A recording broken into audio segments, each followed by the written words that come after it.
2022. I'd like to call this meeting to order at 9 o'clock. For those of you who can see around the screen, you'll notice that our usual clerk, Ms. Way, is not here. She's unfortunately a little under the weather. And so we have Ms. Levesque, deputy clerk, is stepping in her stead. And if I stumble, it's my fault, not hers, unfortunately. I could try to blame Ms. Way, but I'm not going to blame Ms. Levesque. And with that little additional opening remark, in the spirit of reconciliation, we wish to acknowledge the enduring relationship between Indigenous peoples and the territories they traditionally occupied. I forgot to turn on my camera, sorry. We recognize and deeply appreciate the historic connection they have to this place.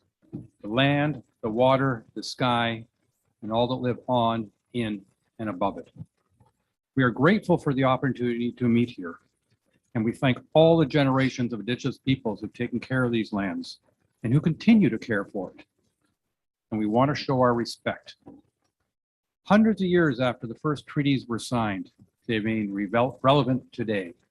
May they guide our decisions and our actions. We commit to learn, to educate, to honor sacred places, and to take action towards real truth and reconciliation. Miigwech.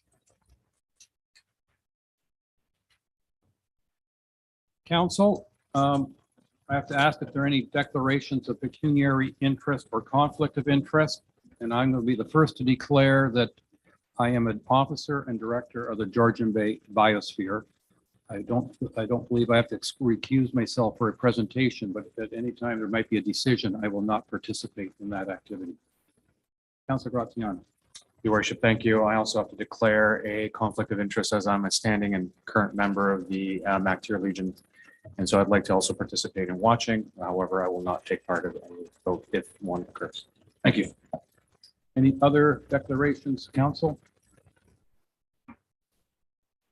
All right. With that, we're going to go towards our delegations. I'm going to remind all present delegators and council, this is a time for for us to hear your the delegates' reports. I encourage the delegates to be brief. We have written reports or of some form from almost all of you. And so we encourage you to be brief. And council, questions of clarification, yes. Opinions or other comments, no. This is a time just simply to receive reports. And if you're confused, you're welcome to ask questions, but we don't want to get into expressing any opinions, certainly not any decisions this morning on these matters. And with that, I'm going to turn it over. Well, I should add that we have, I believe, 7 in-person delegations and 7 Zoom delegations. And so we're going to do the 7 in-person first. And you're welcome to stay, delegates, for the 7 in Zoom or to leave. It's entirely up to you. Just please stay as long as until you make your own presentation. And with that, first on my list is Mr. Paul Bates from the MacTier Pickleball Group. I'm going to ask delegates to please come forward to the chair, turn on your mic, and Ms. Levesque, I don't think you need them to identify themselves because we already have the names on the list. In most cases anyway. Please go ahead, sir. Good morning. I left my name in the corner of my display there, so you requested on your submission. Good morning, Mayor, Chair, and Councilors. I'm Paul Bates, representing the MacTier Arena Pickleball. We currently have 3 courts and want to relocate them to accommodate 6, which is what our arena will accept. The value of MacTier Pickleball is that over the past 2 years, 500 opportunities have been provided to MacTier area people for better mental health, fitness, and fellowship. The restraints of COVID make this valuable. For only $2, I can't think of anywhere that you can get better value for your money. The spinoff is more retail business in town, more visitors, and a happier, healthier community. I have 6 items here. I'll try to get through them quickly. The township has provided in the past for existing courts and line painting. Thank you. We've outgrown our 3 indoor courts. We request 6 painted courts, 8 feet apart in our 176-foot arena. 3 courts located now need to be relocated and painted with 3 courts remaining to be painted at your convenience. Just the court existing without the lines would do fine for beginners and some others. Our request is for the 3 additional nets for a total of 6. If this was received, we would raise all additional funds ourselves for insurance and equipment through our 50-50 draw and require only $1,000 for 3 more nets, perhaps plus a couple paddles. We operate Wednesday morning from 9 to 12 and Wednesday evening from 7 to 9, May through August. We're usually the only occupant of the day as well. We are eyeing Monday or Friday mornings with 2 or more volunteers who have already spoken up. Activity fee is $2, generated so far $600 in receipts in the 4 months of 2022 with 300 people of all ages participating. Last year we had $400 in receipts and about 200 people. So that's a 50% increase. Our system, I'll just show you quickly.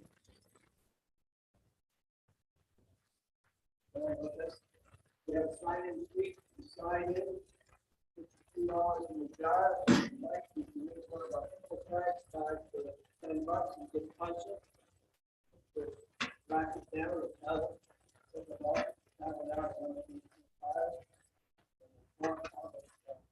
Accumulated, you're letting it go.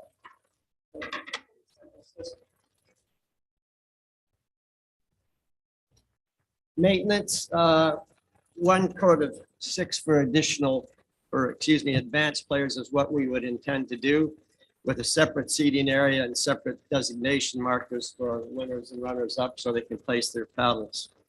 Line painting is done after the ice is out in the spring and the lines require repainting. Each court is 20 feet wide and has an 8-foot separation from the court beside it. Cleanliness and care of our courts is required and the entire 176-foot arena is utilized. Our facility is kept clean by both staff and participants. Our new fluorescent lighting has been touted as the best in the region. Our setup, normally we set up the day before, which is very convenient. I've been able to leave the nets and chairs in place from Wednesday noon as well until Wednesday evening. So it's an easy, doable thing for the volunteers. 1 person can set up or take down, store supplies, and close the building in 20 minutes. We would make good use of any funds provided to us and assure their security in a bank account. We value our facility and take good care of it. As far as promotion, these corner posters, the yellow and green ones, are placed in Foots Bay, MacTier, and Glen Orchard, and the various retailers in town. We have multiple postings inside the arena showing the participants what the rules are, Google sites if they want to improve their game, and I think they're certainly know they're willing to ask any questions they should wish. Spinoff, MacTier can be a one-stop shopping place. We have Blake's Pizza, Muskoka Lumber, a new pharmacy, Chef Henry's Bistro, the Arena Community Center, the LCBO, the Fine Arts Store, Muskoka Store, Foodland, Home Hardware, a new turnaround store, the Library, Caboose, and Mrs. C's Park, mostly within walking distance. Out-of-towners can fill up at Sonny's gas station, get their car fixed at West Muskoka Auto. So MacTier is a very active, vibrant community, and your help in keeping it that way would be much appreciated. To recap, 3 more nets will make a big difference, whether the lines under them are painted or not. Relocating the present 3 courts allows for 6 courts in the future, and the growth of pickleball would suggest this is a wise move. Peter, one of our fine art proprietor, did this poster for Brian Shannon, who sadly, he was my right-hand man. We lost him at the end of August at 80 years of age. And he had given this to Brian. I think to promote pickleball, and it's just like a June or so, 2022 article in the Toronto Star. So we all know how popular pickleball is. In fact, I guess you recognize that in Honey Harbor as well with the development there. So once courts are located and painted, ongoing maintenance is minimal, and our request is only $1,000 versus the $2,800 originally, and this would give us our nets and perhaps a few paddles. So thank you for your attention. I appreciate your time. Thank you.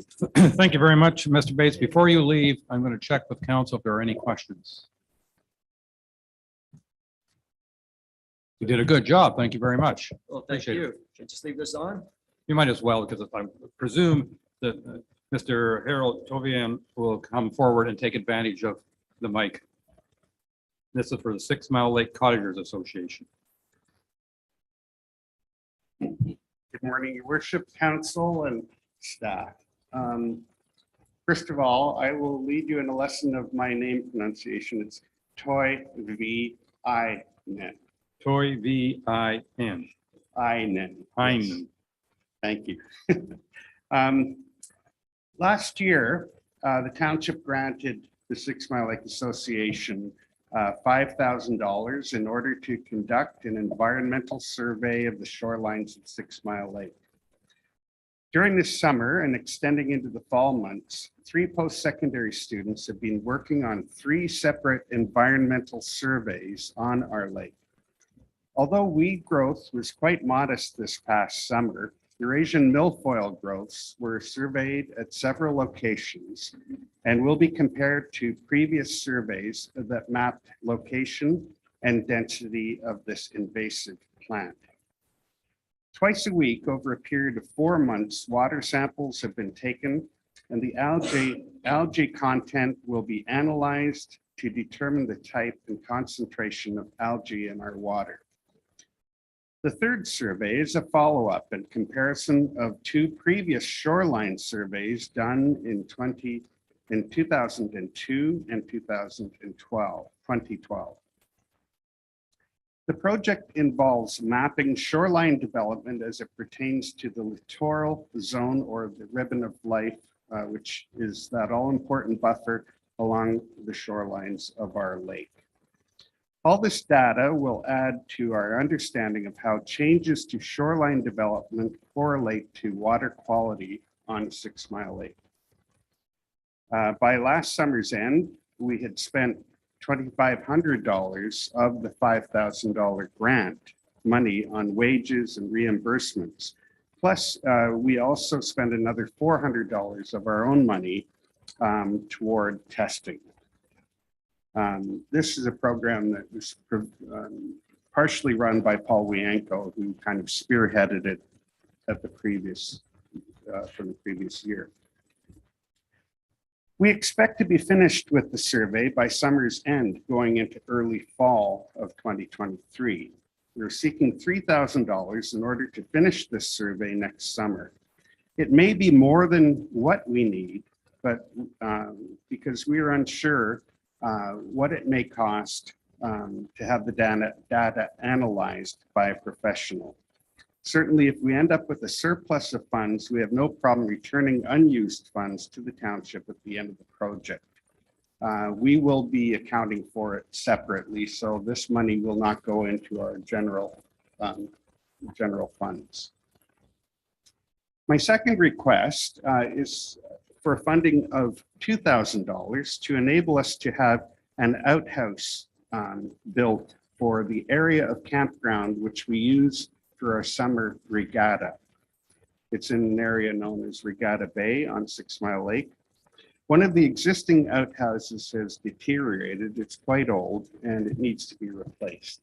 We hold our regatta there every summer and we're just trying to maintain the site. Thank you. That's all I have to say. Thank you very much, Mr. Toiviainen. Am I getting better? Oh, I'm a big fan. No, my name's Dutch. Yes. Yeah, I know. I'm afraid Other than visiting Finland, I have no knowledge of their languages. Good for you. Council, any questions? Mr. Graziano, sorry, Councilor Graziano. Thank you, Mayor. Not a question, more so a statement. Mr. Toiviainen has been so gracious to share the mapping with me in advance, and I do want to say that the 3 students did a fantastic job and likely will continue to do a fantastic job. And our regatta is a great event that brings a lot of students and children together, and the Ad House definitely needs it. So just wanted to provide my additional comments. Thank you. I'm trying to discourage opinion and comment like that. I want questions only so we can keep moving along. And otherwise, I'm afraid we'll drift. Councilor Jarvis, please. Just a point of clarification, you said you received how much money from the municipality last year and how much have you spent? 5,000, we've spent 2,500. And is the other 2,500 earmarked for something at this time? Well, we've only half completed our project as far as mapping. So we will be hopefully hiring those same students again next summer. And basically what they're doing is they're taking their own boats and going around and sampling the water and analyzing weed growth. Yeah. And then mapping that. We may be okay. We may be okay with the other 2,500, but I'm a little nervous it's not enough. Particularly once we've gotten all the data, we will need to hire a professional to correlate the data and put it into some sort of a usable form. Thank you. Councilor Cooper, please. So just building on that, just further clarification. So you have 2,500 and you're asking for another 3,000. So it'll be really 5,500 you're asking for the weed growth program. Right. We've spent 2,500. We got 5,000 originally. I know. We've spent 2,500 plus another 400 of our own money for additional testing. But so we have 2,500 left. I'm asking for an additional 3,000. Right. Okay. I just wanted to understand that because it sounds like it's a $2,500 program a year. So, and I heard your response. I just wanted to be clear because it may not get spent. It may not get spent. And So if we you're can set it aside for you as opposed to issue it. I just wanted to clarify that. Thank you. whichever way you would prefer to deal with it, I'm not sure how your accounting works, whether you need to take it out of your funds and we need to give it back or whether we come to you as we need it. Like a reserve fund. Yes. Massive. Anyway, there we go. Thank you. I'm seeing no more hands raised, so I'm going to say thank you very much. Well, thank you. Have a good morning. Yeah. Third on my list is Georgian Bay Forever. Ms. Nicole Carpenter, please.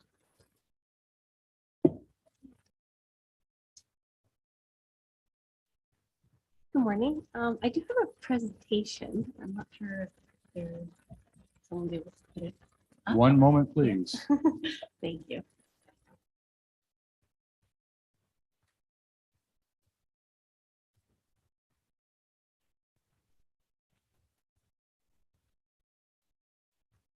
Oh. Thank you. Okay. All right. Good morning, everyone. Thank you for taking the time to listen to my presentation today. My name is Nicole Carpenter, and I'm the Science Projects Manager at Georgian Bay Forever. I believe much of council and Mayor Cotier knows who we are and what we do, but I will just go through a little recap. I would like to thank the township for previous years of funding that has made our work possible, not only possible, but successful. So Georgian Bay Forever, we are an environmental charity with a mission to protect, enhance, and restore Georgian Bay's aquatic ecosystem.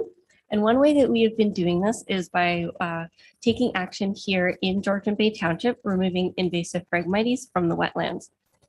Next slide, please. So invasive Phragmites is a perennial reed grass. It's also known as common reed. It grows extremely tall, very dense into these monoculture stands that outcompetes native vegetation, further threatening species at risk. So not only is it a significant threat to biodiversity, It also is found growing along roadsides, so it becomes a human safety hazard. So it grows really tall, blocking out road signs and creating blind spots at intersections. It's also a fire hazard. The dead, dry material that overwinters becomes really flammable.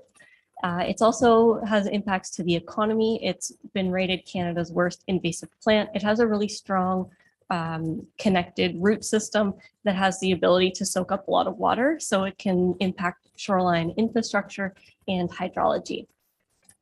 It takes many years of repetitive cutting, so using manual removal methods to get rid of it.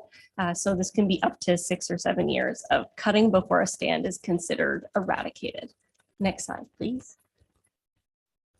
So I'm going to show a couple maps here. This is the status of the Township of Phragmites, or Township of Georgian Bay Phragmites in 2021. And each dot here on the map represents a location of the Phragmites growth. So blue represents native Phragmites, which we like to keep track of, but we do not need to control it.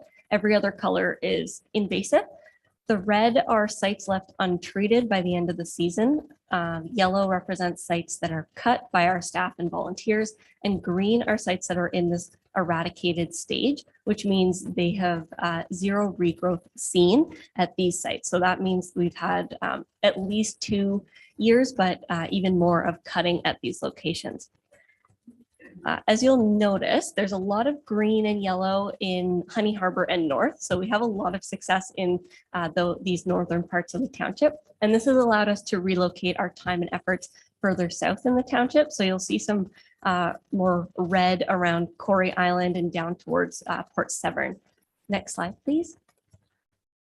So in 2022, those were our focus areas, was to spend more time in the southern parts of the township.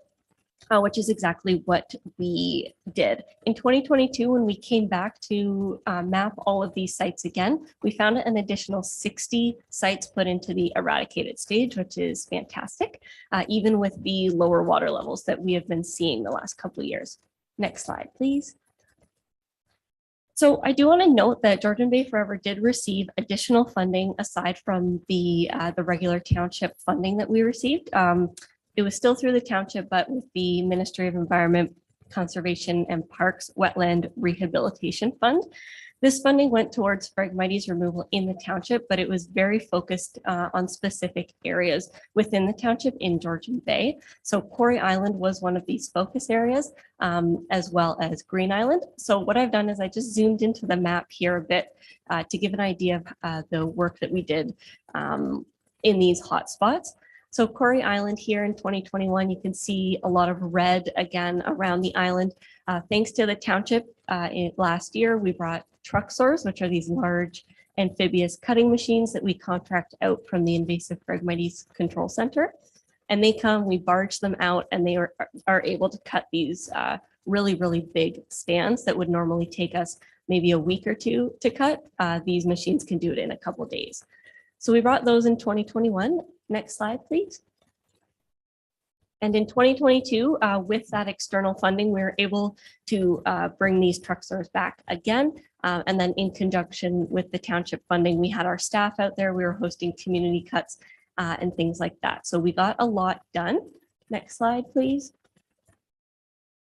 And then similar down in Severn Sound and Port Severn area. In 2021, we were sort of newly discovering the Phragmites situation down here. There is a lot of it, and we didn't get much control done in 2021. Next slide, please.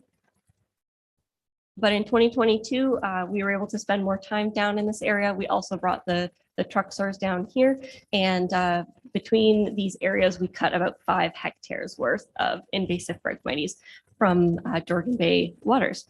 Next slide.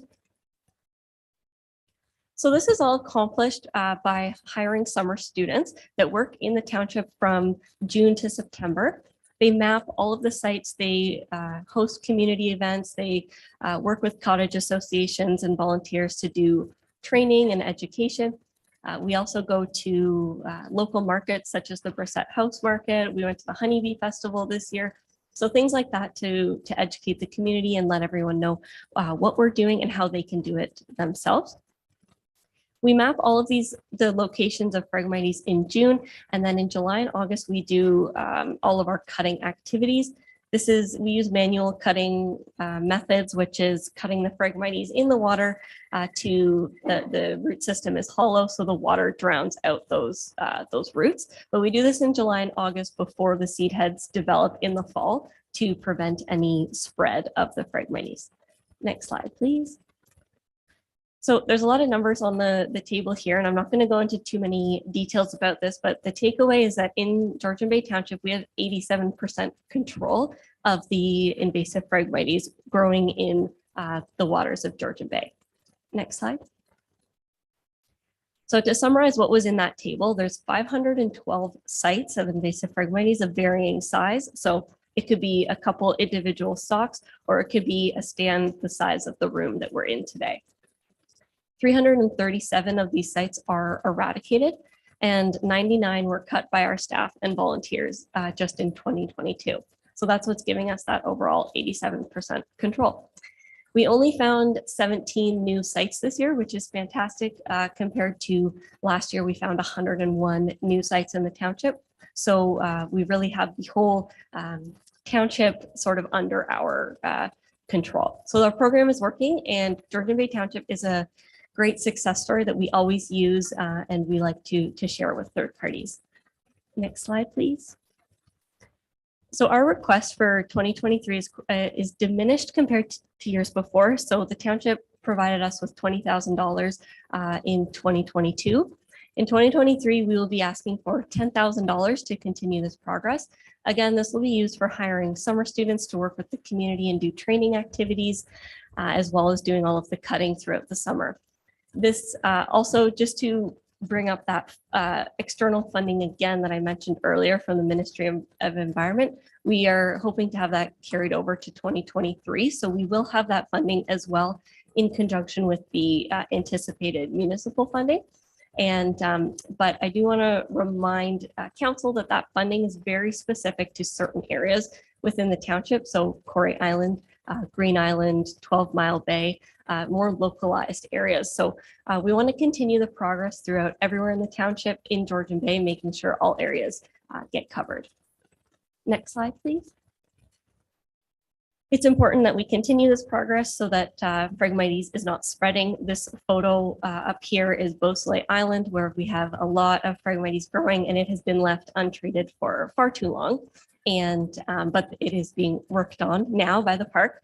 But we just don't want anything that's left throughout the township. We don't want it to end up becoming like this, because it's becoming a $1 million project. Next slide, please. And I just want to leave on a note about Phragmites on roadsides. So Georgian Bay Forever, we don't do any roadside control, but we do know that roads are major travel vectors for Phragmites. And as long as it's on the roadsides, it's always going to end up in Georgian Bay being washed out, spreading by the seeds. So washing through the ditches, for example. We get many calls from concerned citizens throughout the township that are finding Phragmites on the roadsides, and I do know the township does have a roadside control program. So just a kind suggestion to the township: with the diminished ask from Georgian Bay Forever, we recommend that the township puts that leftover funds, if the opportunity is there, into a roadside control program. And next slide. I believe that's the end of it. So thank you. Ms. Carpenter, thank you very much. Council, any questions or comments? I see numerous hands. We'll go Councillor Gratiano, Cooper, and Predco, please.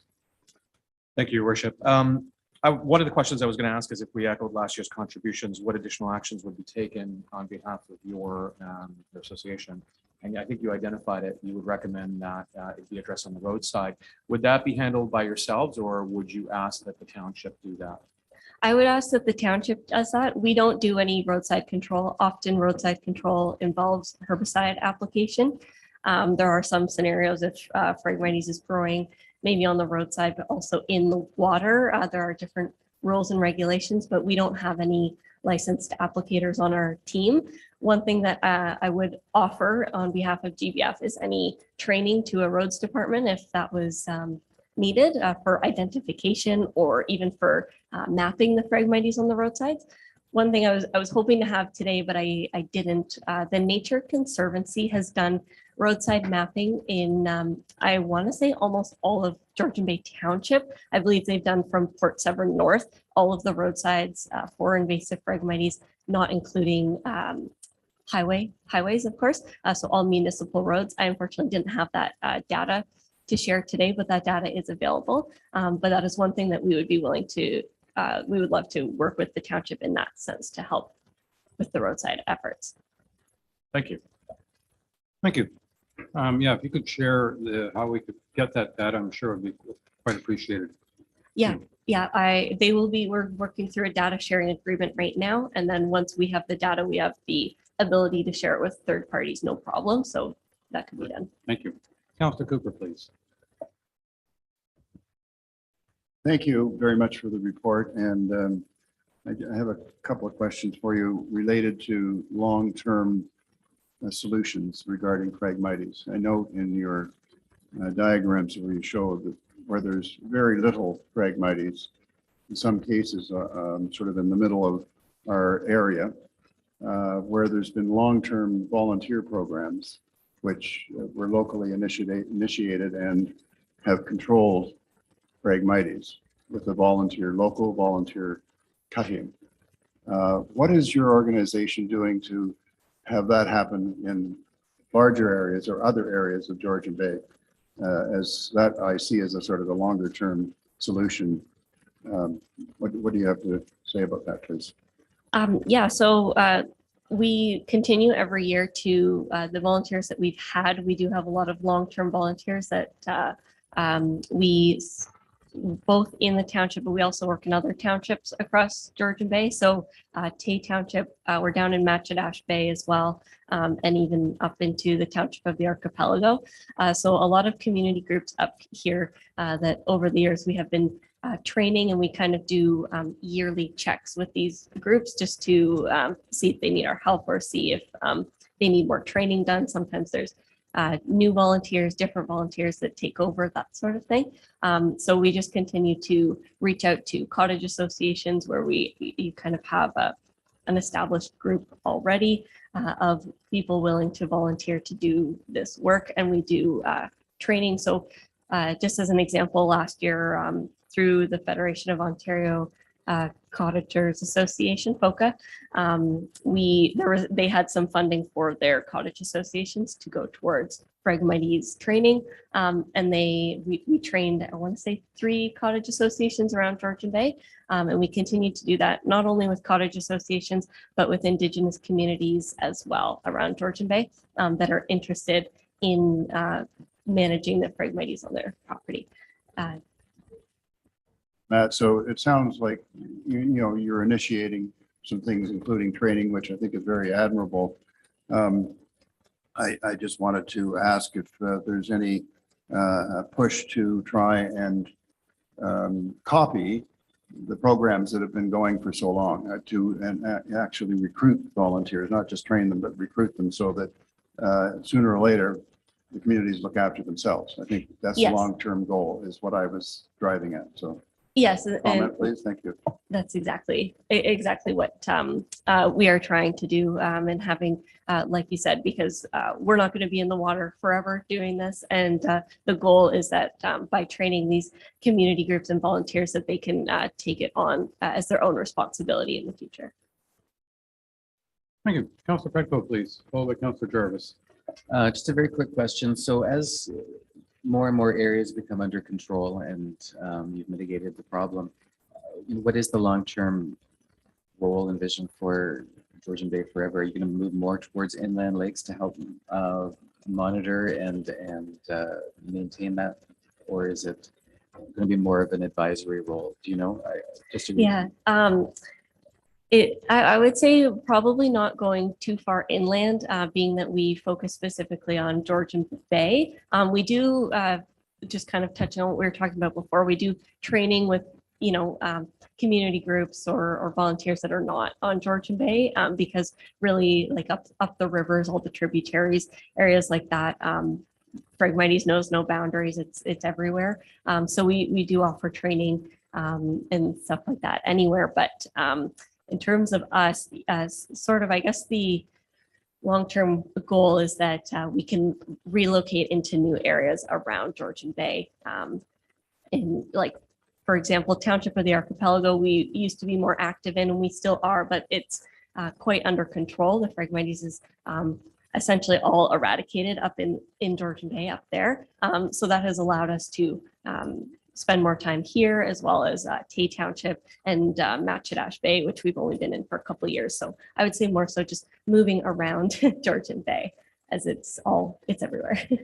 Thank you. Thank you, Councilor Jarvis. Thank you. I noticed that one picture of the significant Phragmites around Bosley Island National Park. I know that's probably a serious situation down around Awenda as well. Do we know what parks people are actually doing? Are you assisting them in any way? Yeah, so we have I would say last year and this year we've started working more closely with parks. There is some, I guess, logistical things that are a little bit tricky. For like we aren't allowed to cut Phragmites that's growing on their any of their islands. We are actually next year going to be given that permission, so we can work more close with the park. But they have for 2 years now, they have had those trucksters come to Bosley Island. So last year, I think they had the trucksters for 2 weeks, and this year they had them for about 3 weeks. They usually come in the fall. They do have a program for invasive Phragmites removal. It was a 5-year program. Next year is the last year of it. So, which is, it's the last year of their funding to go towards that, though it is nowhere close to being eradicated from the island. So they are hoping to get some more funding to continue their project. But yeah. Is there a connection with Parks Canada that we can talk to? I'm close to Bosley, and I've kayaked on the northwest shore and seen significant stands. Yeah. Is there somebody I would talk to there? Yeah, they have an invasive species coordinator, I believe, and her name is Laura Baldwick. I get that from you later. One Sure. other question is a follow-up to was it Lily Pond Bay in Honey Harbor. I know there's still some Phragmites there. Is there going to be a follow-up in that area? Yes, so the Lily Pond area, all of the Phragmites has been taken out of the water, but there is still some growing along. I think there's a private property, and I apologize, I wasn't with Georgian Bay Forever when we did all of the work at Lily Pond, but we do check it every year. There still is some Phragmites growing along some private property and along there's a few roads and some contracting services around there and those are some of the people that have called and addressed the concern of the Phragmites growing there. But being that we only focus on Phragmites growing in the water, we don't take on any roadside control. So it is being followed up with. It does need some more treatment, but it's all land-based growth, if that makes sense. Yes. One final question, if you keep from there. Water level changes. So do you find that Phragmites are affected by changes in water level in the Georgian Bay, and which way is worse for them? Lower water levels are worse for having more growth. So there's more opportunity for them to reach sunlight, essentially. So when we had high water levels a few years ago, we were coming back to, we were cutting, and essentially when you're cutting the Phragmites, we're cutting as close to the sediment as possible underwater. And when the water's deeper, the method is more effective, because even throughout the summer, you get, daily changes or weekly, monthly. So if you're in really shallow water, sometimes those roots will then end up becoming not aquatic. They become terrestrial, and they have a much easier time accessing oxygen and nutrients and sunlight. So when we have higher water levels, it does help in that sense. All right, well, thank you very much. And appreciate you taking the time for the extended conversation. Thank you. Thank you. Next on my list, Cognashene Cottagers Association and Mr. David Matthews, please.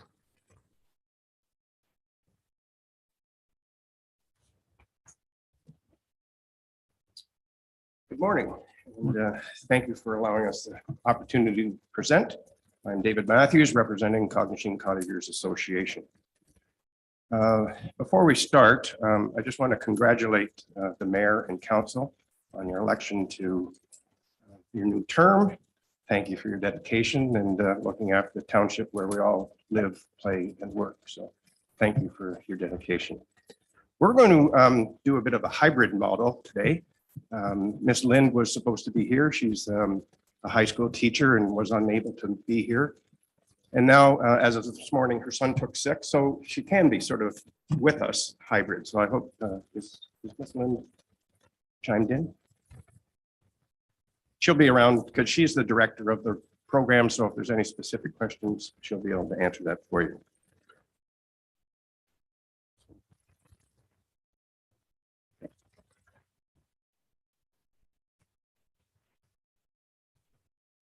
While we're waiting, I'll just let you know, Miss Lind is, I believe, third generation Cognashene cottager who's been involved.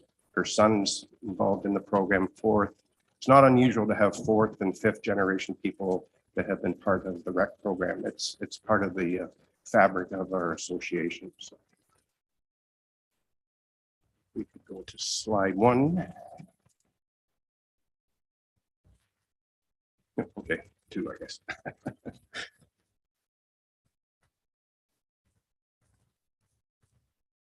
Yes, so as I said, I'm David Matthews. Our current president is Sue Carter, again, a long-term family member in Cognashene.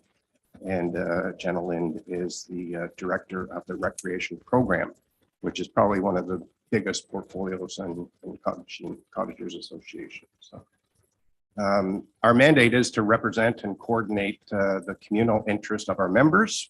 Our focus is preservation of the natural environment and building community.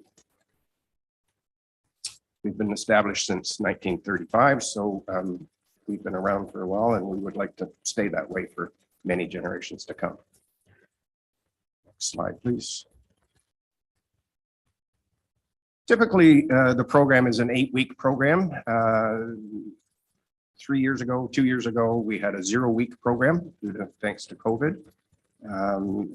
But during that 8-week program, the big thing is swimming, life-saving, which on a water-based community, we feel is the utmost important to teach our young children how to swim and be safe. We're also stewards of conservation. We'd like to focus on boating and water safety. And we have a little arts and crafts so the kids can have some fun along the way as well. Next slide, please.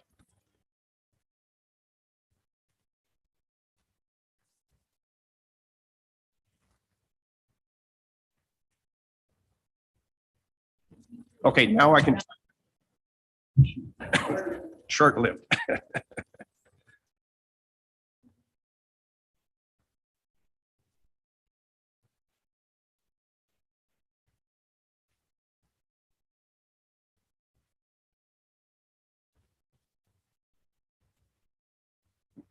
Next slide, please.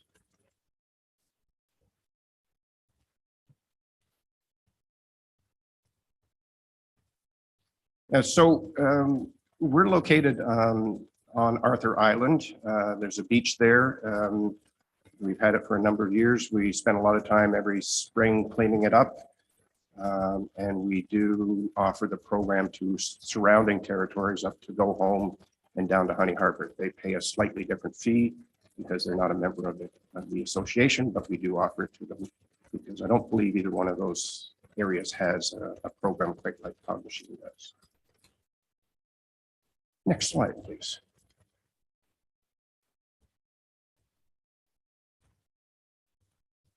Yeah, and as I said, we're located on Arthur's Beach. We've been there quite a while. We have a long-term lease agreement with the township, which I believe former councillor Jim Bowden helped to orchestrate that lease. So.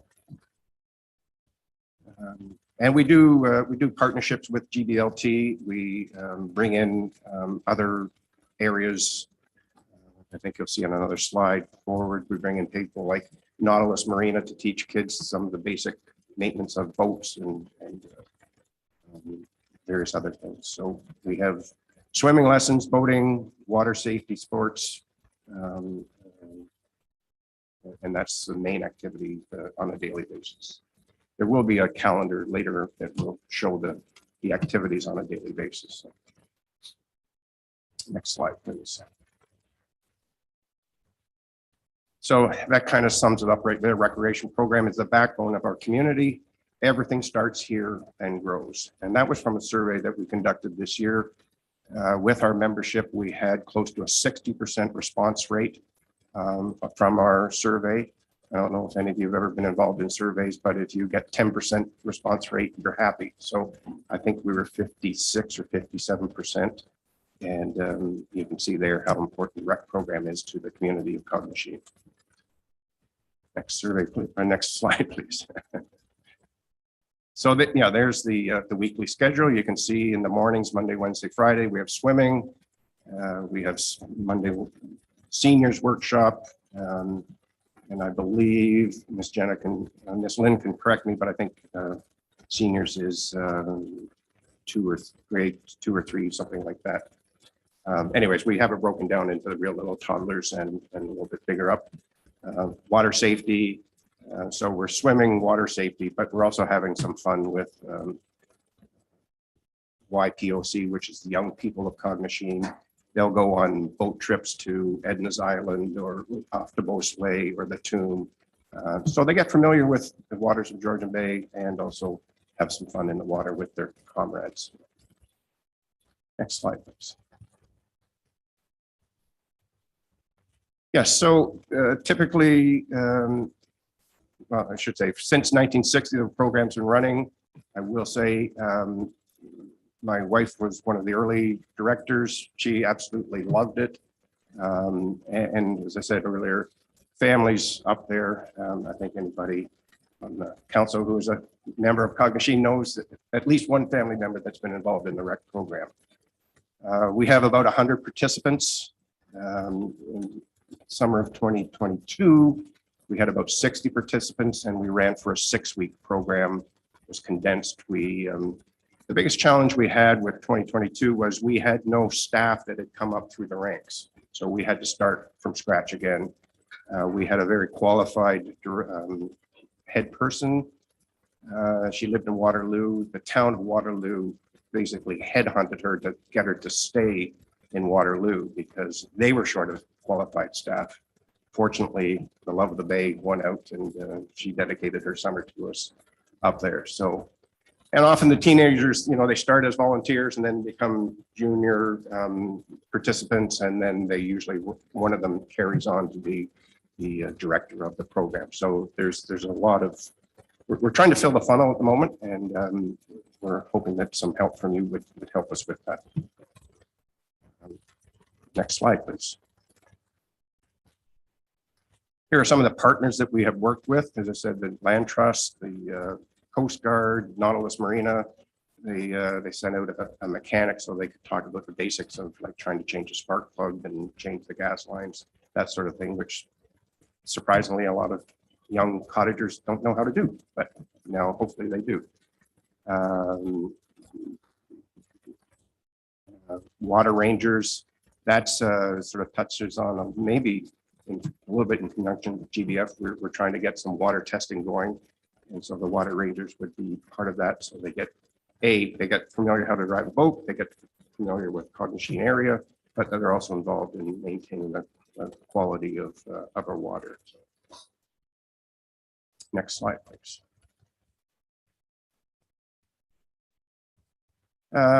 So yes, we have applied for a municipal recreation grant to assist in subsidy of the costs associated with employing our seasonal staff. Seasonal staff is probably, I think it is the single highest expense that we have. There's other hard goods is a second highest. And unfortunately, things like insurance plays a big part, and that continues to rise for all of us, as you're probably all personally aware of as well. We need to pay a fair rate to get the people to join us. And when we, as I said earlier, when they do join us, they usually stay 2, 3, 4 years. So it's an investment in the community and in the staff there. The funding request, we don't have the money out there. So what we're after is $3,500. It's not the least amount that people are asking for today, and it's not the most. But if you break it down between the $3,500 and the number of residents in Cognashene, you're looking at less than $6 per resident of Cognashene. I'm hoping that you can find that in your budget to support us. I'm not sure. There's another slide. Okay, yeah, a lot of graphs, but you can see salaries and consumables over the last several years have been sort of our highest expense. And whether we got grants or not, usually we did lose some money. 2022, 2020, 2021. There was virtually no action, so you can see. And the last year, we were in the hole quite substantially. Part of that was we had to do a lot of rebuilding of our facilities on the beach. The seems outhouses seem to be the topic of the day, but ours needed to be rebuilt because of 2 years of absence. A lot of the flutter boards and the noodles and that sort of thing needed to be replaced because they just never got used or checked on essentially for 2 years. So you can see last year was a bit of a tough year for Cognashene Cottagers Association financially for the rec program. Although we still supported it, everybody's in agreement with it, and we're hoping that we can get to a full 8-week program this coming summer. Next slide, please. Again, this is just a bit of a different look at it, but you can see last summer, 51% roughly was salaries, 41% was consumables, and the rest was insurance and depreciation, so in sundries, gas, and that sort of thing. So, and overall, over the last next slide will show that salaries is even a larger portion as we've averaged over the next few years. Next slide, please. Yeah, so you can see salaries there in the last 4 years is almost 63% of what we bring in. So people say, well, maybe you should raise the rates. Well, we've had feedback from people saying that they think it's a fair rate. We don't get any, if people stayed home and lived in Newmarket, there's probably some programs there. But again, that's subsidized by the town of Newmarket or Barrie or wherever they happen to live. And so we're just asking for the same opportunity for the kids in Cognashene. Next slide.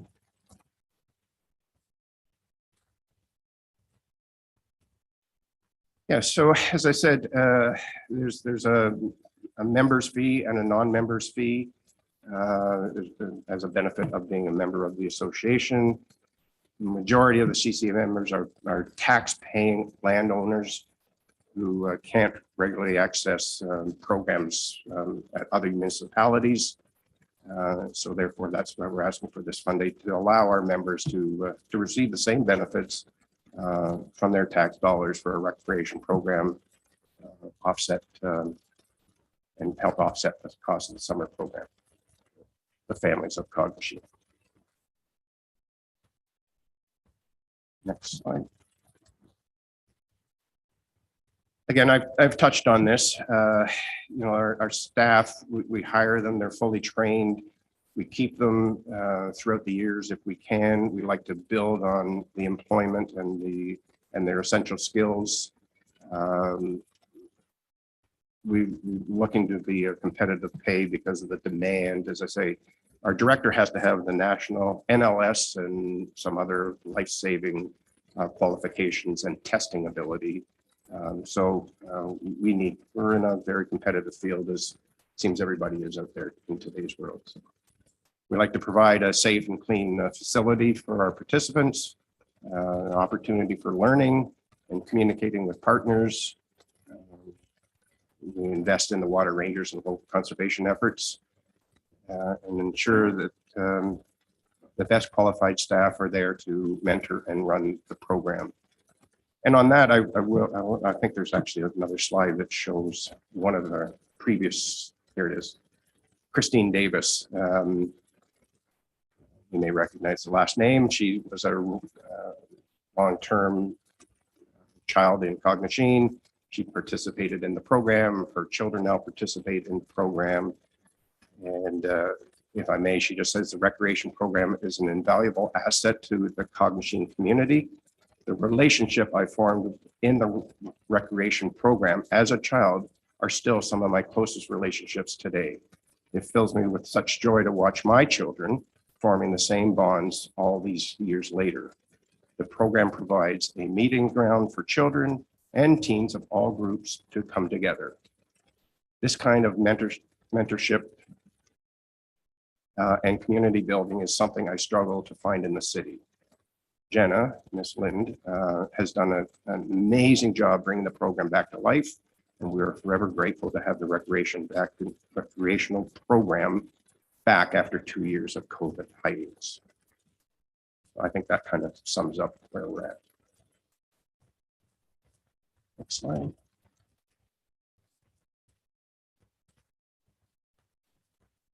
Yes, so next generation, our children are the future of the world, and it's not about what we can get out of them. It's about how we can empower them. I believe that is, and yes. So thank you all for your time. Appreciate your consideration. If you have any questions, I or Ms. Lynn will attempt to answer your questions. Well, Mr. Matthews, thank you very much. I will turn it over to council and see if there are any hands raised. Councillor Cooper, followed by Councillor Graziano, and then we're going to the other side. Thank you very much, David, and it is a wonderful program, but I'll keep my comments short as possible. But the questions. There is also a sailing program, but I didn't see that mentioned, or maybe I missed it. At least there used to be. Is it still in play and in place or not? Through you, worship, we would like to bring it back. We have boats. Again, we need qualified instructors. So what we're doing is trying to ramp up the first stage of it, which is the actual rec program. But the sailing aspect of it has sort of raised its head as having more interest, and it's definitely on our radar. And that was a program that was part of, in a sense, of this recreation program for a number of years. Is that correct? Yeah, it was sort of an unofficial part of it. A sidebar. We had some dedicated sailors in the community who stepped up and volunteered their time to teach some of the students the basics of sailing. Thank you. And another question, you mentioned about 100 plus participants. Yes. And in some cases, in some years, it's been quite a fair bit higher than that. I think up in sort of the 120. I believe range. so, yeah. And I've also heard it, and maybe you can correct me on this, but some have said that it's one of the largest recreation programs on the coast of Georgian Bay. That has been said to me anyway, so I don't know whether you're aware of that, but I thought I'd suggest that. I like the idea of what you've said here in terms of the seniors program. But Cooper, may I remind you, it's the time for questions, not for. I'm getting to that question. You're pushing the limit. Thank you very much for the reminder. And so I won't comment about the Coast Guard boat that's overloaded. We were tied up at the dock. I hope you had a nice ride. But just in terms of the ask has gone from 1,000 to 3,500. Is that correct? I believe last year we had, last time it was $1,500. Oh, thank you. Okay. Is that right, Jenna? All right. Sorry, Jenna, if I may, Jenna has her hand up. Maybe she could. Hi, everybody. I'm not sure. Can you hear me? Yes. Yeah. So to 2 points, the sailing program, yes, did used to be part of the program. It is something we want to bring back, but we need qualified staff. And part of that is we might need to pay for certification for qualified staff. And so that's something we would like to bring back, but it might take some more investment for money, which sort of brings back also why we are asking for more. Now, this is my first term in this position. I believe in the past, and correct me if I'm wrong, we didn't have the option to request more funds, and it was just sort of provided. That's what my understanding is. And so now that we can sort of say this is our needs, that is part of the reason we're making it a higher request, because we need lifeguards and they're really in short demand. So we need to be able to competitively, fight with other municipalities for those individuals, and things like the sailing program. So if we are to bring it back this year, we will most likely have to bring in an outside instructor from a sailing organization, and that would have extra fees associated with it. Thank you. One final question. I'm sure it was on your slides, but what is the cost of the total cost of the program outside of the sailing part of it? So last summer we charged $60 a week, which was very small. But last summer was not a normal summer because we didn't have certified lifeguards on the beach. And so parents were expected to stay anytime children were in the water. And so it wasn't comparable to what it's been in the past. I don't actually have the number from the previous years, as I was not in the role, but let me see if I can find it on our old website. I think what Mr. Cooper was asking was, what is the total cost of running the program if we have a full complement? What did it cost in 2019 or 18 or whatever in full years that you've been running? I'm just trying to understand what the more or less approximately was. It 10,000, 20,000, 30,000, et cetera. So typically, from the financials I've seen, and again, I wasn't in that role at that time, it has been, our salaries are typically between $20,000 to $25,000 a summer.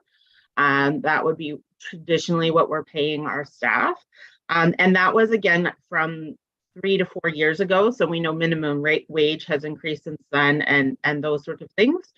So I would expect this summer, because many of our staff will now be fully certified and their pay will go up, we will probably be looking at, again, closer to $25,000 in terms of salaries alone. And then probably about a $2,000 operational budget for things that we need. And then our liability and insurance, all those. So we're probably looking around $30,000 roughly, Mr. Cooper. Okay, thank you very much. I just wanted to get a read on what you were asking, about 10% of the total. Thank you. Councilor Graziano, please, followed by Predko and Bocek. Yeah, thank you for the presentation, and I have to be cautious when I say this, but it's a great program. We have some questions on there, so. As a point of clarity, the $3,500, what would that go towards? I thought I heard a portion of it would go towards salary increases. Are there any other, would it just solely go to salary increases, or would it be allocated elsewhere as well? I mean, so there's a couple of things. So as I mentioned, the sailing program is something we are looking to try and restart. And what if we had more money, we might be able to bring in outside instructors. The other thing that we have talked about and we would like to do is bring in some of the water rangers program for water testing. But those kits are they're expensive. They're almost $1,000 if you're going to get something that multiple people would want to use. So again, we would possibly use some of the funds for that. So it's not purely just for salaries. Salaries is our biggest piece. But if we knew that, let's say, we could use some of our other funds for salaries, and we can use these funds if that's what the township wished for other ventures, we would like to be able to do so. Last year was really about rebuilding. We had to replace. I'm sorry to be so rude, Yep. but we have a lot of presentations to go through. Yeah, go ahead. This presentation has lasted a little longer than it probably should have already. So I'd like to have brief answers if we could. Okay, thank you. Respect for all the other presenters. My second question was, what is the cost per participant, both if you're a Cognashene, Cottagers Association member, and anyone from outside of Cognashene? I will have to find that information for you because, again, it was not, it was changed last year, and I was not in this role in the 4 years ago. So I will see if I can find it. Fantastic. Final And we- question. and If I may also, we haven't set the budget yet for this year, so it's partly, but it will probably be in line. Last year, we ran about 3/4 of a program and a lot less people, so. Jenna, you had a ballpark, was it $100 a week or something of that nature? No, it used to be higher. I feel like it used to be for the full 8-week program. It wasn't done on a weekly basis. It was done on like a monthly basis or a summer basis. I'm just trying to remember as a parent. I think it was close to about $600 for the summer. Final question, and perhaps you don't have this data, and perhaps you'll need to get back to me on this as well, is what percentage of staff comes from outside of Cognashene, surrounding areas, inland lakes? Do you happen to know that currently? Our current staff is 100% from Cognashene. In the past, we have had some staff members, 1 or 2 a summer from either northern parts of Honey Harbor or southern parts of Go Home, but all of which are island cottagers, I would say. Excellent. Thank you, Ms. Lynn. Thank you, Mr. Matthews. Thank you. Councillor Pedco, please. My questions on costs have been answered. Thank you. Councillor Bocheck, please. I'll direct my question to our Director of Finance on this one. Do we get an accounting from the cottage associations that show where they spend our money? Through your worship, no, we don't request that. Okay, and so it's not in kind, it's just a fund that's given to them and they spend it as they need it? Did I see you waving, Mr. Sokash? You may have. In the application for the recreation grant, we do get a general accounting of where the funds are spent. Okay, thank you. And my next question is, when we fund the Cognashene Cottagers Association, does this go into a general fund or does this go into the recreation side and there can be an accounting for the funds on the recreation side that the township could see? Well, Andrew Carr, our treasurer, is not here. I would suspect that we would earmark it so that it is specifically directed towards the rec program. I could confirm that for you, Mr. Bocheck. Thank you, appreciate it. Thank you. All right, well, thank you very much, Mr. Matthews, Ms. Lynn, for your presentation. Thank you all, and sorry if it took up more time than Al. Next year, you'll be a little briefer. Okay, promise. Okay. Next on our list is the MacTier Community Development Association, and I believe Mr. Cameron and Mr. Dempsey are making this presentation.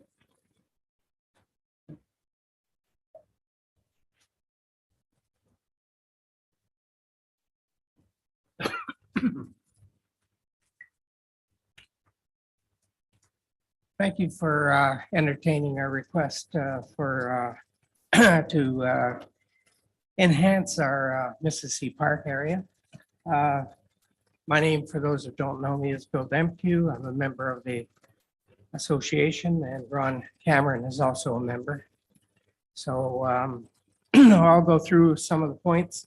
First thing I want to do with the first, keep the first slide there.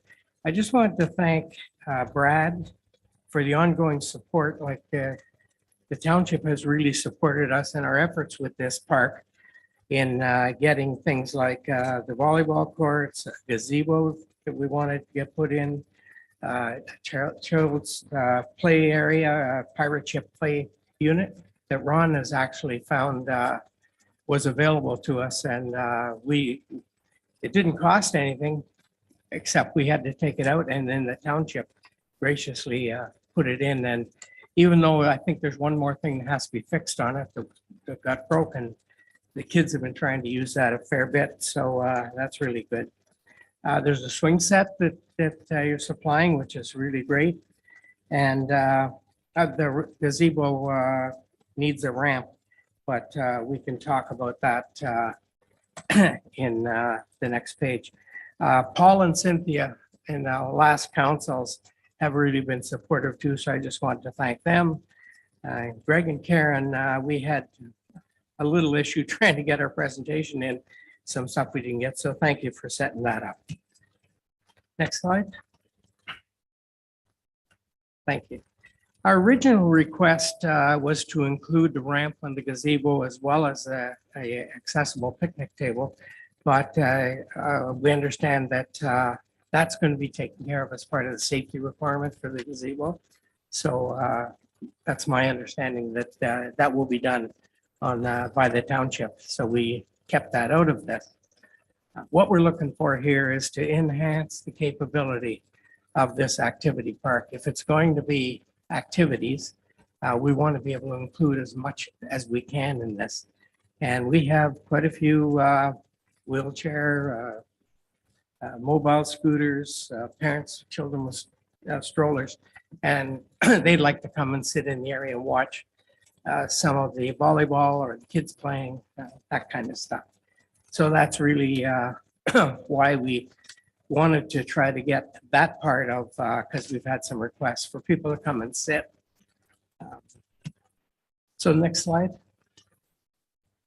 The requested funds is an estimate of about $3,500. We've looked at one particular table that was, I guess, 6 months ago was around $2,800 with tax, and I'm not sure what it'd be now, but we would suspect that funds available up to $3,500 would take care of this. We'd also need to work with Brad's department to figure out where it would go.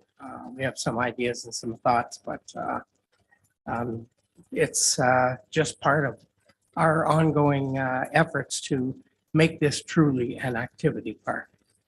So that's the cost. So the next slide. Just wanted to sort of keep this in the mix that it's an ongoing initiative to try to develop this into truly an activity park. It started off well. We had the volleyball courts in, and COVID sort of shut us down from doing anything for a couple of years. But in the last year, towards the end of COVID, we've got the gazebo, the play area for the kids. One thing I forgot, the township has actually put in some porta potties for, as people ask, if they can have rest areas. So over the next few years, we anticipate through working with the township that we will do have more additions. This will be the central activity area within MacTier. We're investigating other things we might put in, maybe horseshoe pits, a riding area for the kids, a walking area that some adults do some pole walking, and they could actually right now walk generally around the outside of the park as one of their walking initiatives. So basically, this is just an ongoing support for the growth of the elderly and the youth patrons to keep them active over the years. I think that's it. Thank you very much for undertaking this. Gentlemen, thank you very much. Council, Councilor Bocek. Thank you, Mr. Mayor, and I know we're not supposed to comment, but thank you both for all the work you do up in MacTier. Exceptional what you do up there, especially for the residents. Bill, if you could give me some sort of idea. I know I bought a picnic table and it was like $100. This must be a special picnic table. Is it big? Is it? It's fairly big. There's one that is actually at our gazebo down at the lake right now, and that was put in. It's like they're composite. They're not wood or metal in that sense. They're fairly big. They can. Ron looked a little bit more at it than I did. I don't know if you can comment, Danny, but silly. Okay. Basically, Councillor Bocek, these are like anything to do with accessibility. It's a better material. It's like buying a fire truck. You can't just use something off the lot. They're reinforced. The one at the gazebo, I believe, was paid for by the Stewart Lake Association a few years ago. And I honestly could not get a quote other than around $2,800 now for one of those, just because of the material and the strength of them. So the one you're speaking of is one for home. It would not stand up to Well, as you know, kids will do things to picnic tables, and this one hopefully would stand up to that kind of abuse. That's great. I appreciate that. I think my name's inscribed in many picnic tables around the province. Not for the record. Sorry, Graziano. Yeah, thank you. And I also know I'm not able to comment, but I do echo Councillor Bocek's thoughts. I have one question. Will the purchase be done through a local vendor here in the Township of Georgian Bay, perhaps MacTier, or will you need to go outside of GB Township to buy the table? You mean, would we purchase it and then get refunded? Is that, No. I'm sorry. what Sorry, the go ahead. question was. That's good, yeah. Through your worship, the request from the MacTier Development Association is a little bit different than other organizations because the Mississippi Park is actually land and equipment owned by the Township of Georgian Bay.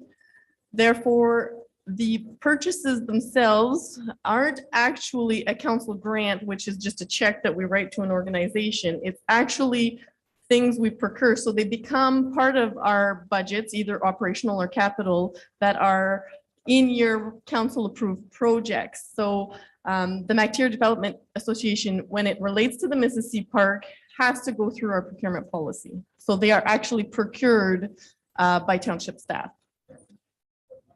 Okay, exactly what I was going to say. Perfect. Thank you, gentlemen. Thank you. Yeah. Thank you.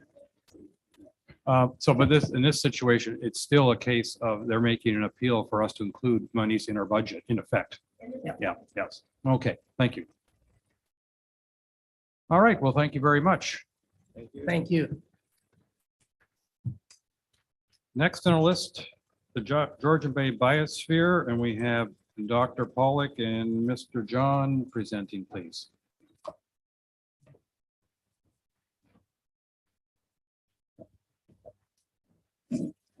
Great. Good morning, Mayor and Council. I'd like to start by thanking you for your time today. My name is Benjamin John. I'm the Climate and Energy Programs Manager at the Georgian Bay Minnedogamie Biosphere. And also from the Biosphere today is Becky Pollock, our Executive Director. Good morning. Next slide, please. We are here this morning to make a budget request in support of Community Climate Action and the Integrated Communities Energy and Climate Action Plans Partnership, otherwise known as ICECAP. As you may know, ICECAP is a regional collaboration of municipalities and First Nations in the Georgian Bay Biosphere region for the purpose of approaching climate action in a more cost-effective manner. The Township of Georgian Bay was a founding member back in 2019, and the partnership has since grown to include all of the members that you see on the screen here. So as part of this budget request today, we'll be sharing the climate action work that we're proposing for the community in 2023. Next slide, please. But before getting into what we are proposing for 2023, I just want to quickly recap and share the results of the work that was completed this year as part of Council's previous contribution to ICECAP and Community Climate Action. Next slide, please. So to begin, in 2022, this year, the Township of Georgian Bay continued its membership in the ICECAP partnership and contributed to the advancement of collective climate action across the region. So through the continued efforts of ICECAP, we were able to welcome 2 new members into the partnership in 2022, those being MacTier Point and Shawnee First Nation. In total, ICECAP now has 11 members, which includes all 8 municipalities in the Georgian Bay Biosphere region, as well as the 2 First Nations which joined this year. So as a member, the Township of Georgian Bay supported the administration and coordination of this partnership that enabled this growth to occur. As well, it enabled the Biosphere to organize knowledge sharing and funding opportunities amongst the members through its regional network meetings. Next slide, please. This year, we also designed and released a climate action survey to better understand the community's priorities and interests into different climate action projects in the community. In total, we received over 600 responses from across the region, of which over 100 of those came from Township of Georgian Bay residents.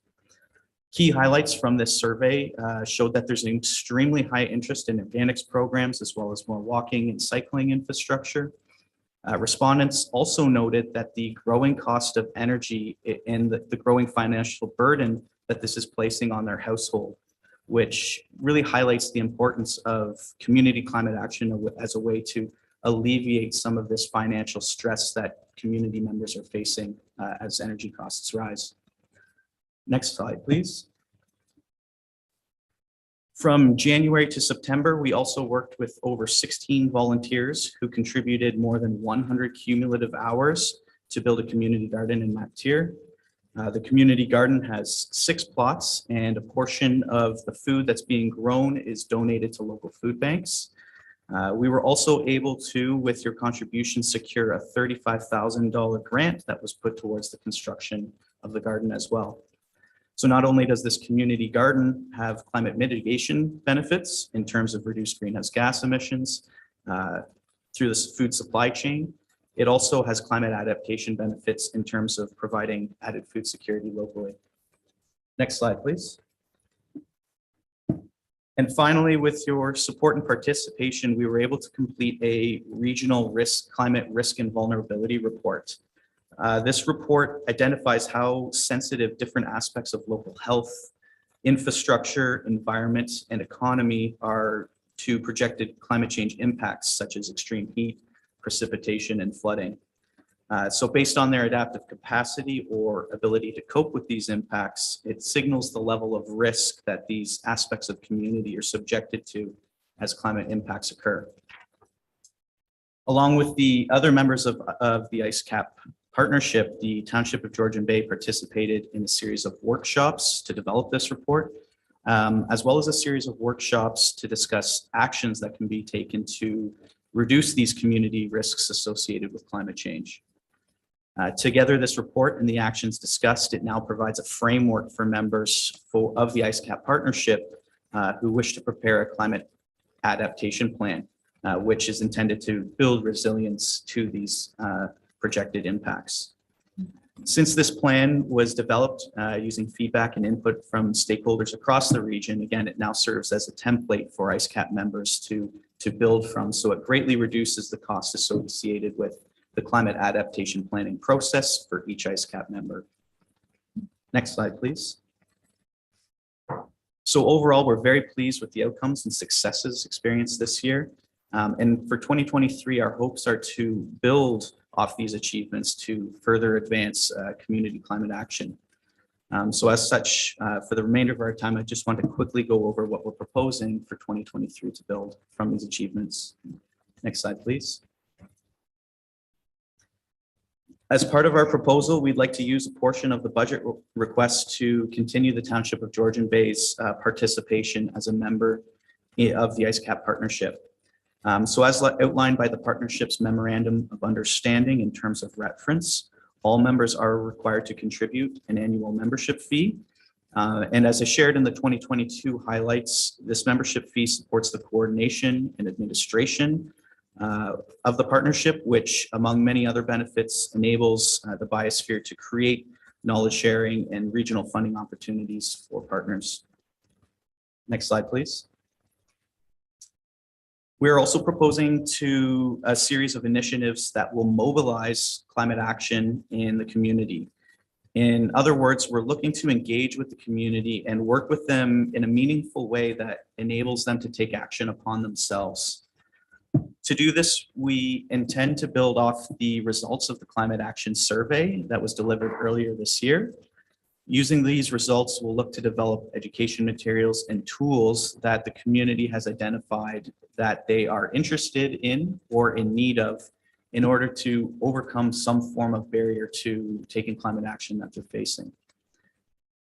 In order for effective community climate action to occur, I also think there's really a need and responsibility for individual community members, again, to take action upon themselves, as well as working together as a community to initiate that change. So therefore, we would also like to create regional volunteer thematic working groups that will drive grassroots climate action in communities across the region. So in total, there would be 3 groups, one focused on buildings, one focused on transportation, and one focused on waste. And with the strategic direction and guidance from the Biosphere, these groups would meet to coordinate and implement different community climate actions across the region related to their respective themes. Next slide, please. And finally, with your contribution, we are proposing to also prepare a climate adaptation plan for the township. This plan, it builds off that regional climate change risk and vulnerability report that was prepared earlier this year and provides a formal pathway for increasing community resilience to future climate impacts.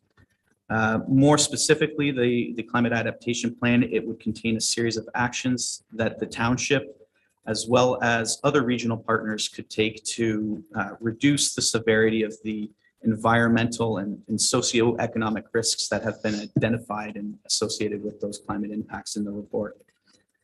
Similar to the township's climate mitigation plan, a climate adaptation plan is often a prerequisite for unlocking and accessing some external funding programs.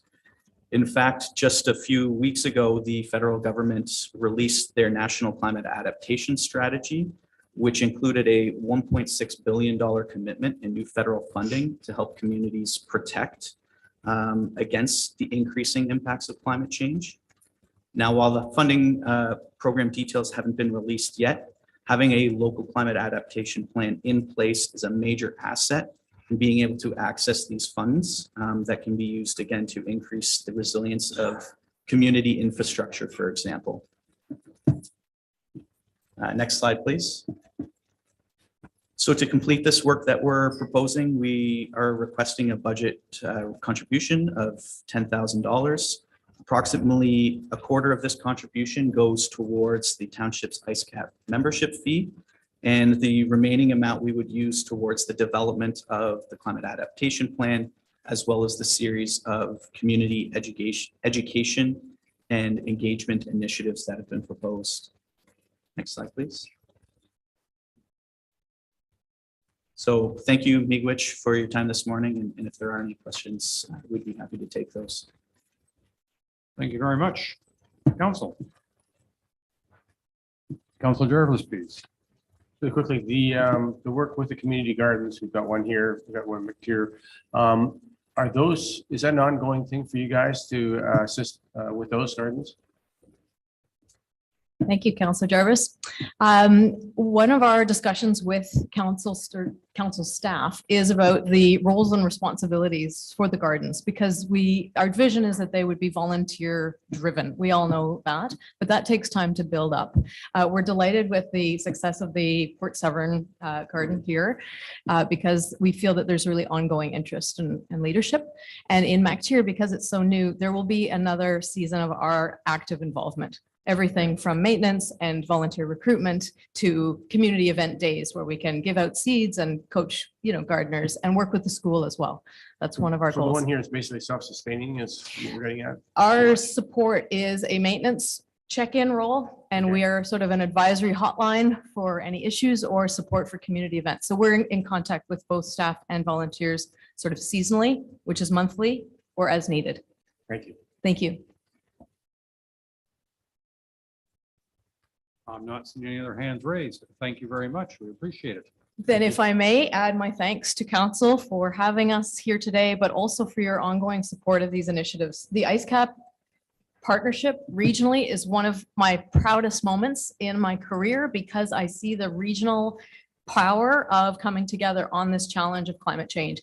It's not fun to talk it about. It's a little dry, but it's urgent. And when we saw the excitement of the community volunteers in doing more work with trails and composting, we were delighted. So we're really looking forward to working with your team this year. Thank you. Thank you. And our last presentation live, if I can call it that. Not that I'm saying anything against the people who are on Zoom, but Mr. Hen from the MacTier Legion. Welcome, sir.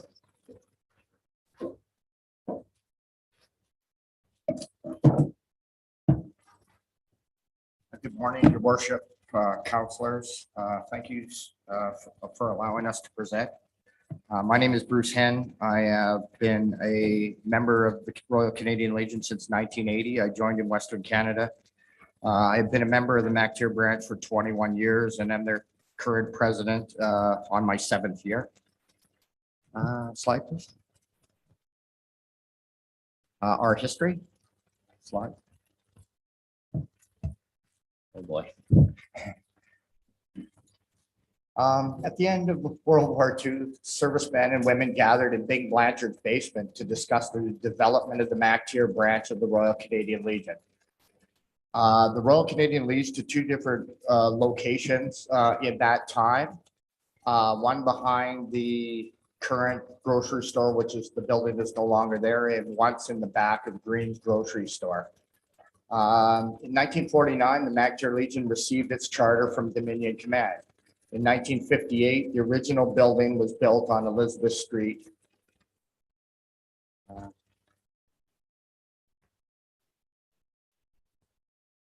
Unveiling of the cenotaph, November 11th, 1961, George Hall, who later became a branch president, constructed the cenotaph that sat on the Legion property at 11 Elizabeth Street.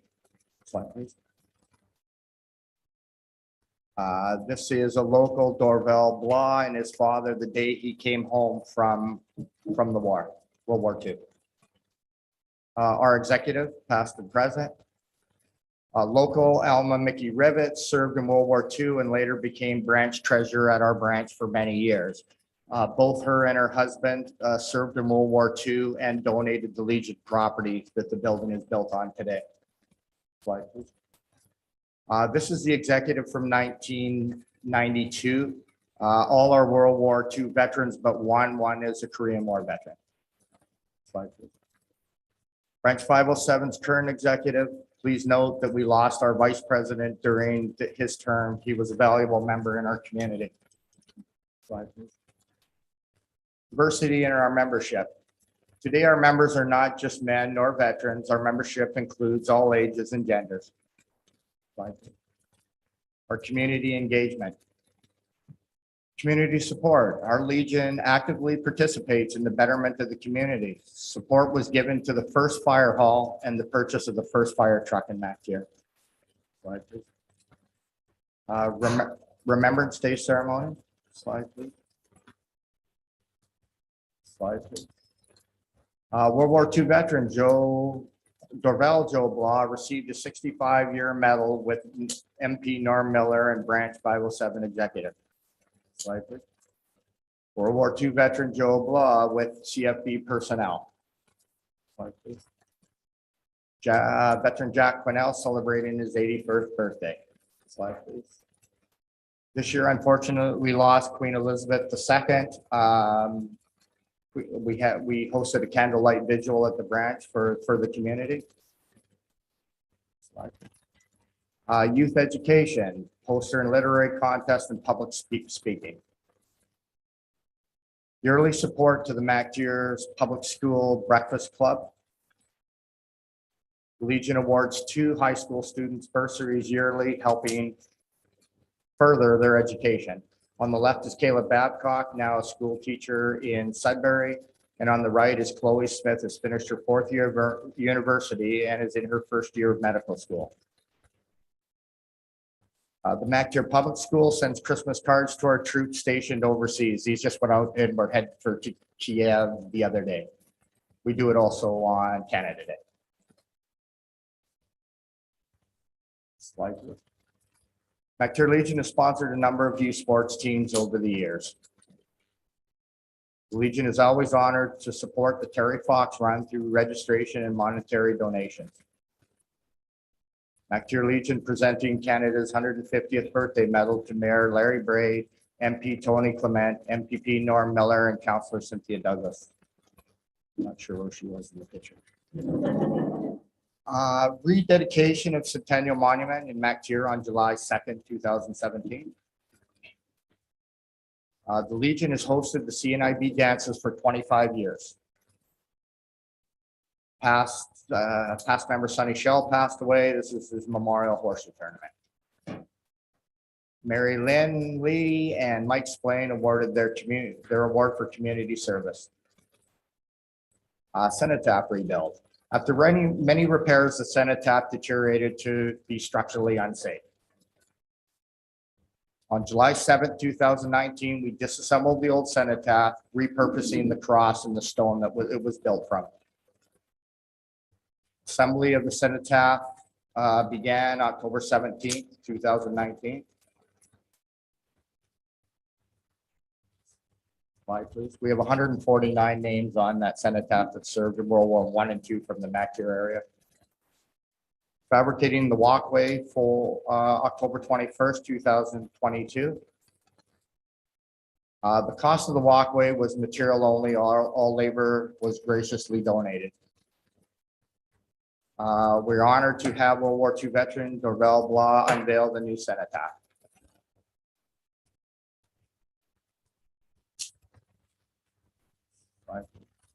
Great to start off the unveiling of the new cenotaph. Legion building.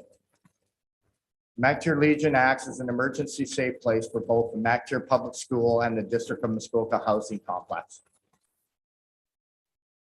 The washrooms, ceilings, floor, and stall counters require maintenance. Our windows need to be replaced as they are cracked, frames are rotting, and the concrete is cracking. There's condensation buildup and there is heat loss. There are no pictures of the roof, but part of the roof also is in bad shape and requires maintenance. Our request. With the slides provided, you can see how the Legion supports the monetary assistance to many of the groups throughout the community. We have spent thousands of dollars on a new cenotaph and 2 heating and air and heating units with minimal support. We have much upkeep to the branch now and over the next few years. To help us now and in the future, we are asking Georgian Bay Township for a $10,000 annual donation. If that is possible, we ask council for any donation possible. Thank you. On behalf of our veterans and their families, as well as the community, we thank you all for your consideration. Mr. Henn, thank you very much. Thank you. Council.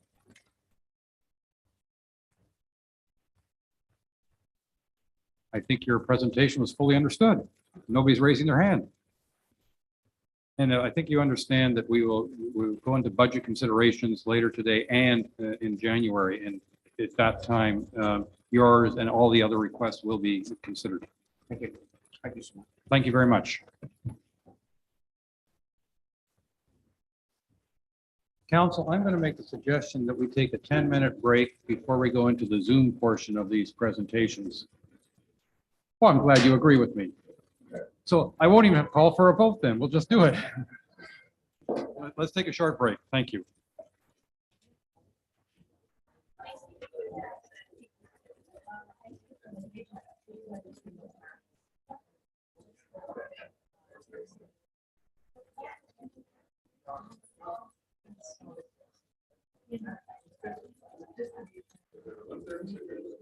I do.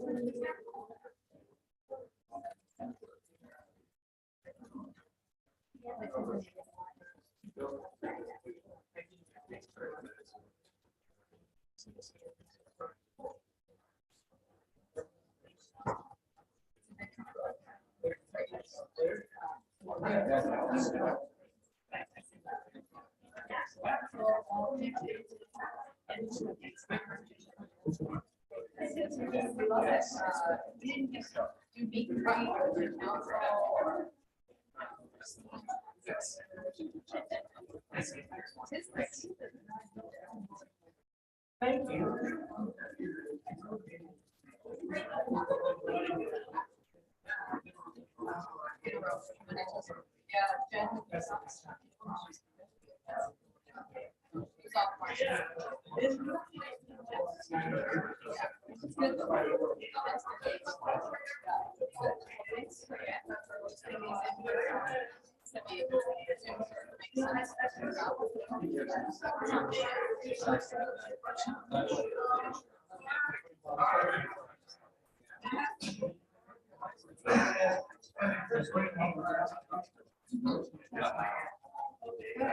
So we're going to meet with the next.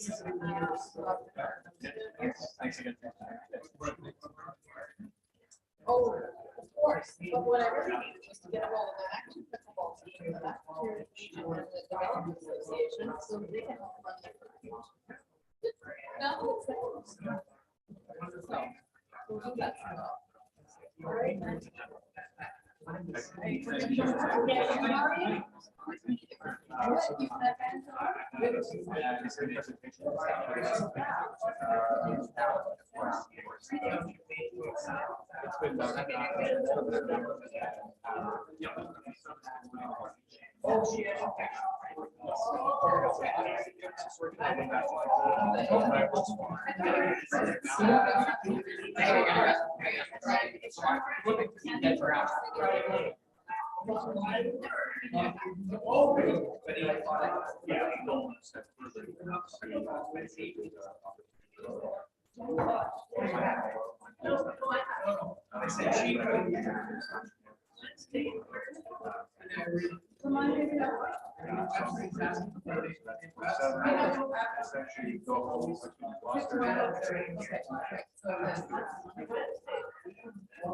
We'll talk about that. We're just planning on planning it, and then we'll start.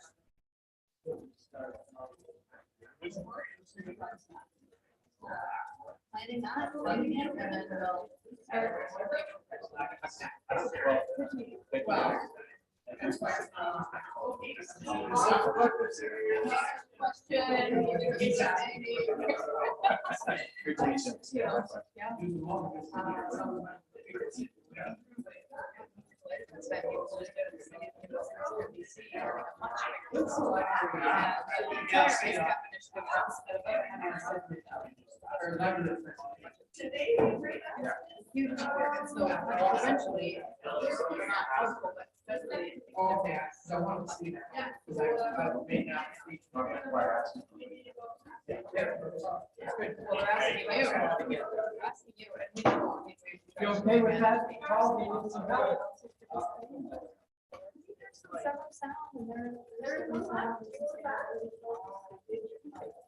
Yeah, we did. I've seen their budget, and that's what I've seen so far.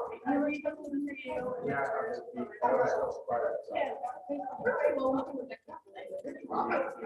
But we definitely like to coordinate because there's room to do the community grassroots work and they can do some. Your buildings. We also have that, probably, right on there, board, and we have the.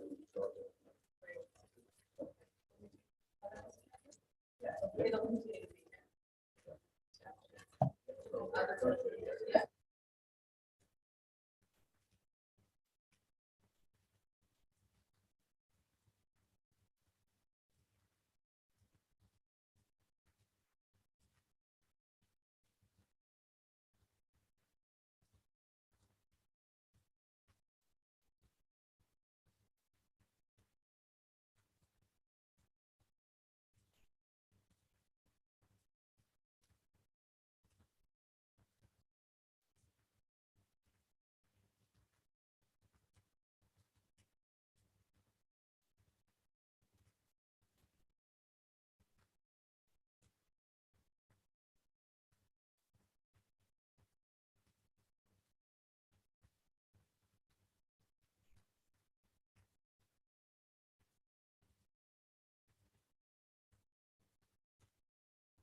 I wonder if we can start trying to pull this back together.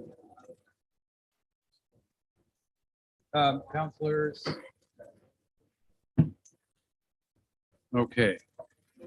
Are we, we're back on? That would be the next step. Okay. At this point, let's bring this meeting back to order. And we now follow the 7 in-person delegations with 7 Zoom delegations. And the first one is the Muskoka Area Ontario Health Team and Ryan Coyne, the project managers, who I have on my list. I'm going to rely on our clerk to get this all coordinated. Would you like me to present your presentation on screen? You also do have the ability to share your screen as well, but just let me know and I will put it up. Sure. Yes, please. That would be fine. The PowerPoint would be fantastic. Sounds good.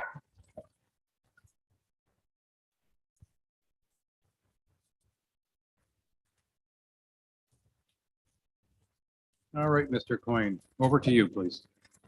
Well, thank you very much, Mayor, and thank you to the entire council. I really appreciate everyone's time and willingness to have me here today. My name's Ryan Coyne. I am here on behalf of the Muskoka Area Ontario Health Team.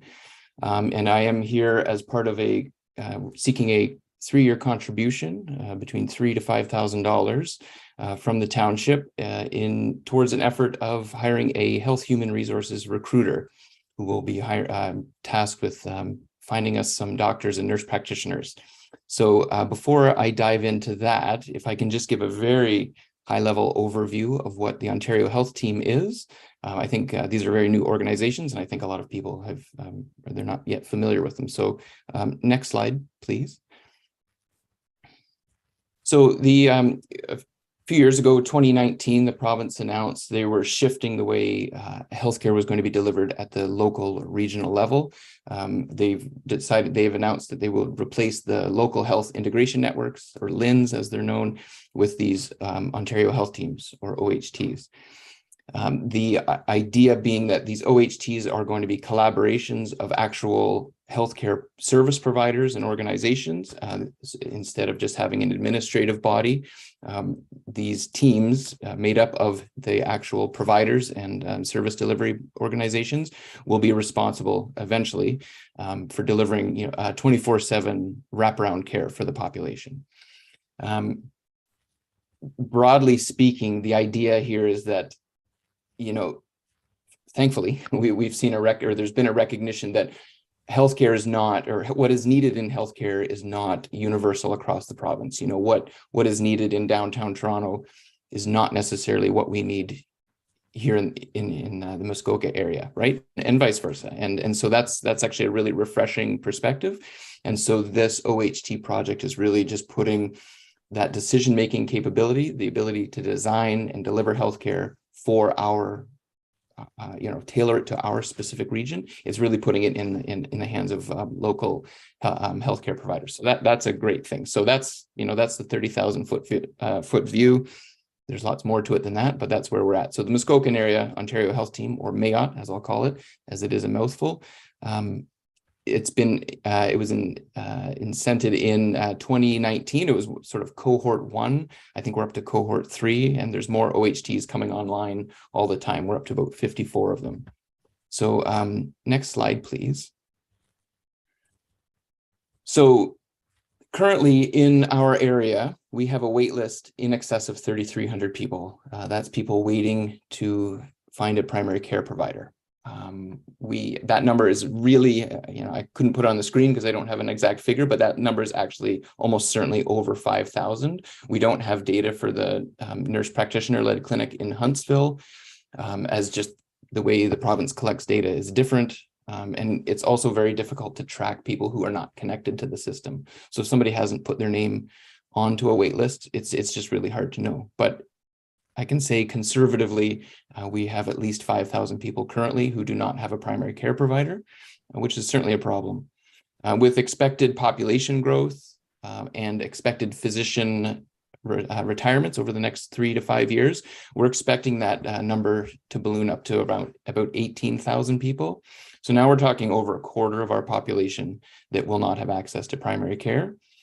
And in addition to that, as I mentioned, the expected retirements, we have at least 7 in one of the family health teams, 7 physicians looking to retire in the next 3 to 5 years. Several of those want to retire now, but cannot because there's no one to take their place. So right now we know we need 3 to 4 primary care providers. So that would be a family physician or a nurse practitioner to provide primary care. But in the next 3 years, we're going to need another 15 to 17 of those providers. So, you know, in the next few years, we're looking at least 20 providers. So we're really standing at the edge of a cliff here in terms of primary care. I think we've all heard the stories around, you know, the overwhelming situation in the hospitals. The emergency rooms are just bursting at the seams. One of the best ways to reduce that burden is to divert people away from the emergency room, right? And that it's very difficult to do that if you can't see your, you know, your family doctor or primary care provider. So this is a real concern. So one of the issues or one of the biggest pieces of work within MAOT right now is focused on this health human resources or HHR issue. And one of the strategies we've decided to take is to hire a dedicated recruiter to go out and find those, you know, 4 providers now and, you know, 20 in the next few years. But we need somebody who can go out and network, network with the local medical schools, job fairs, and just build those connections with people so that we can get people who want to work here. There have been lots of approaches taken to recruit people. I'm sure we've all heard of financial incentives. So a community will offer a financial incentive to have a provider come and work in their community. Generally works, but it works for the length of time that contract exists. So you offer a person X number of dollars to work for a certain amount of time. Generally speaking, the minute that contract is up, they're gone, and then you're out of pocket for another incentive to bring in a new provider. So it puts the burden of that cost onto the region, and it essentially becomes a permanent cost of doing business. So it's not sustainable and it doesn't work. You also have a high turnover of providers. So it's, the patients receive lower quality of care. They don't have that continuity of care. So certainly the research and experience seems to show that a recruiter is one of the best ways of doing that. And so that's the approach that MAOT has taken. And we're certainly hoping that that's going to be the case. So next slide, please. Relevant to my being here today, we've sent out a formal request letter to various partners across the community back on October 25th, requesting a 3-year commitment based on, at least as far as the municipalities are concerned, this would be based on population size. And as I said at the outset, for the township here, we're looking for a 3-year commitment of $3,000 to $5,000 annually.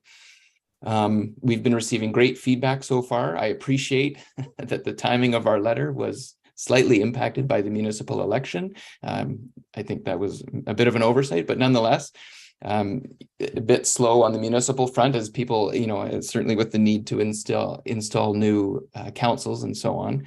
But we've had great feedback. We've had firm commitment from the town of Bracebridge, Lake of Bays Township. I just heard this morning from Armour Township. They've committed.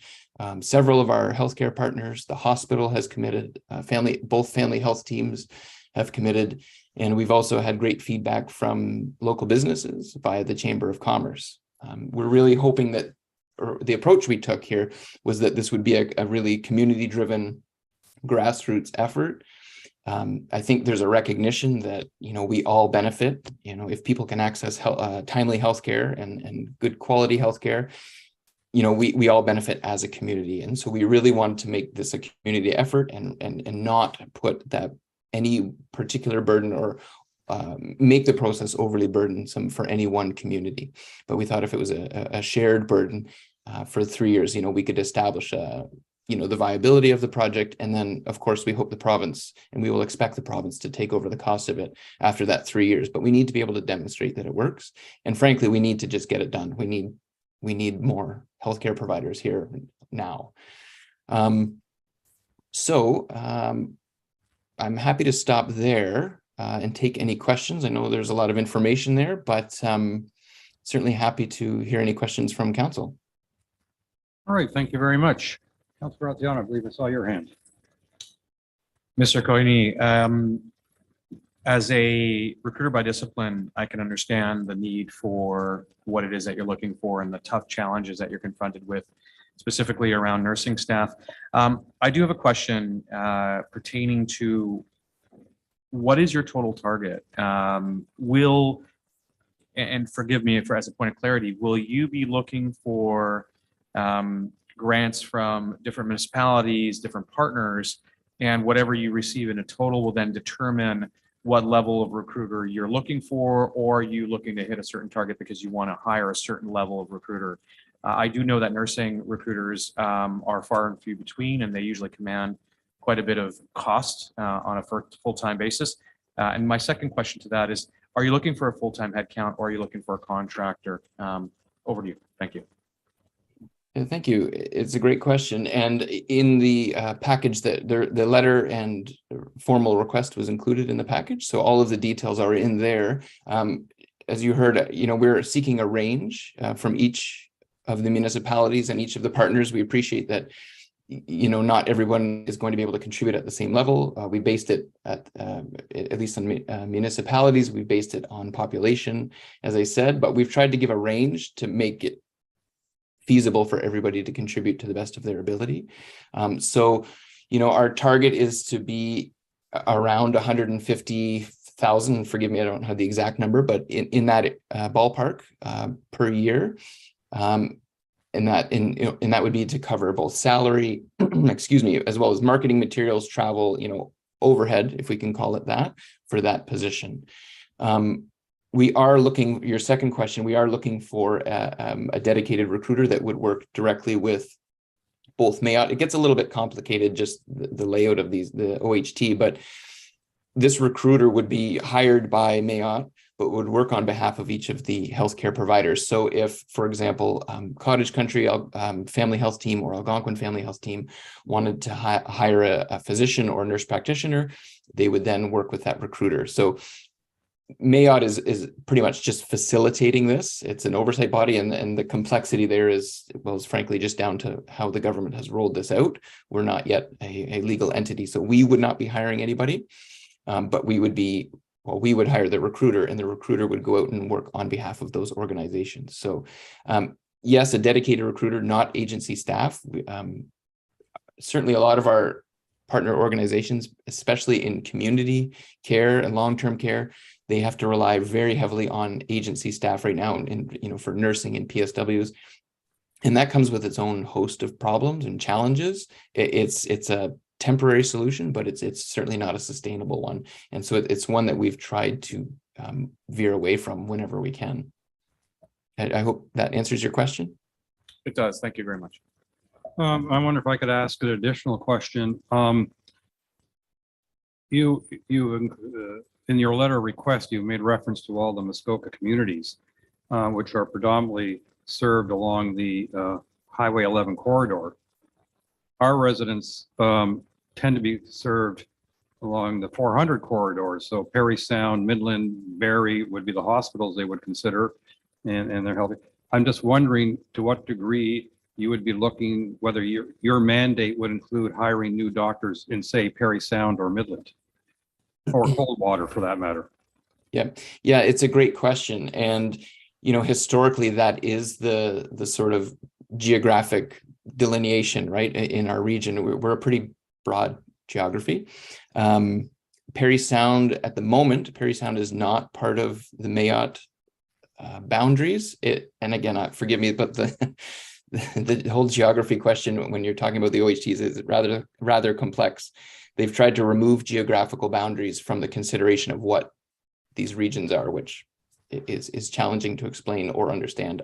I don't personally. So, but right now Perry Sound is not included, nor is Midland. Certainly like in Collingwood, they would be, some of them are not currently assigned to an OHT. So I suspect in the future that may change. But more to the point of your question, certainly on the township's website, you list the some of the health hubs in the area. There's the Wata Health Hub, the Port Carling health hub. Those are both run by Cottage Country Family Health Team. I can tell you I'm working on a parallel project right now to increase the number of nurse practitioners in those health hubs.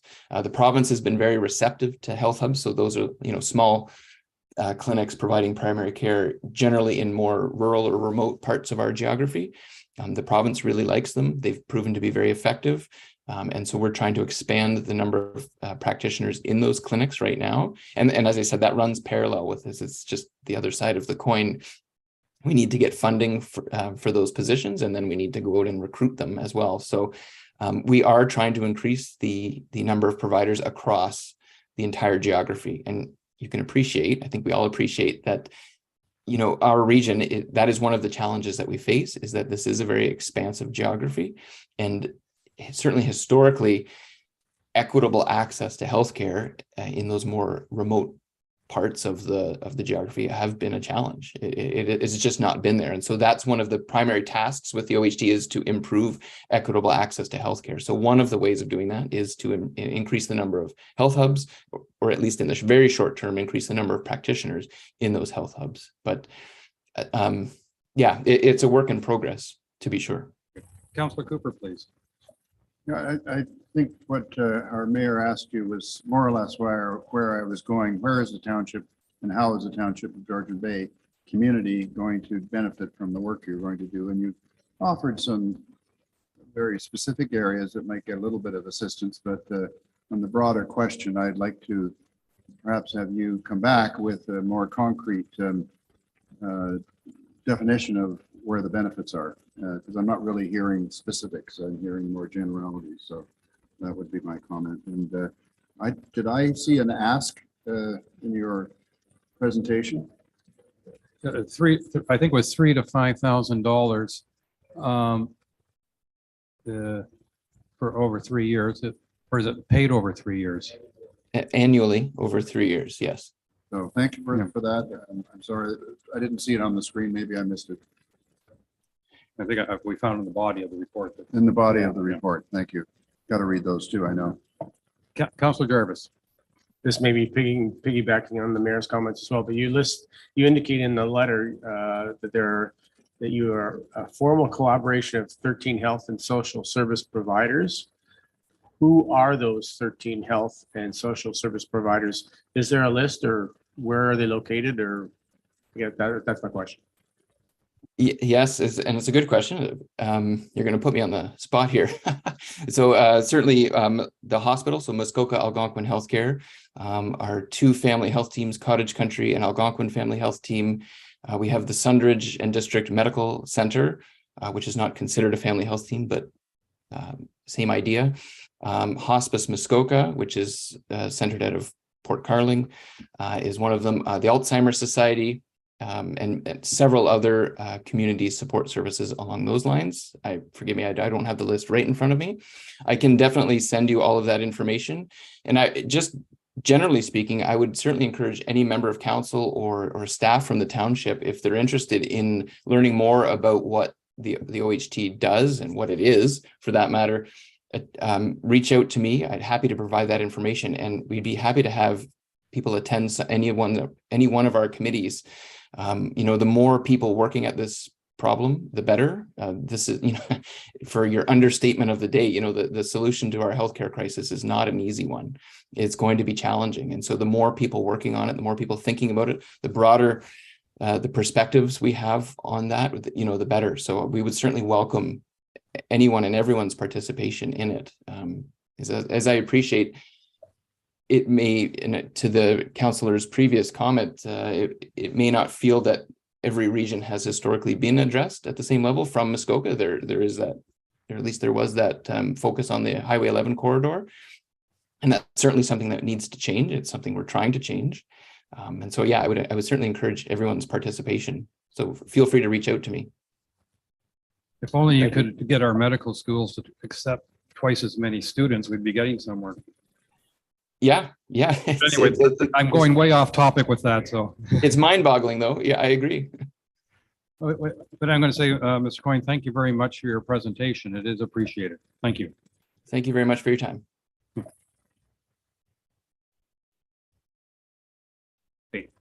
Next on our list, Georgian Bay Public Library, Stephanie Clare.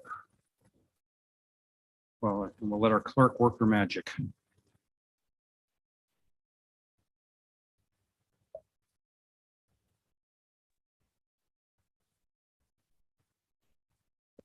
Apologies, and Ms. McGibbon, the board chair.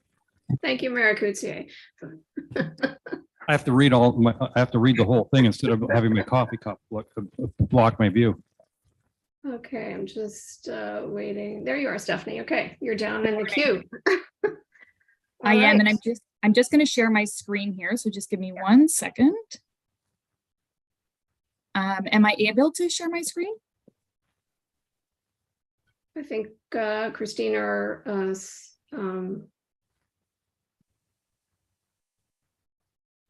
yeah, I think Sydney might have to let you give you should be able permission. to share your screen.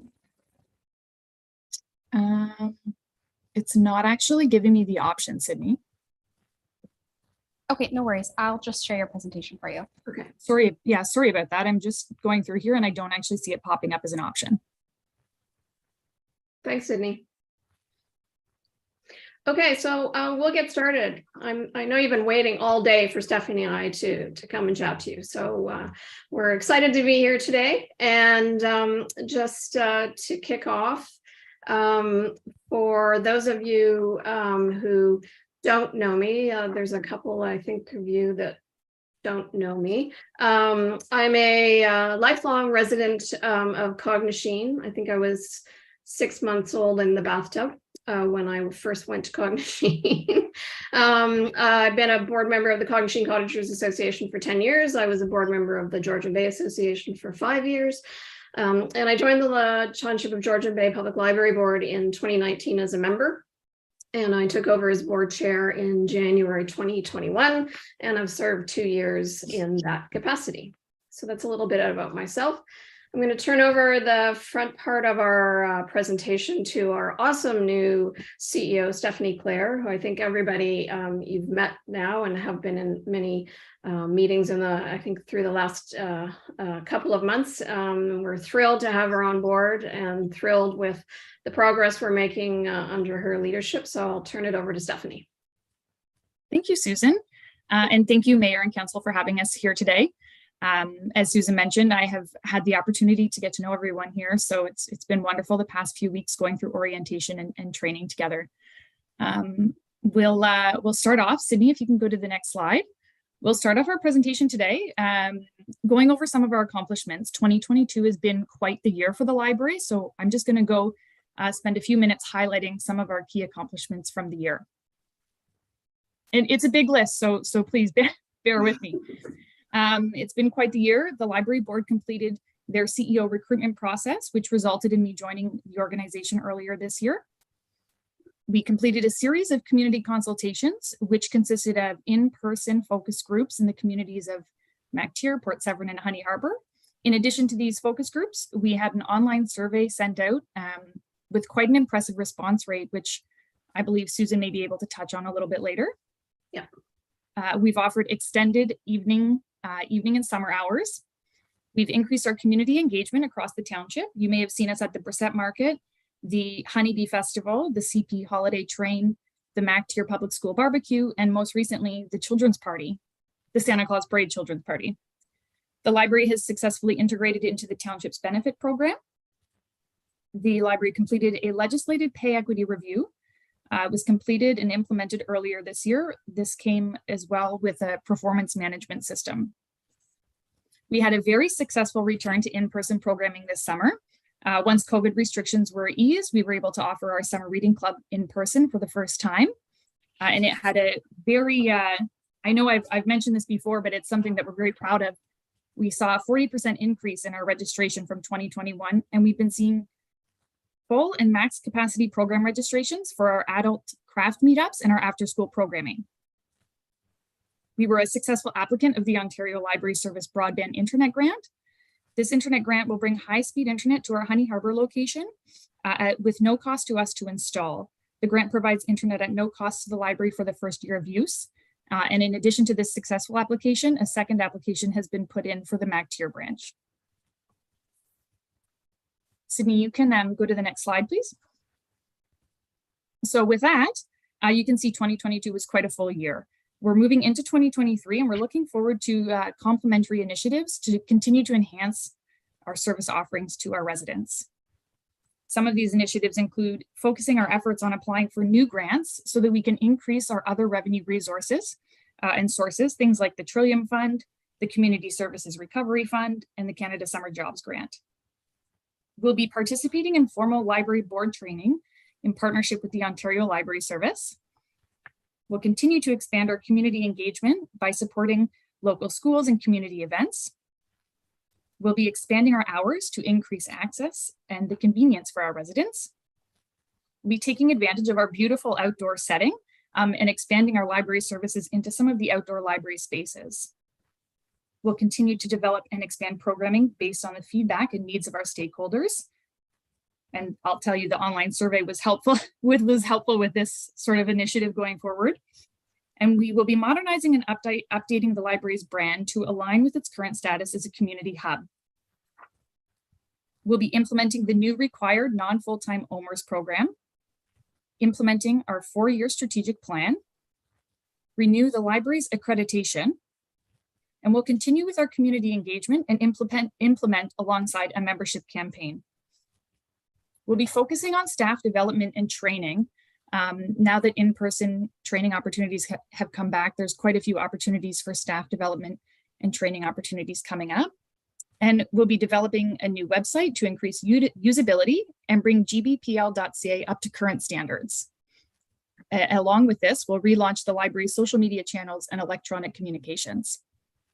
Stephanie, do you want to just, I think it might be interesting just for council and everyone to understand what library accreditation is, because we haven't, it's been a number of years since we've done it, and it's a really important thing that we have to do as a library system, a public library system.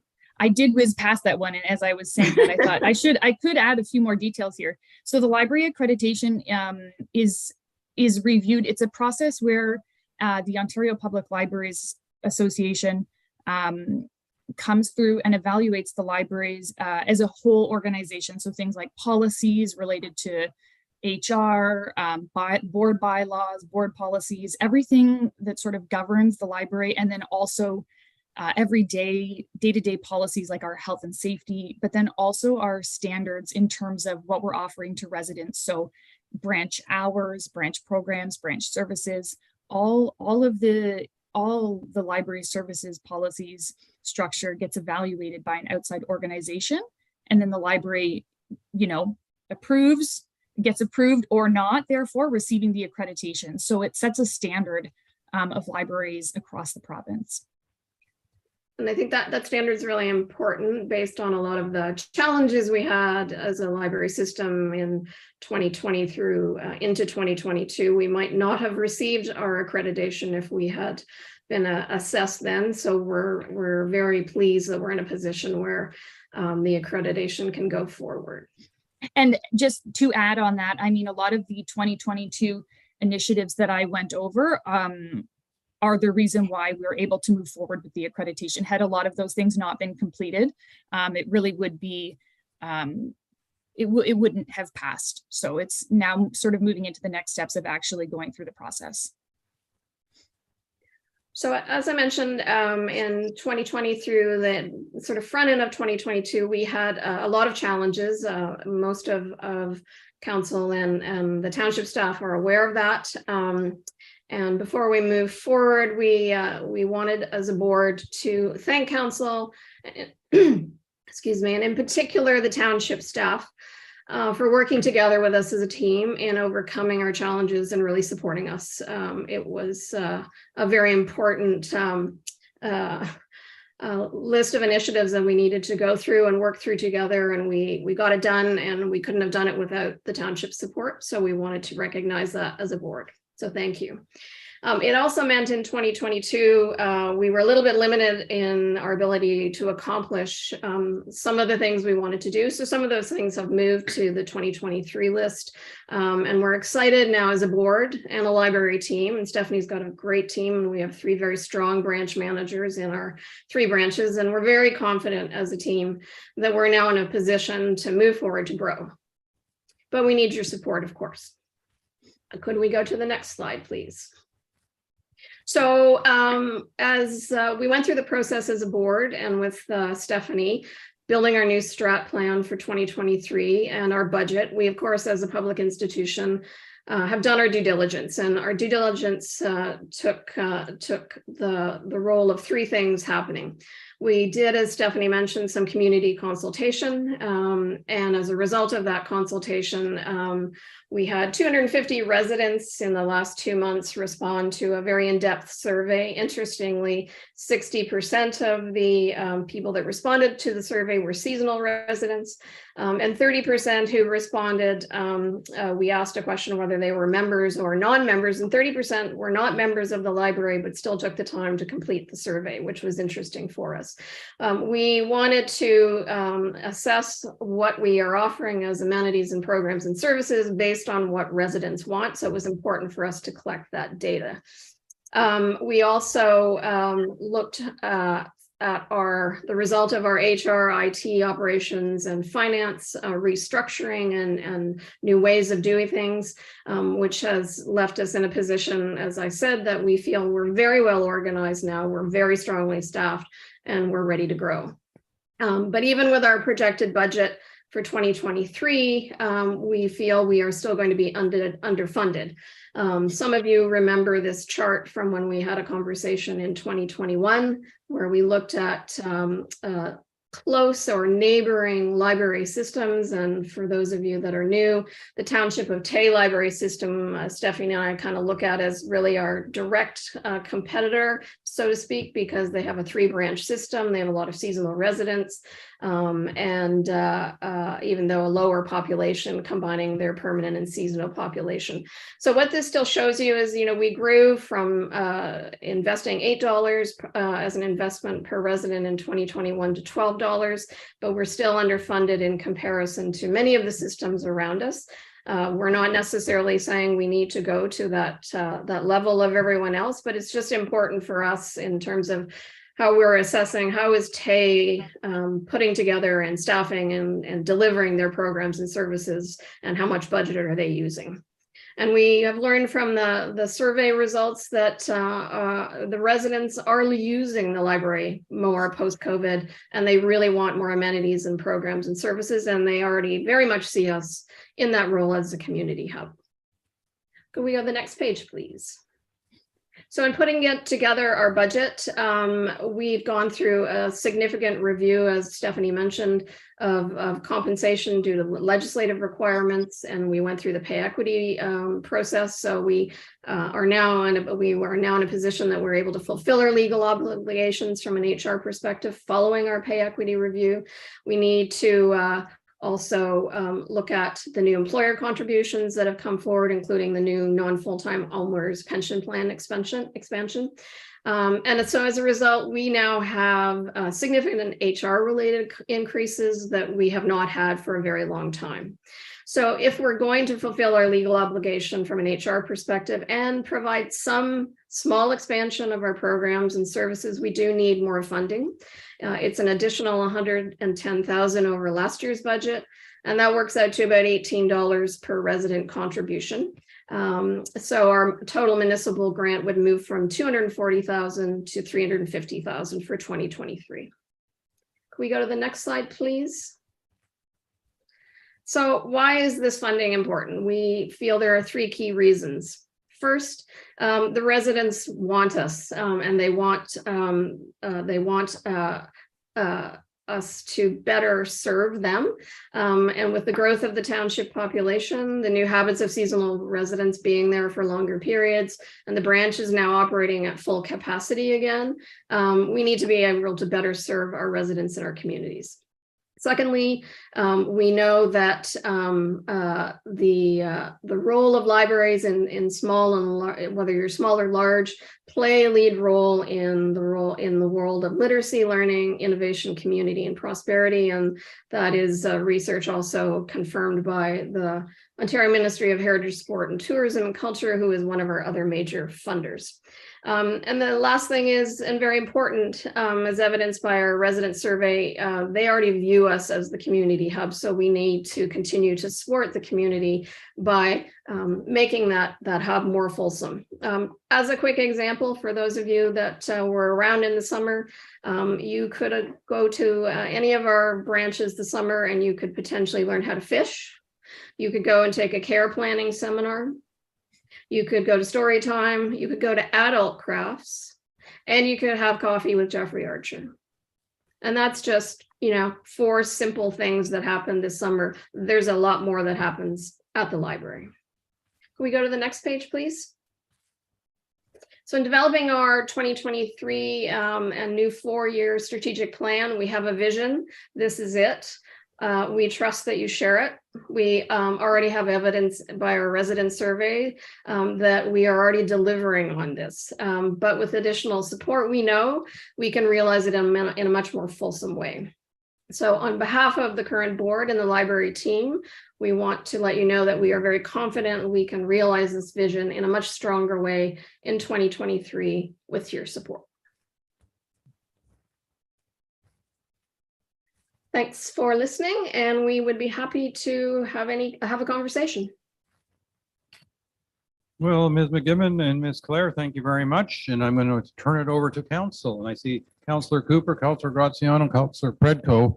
I think I better go back and forth. I'm 25. So it's going to start with Councillor Cooper, then over that side, this side, that side. Councillor Cooper. Thank you very much for the presentation, Susan and Stephanie. Very comprehensive, but I do have, and I know that's a comment, but there you go. I like to think. We'll take it. I won't have time to stop you when you make a sentence. When you make 5 sentences, I have time to stop you. Well, good luck with that. But anyway, moving on. I just put the button.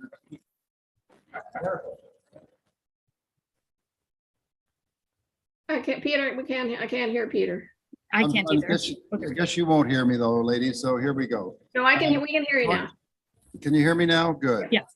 That's great. The mayor was trying to cut me off, but it didn't work. In any event, I would like to say I certainly support the library and its activities. There's no question about that. And I'd like to see you have greater success in the future. I would request, and I don't think I saw it here, that's the question. I would like to see and ask if you can provide us with statistics that also include what I would call municipalities that are more similar to the Township of Georgian Bay, specifically Lake of Bays, Archipelago, and Muskoka Lakes. So those are the 3 that I'd like to see some stats from for comparative purposes, because what I saw in your presentation was townships that had mostly permanent population, and I'm all for permanent population, but our mix is very different. So that's the first request, if you can see if you can provide that. And around that, there's another sort of metrics thing that I wondered if you could provide, either or try to provide, and that would be some sort of a users metrics, library users metrics and comparators with those same more similar municipalities. Is that something that you can do? We can do some of that. I'm not sure we'll get much out of the Township of the Archipelago because they don't specifically have a library, though many of the Archipelago residents go to the Parry Sound Library, so we can look at Parry Sound.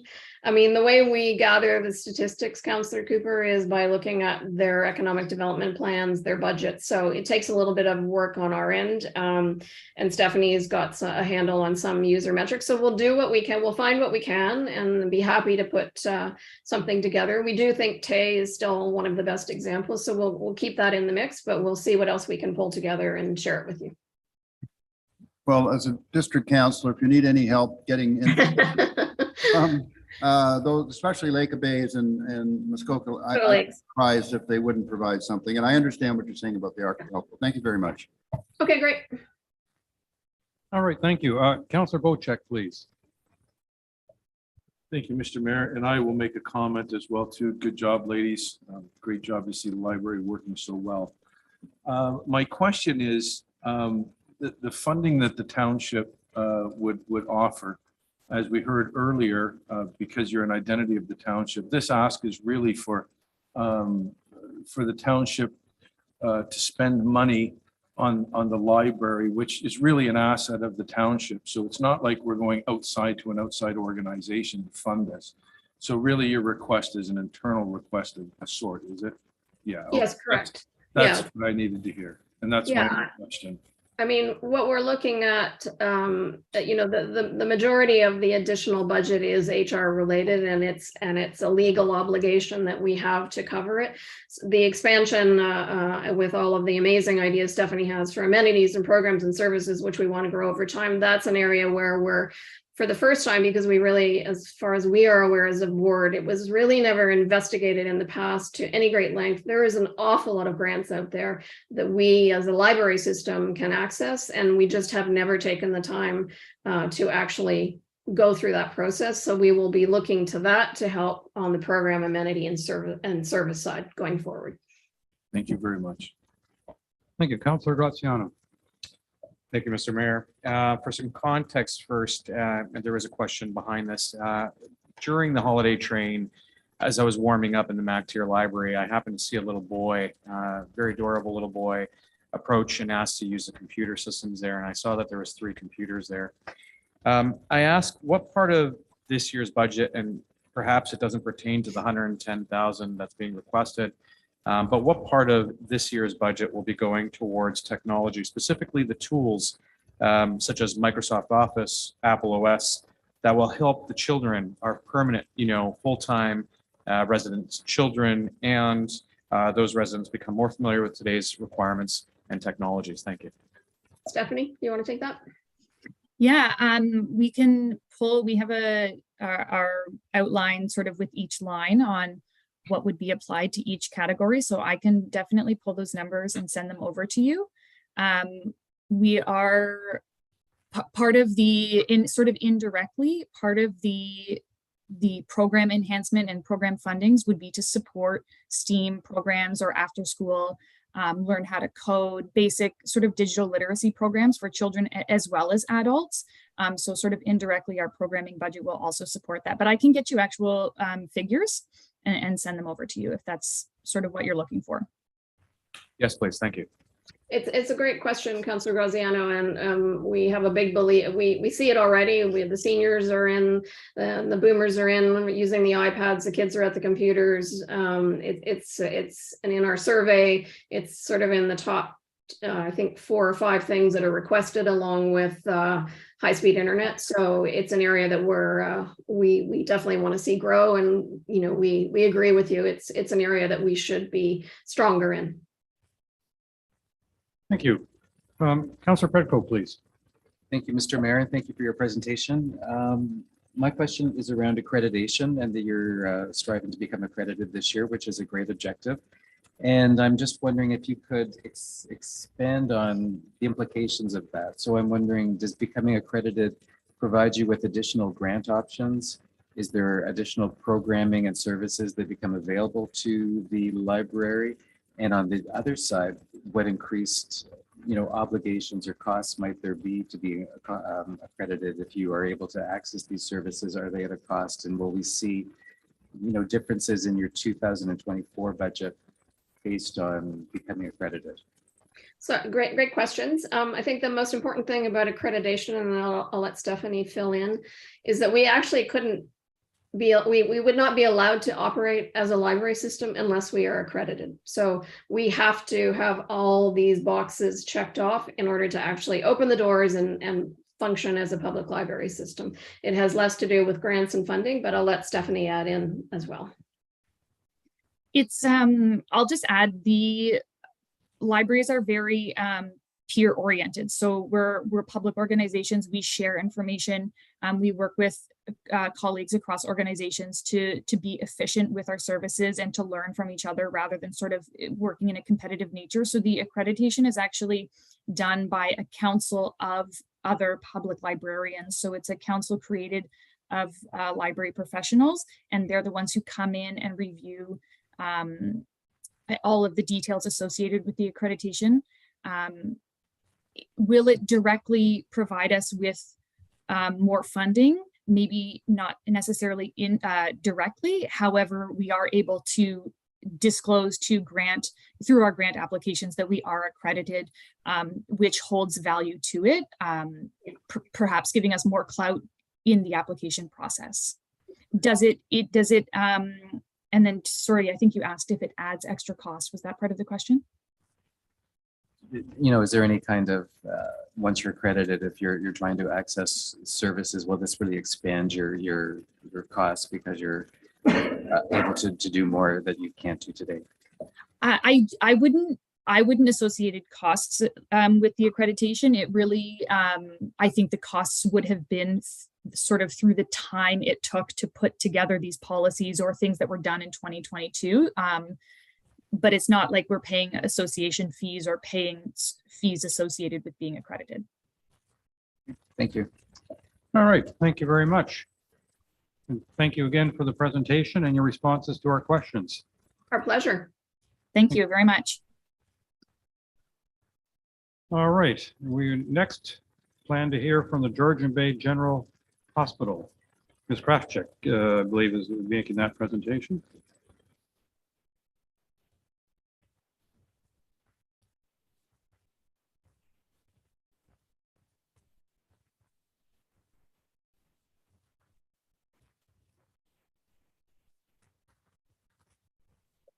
Good morning, everybody.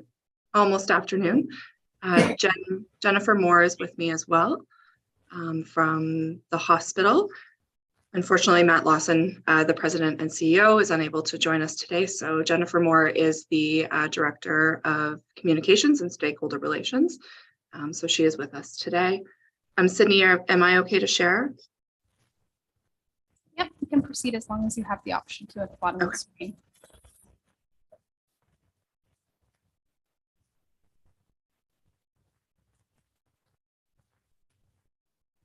Okay, just bear with me here.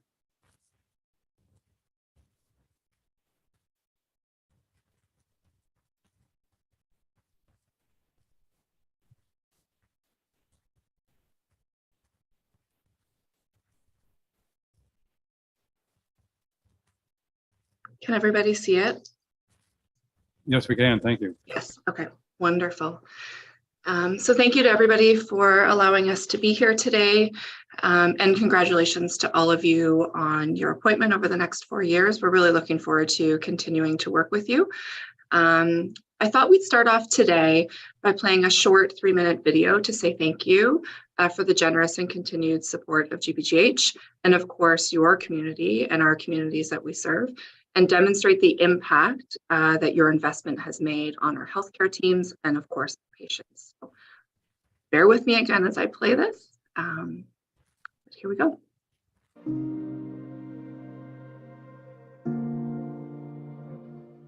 Thanks to our generous donors, we were able to obtain essential equipment to meet the needs of our rapidly growing population. GBGH needs to be prepared for its patients, needs the right equipment in place, and must have the latest technology to find the answers you need when you're in our care. Thank you to our donors who have made exceptional care possible today.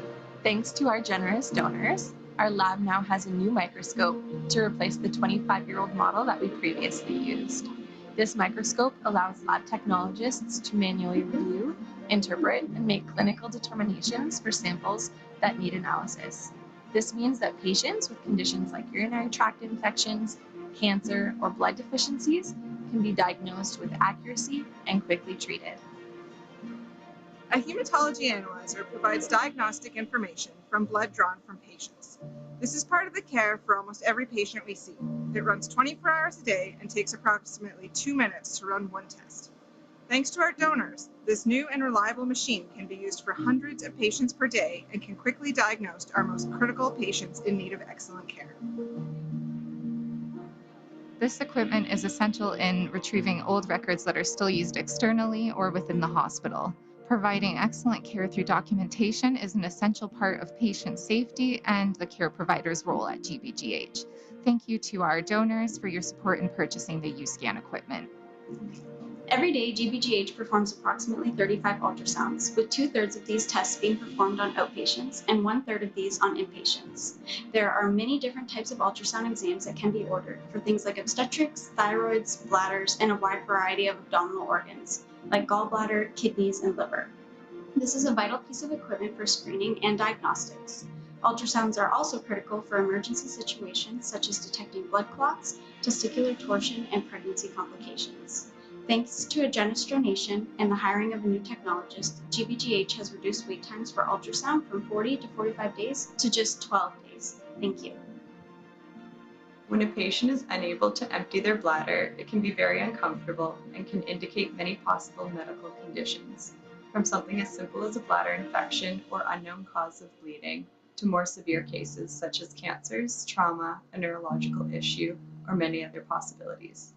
A bladder scanner is an essential, simple-to-use tool that gives us accurate, timely diagnostic information in under a minute or so that can help relieve the patient's discomfort and help to determine a diagnosis faster.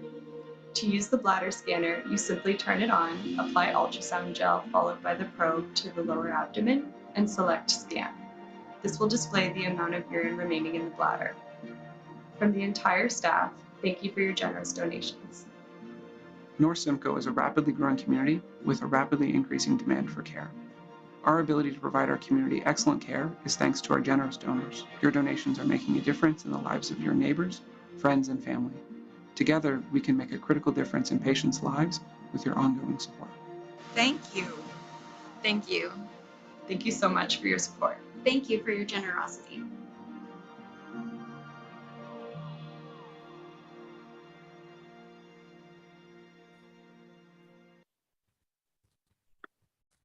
So I always say philanthropy is the difference between a good hospital and a great hospital, and you have certainly helped to make ours a great hospital.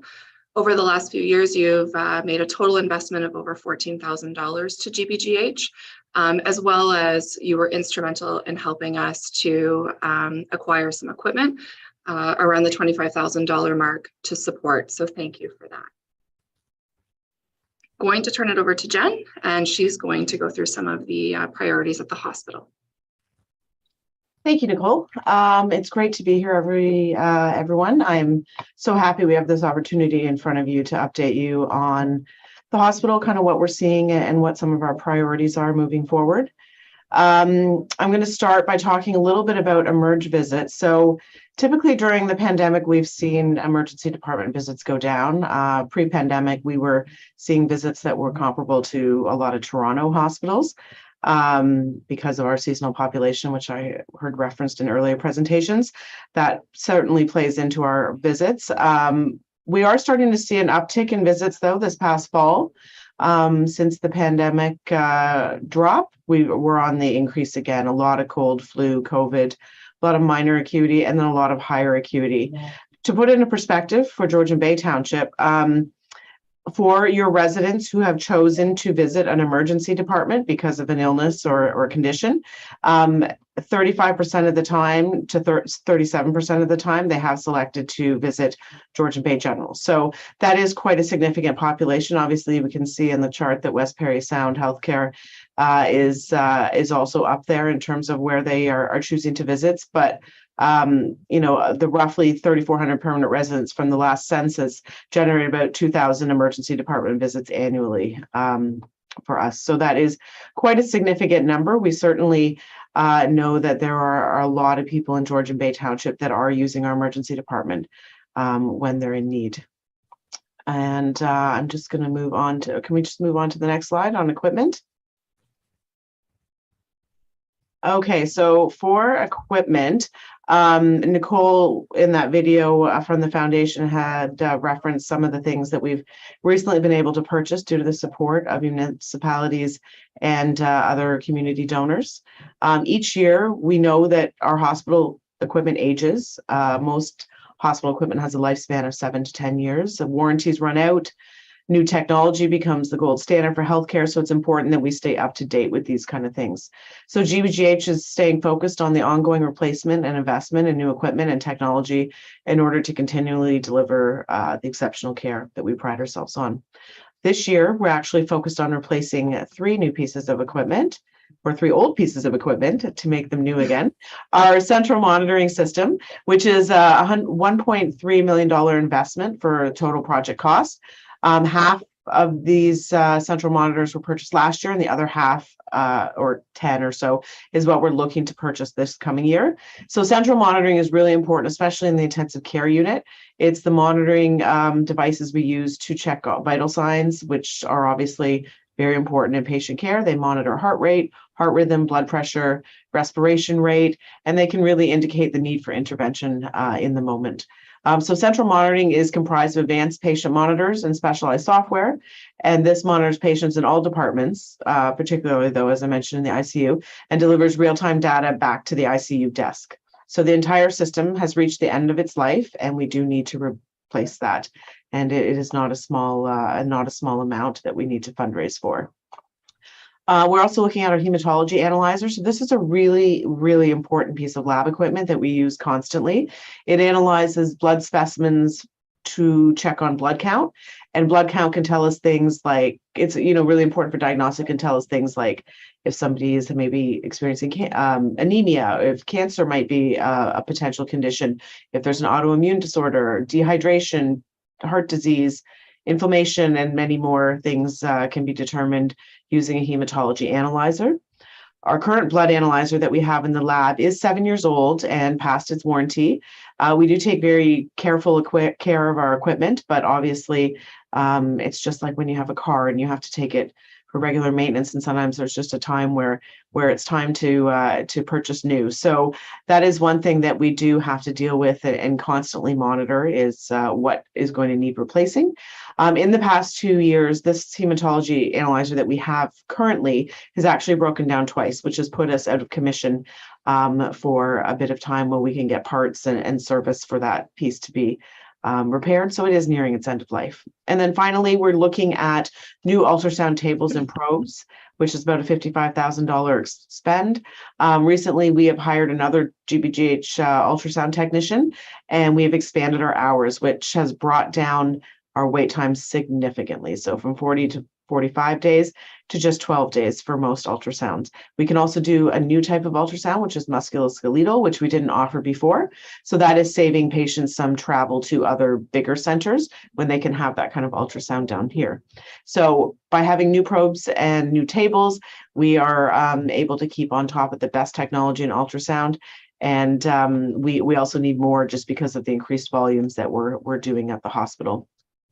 Some of the things we're also raising money for this year is a microfilm printer and scanner, which I think was referenced slightly in that video, and the bladder scanner, 3 new ECG machines, and we just actually fundraised enough for the patient bathtub, which was during Giving Tuesday.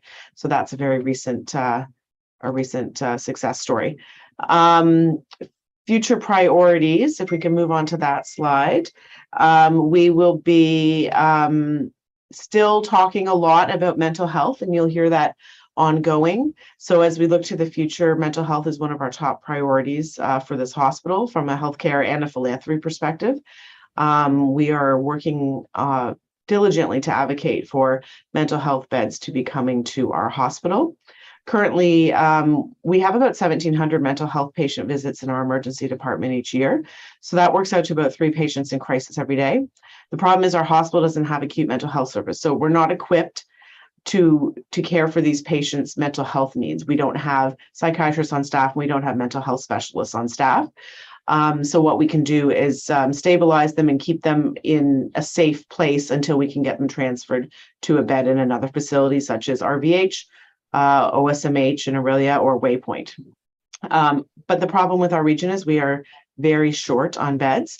And often that can mean extended wait times in emergency. It's not uncommon that we have a mental health patient waiting 100+ hours in our emerge. So when beds are full across the region, which is very common, our patients must wait at GBGH until they can get into an appropriate available bed. The other thing that complicates the situation when we're dealing with mental health in our emergency department is about 44% of mental health patients that come to us also have a concurrent medical needs. So we are certainly equipped to deal with those medical needs immediately, but in an ideal situation, we'd be able to care for their mental health and their physical needs simultaneously. That is, equitable access to care, that is patient-centered care. So we're working really hard to bring these services to our hospital, which include 36 inpatient beds, as well as an outpatient day program to ease patients' transition back into their regular routine that they had before their crisis. We do need to build onto this facility in order to bring these here. So we are looking for funding that will help us add on to our facility.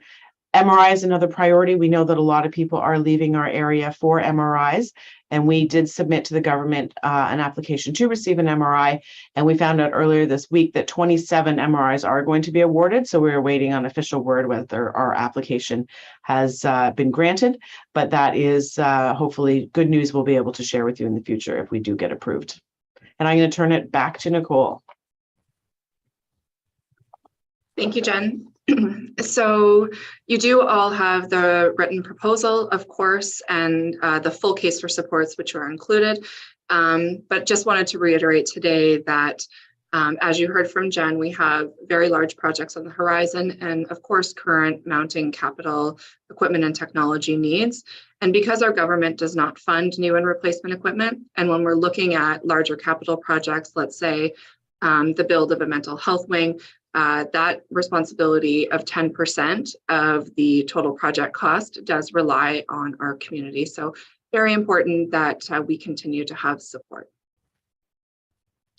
And of course, the request was to consider a gift of $12,500 a year annually over the next 4 years. So very much hoping that you will consider this and continue to support the patients and the communities that we serve. So I'll stop sharing now and give some time for questions. All right, well, thank you. Thank you very much for that. Councillor Jarvis.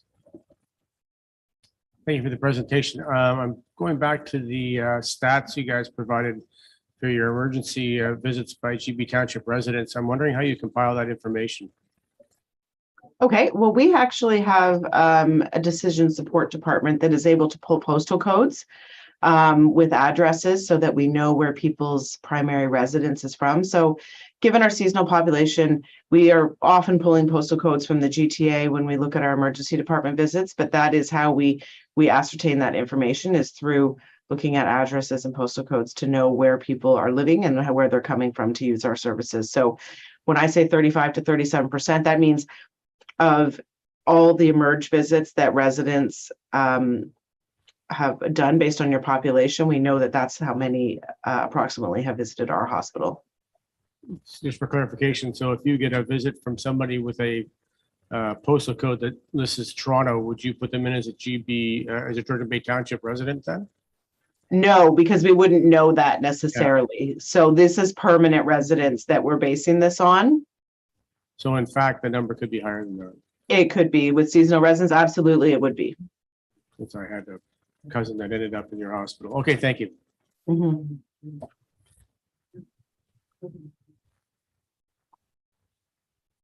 I don't see any other hands raised, so I'm going to say thank you very much for your presentation.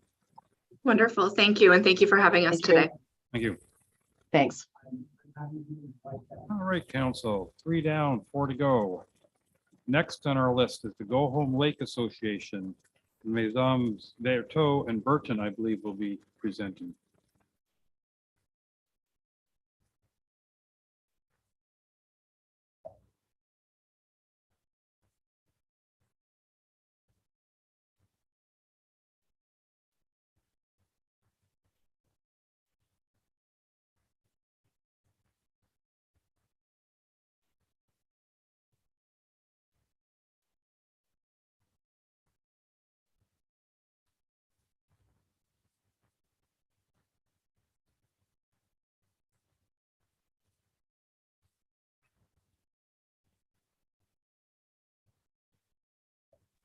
Good morning.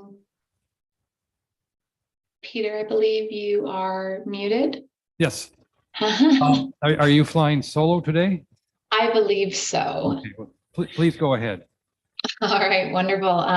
So good morning, Council. Thank you so much for having me today. Wondering if you wouldn't mind sharing my slides as well, please.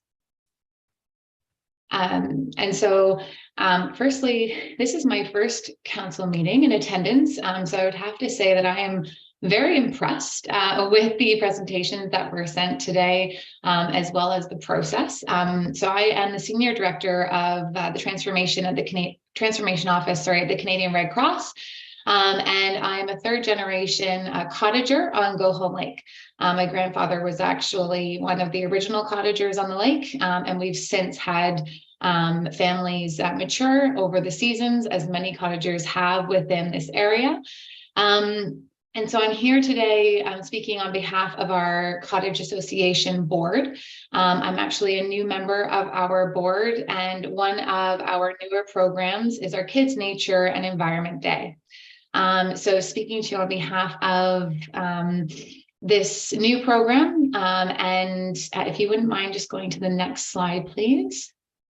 Unfortunately, my colleague was unable to attend because she is a teacher and she had to go to class, but keeping this really kind of short and sweet, we just did kind of 2 slides. We are a small fish in a big pond of Georgian Bay Township. And although we are small, we represent, there are about 450 cottagers on our lake, and we have approximately, from a yearly basis, 250 cottagers that participate and provide annual memberships.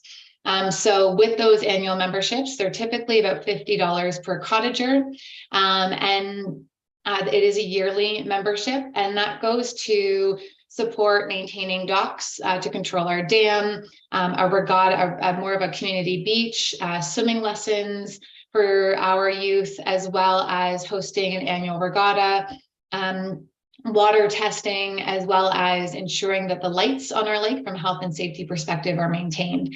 So a very small amount, there's roughly about $2,500 or $12,500 from a membership fee perspective that goes towards a lot of these services. And so over the last 4 years, we have started this program.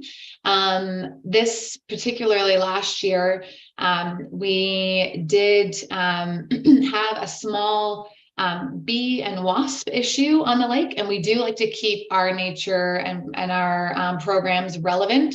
As you can imagine, the perception of this was that they are pests. And so in order to support moving forward next year, our Kids in Nature Day will have a theme of Be Awesome. We'll be supporting roughly around 25 to 30 youth. The total cost equates to about $50 per youth. And just due to the nature of the program and the popularity of the program, as we've established and we're starting to mature it, we do require funding in order to hold a more robust event. Really, we look at this program as critical for not only establishing long-term relationships on the lake, but also creating environmental stewards. It's no surprise that we do have a lot of seasonal population within our lake. And so we want to make sure that they are learning to respect the environment in which they're living and playing. And, although we are a small lake, we do think that our reach is far, because many of the members or the demographic of our youth are from all over Ontario and all over Canada, for that matter. So we are seeking funding for this event this year. Our membership this program in previous years has been anywhere to maybe $300 to $400.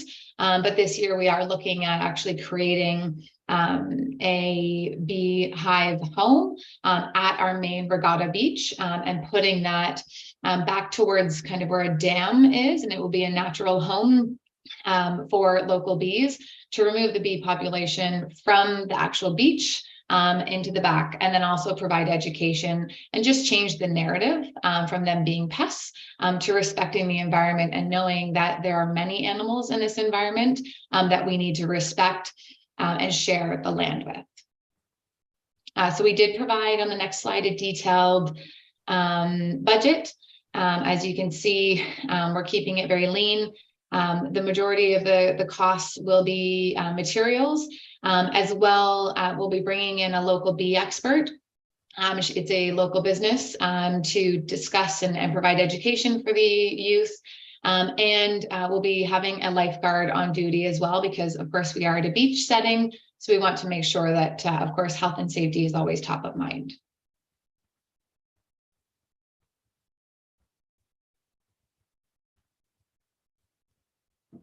Okay, well, thank you very much for that presentation. Council Predko, please.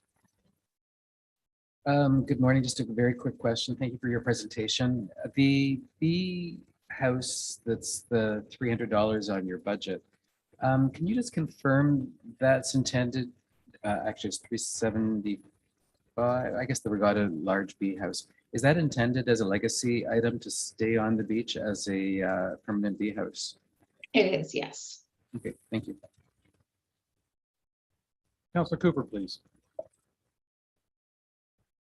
Just a question thank you for the presentation, by the way, but just a quick question with respect to how and who can use this or attend this program? Non-members, people, non-members from Go Home Lake, non-members from anywhere in the township of Georgian Bay. Can you fill me in on that, please?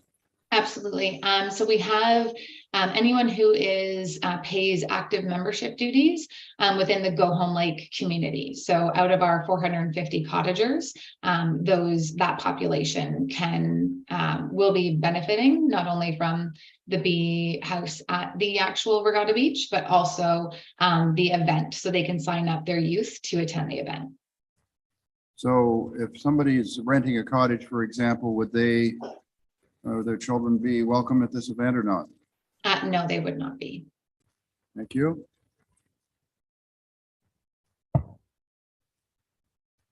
I'm seeing no other hands raised, so I'll say again, thank you very much for your presentation. Thank you so much for the consideration, and have a lovely holiday. And next on our list is the Cognashene Community Church, the Setchell.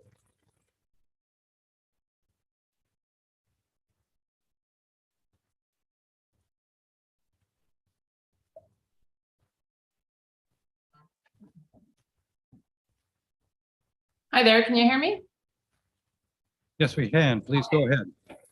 If you're happy, I can share my screen, or if it's easier. It's completely up to you, whatever you prefer. All right, can everyone see that? Yes, we can. Perfect, great. Good morning, your worship and counselors. I'm coming to you from Kelowna, and I respectfully acknowledge the Syilx Okanagan Nation and their peoples, in whose traditional, ancestral, unceded territory I'm in. We are all treaty people. Thank you for having us today. I'm here to represent the Cognashene Community Church, which is the hub of our community.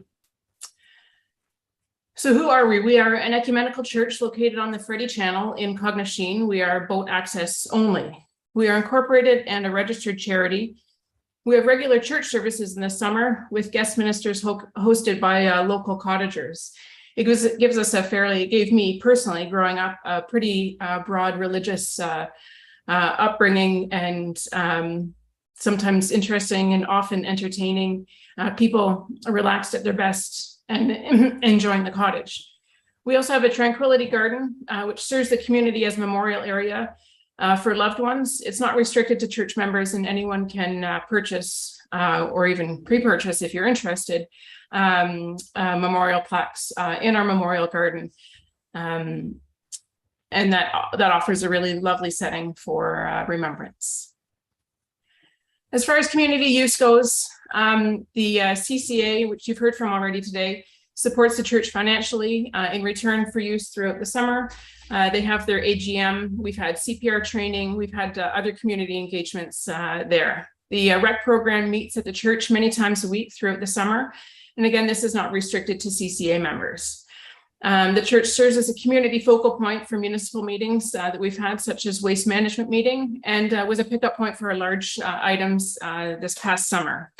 We've had other organizations that you've heard from today as well use the church for community engagements. But we have an issue at the church, and that 2 of our 3 church docks are in pretty dire need of replacement.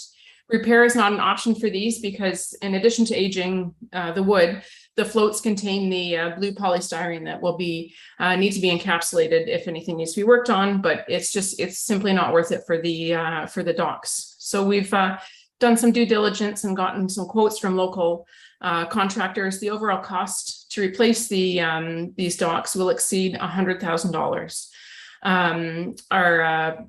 Our process will be to replace 1 finger dock at a time, starting with dock number 3, and the next slide will show that. And like I said, we'll be using local contractors. Oops. So there we go. A local person had a drone, and I like to refer to this as the God's eye view of the community church. So you can see we've got the 3 dock sections that are there. Dock 1 is 3 sections long, so it's longer of the two of them, and will require more extensive for replacement. The middle dock 2, it doesn't require work. It's quite modern. And then dock number 3, which is 2 sections long, that is the dock that we would like to start replacement with. That is there. And off on the bottom left of the screen is where the memorial garden is. There's a walkway that remains that we can access it. So the ask in 2021, we received $5,000 from the Township.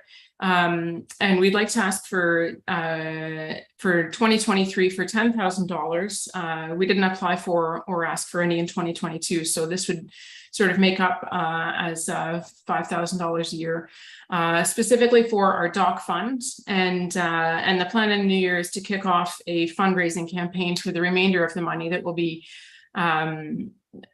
hopefully we'll be able to search for some more grants if we can find some, and continue fundraising through the church community.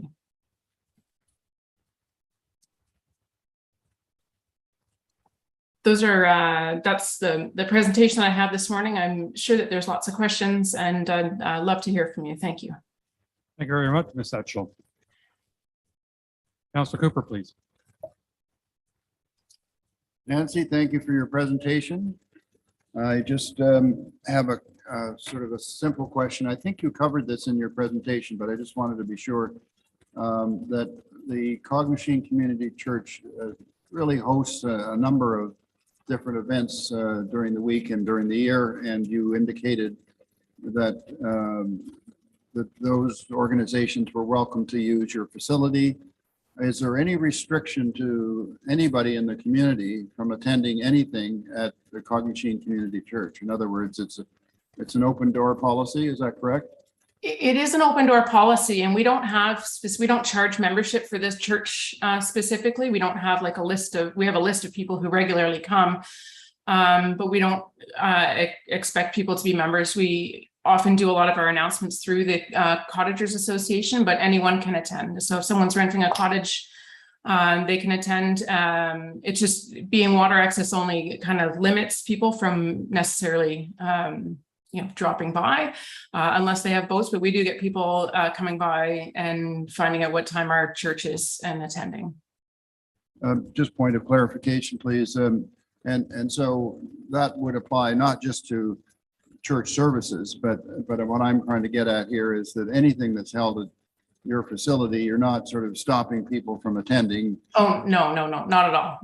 We welcome people. To make sure that it was open to any and all of the public in our township. Thank you. Sorry, and just to clarify, if the CCA has meetings there, they may, if it's something specifically for the CCA, but generally it's anything that we have there is open. Thank you.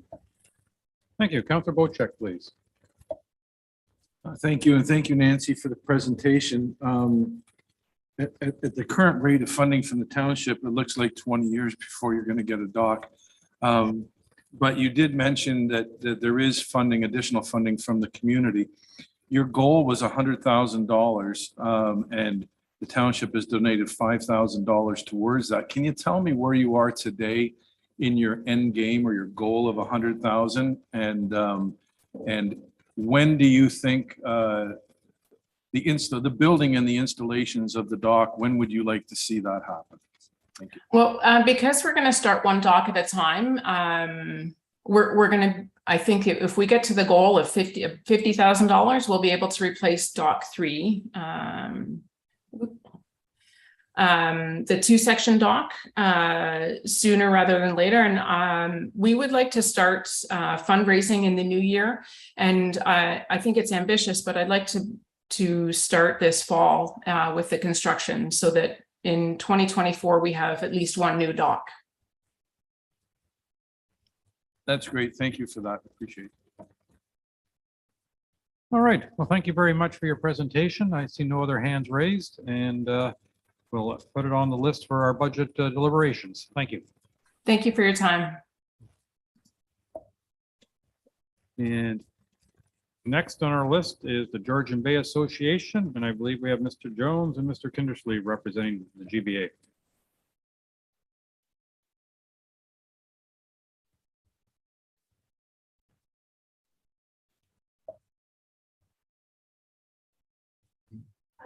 Yeah, I'm unmuting myself, gentlemen, and putting myself on video. And so thank you very much, Your Worship, and Councillors Bochek, Cooper, Predko, Jarvis, Graziano, and Hazelden. Thank you very much for allowing us to present our municipal planning comparison project for consideration today. By way of background, you've heard from many of the Cognashene folks. I am a Cognashene folk as well. I've been on the bay since 1988 and pretty much volunteering since 1991. I've been on the CCA board twice and continue to be on that board.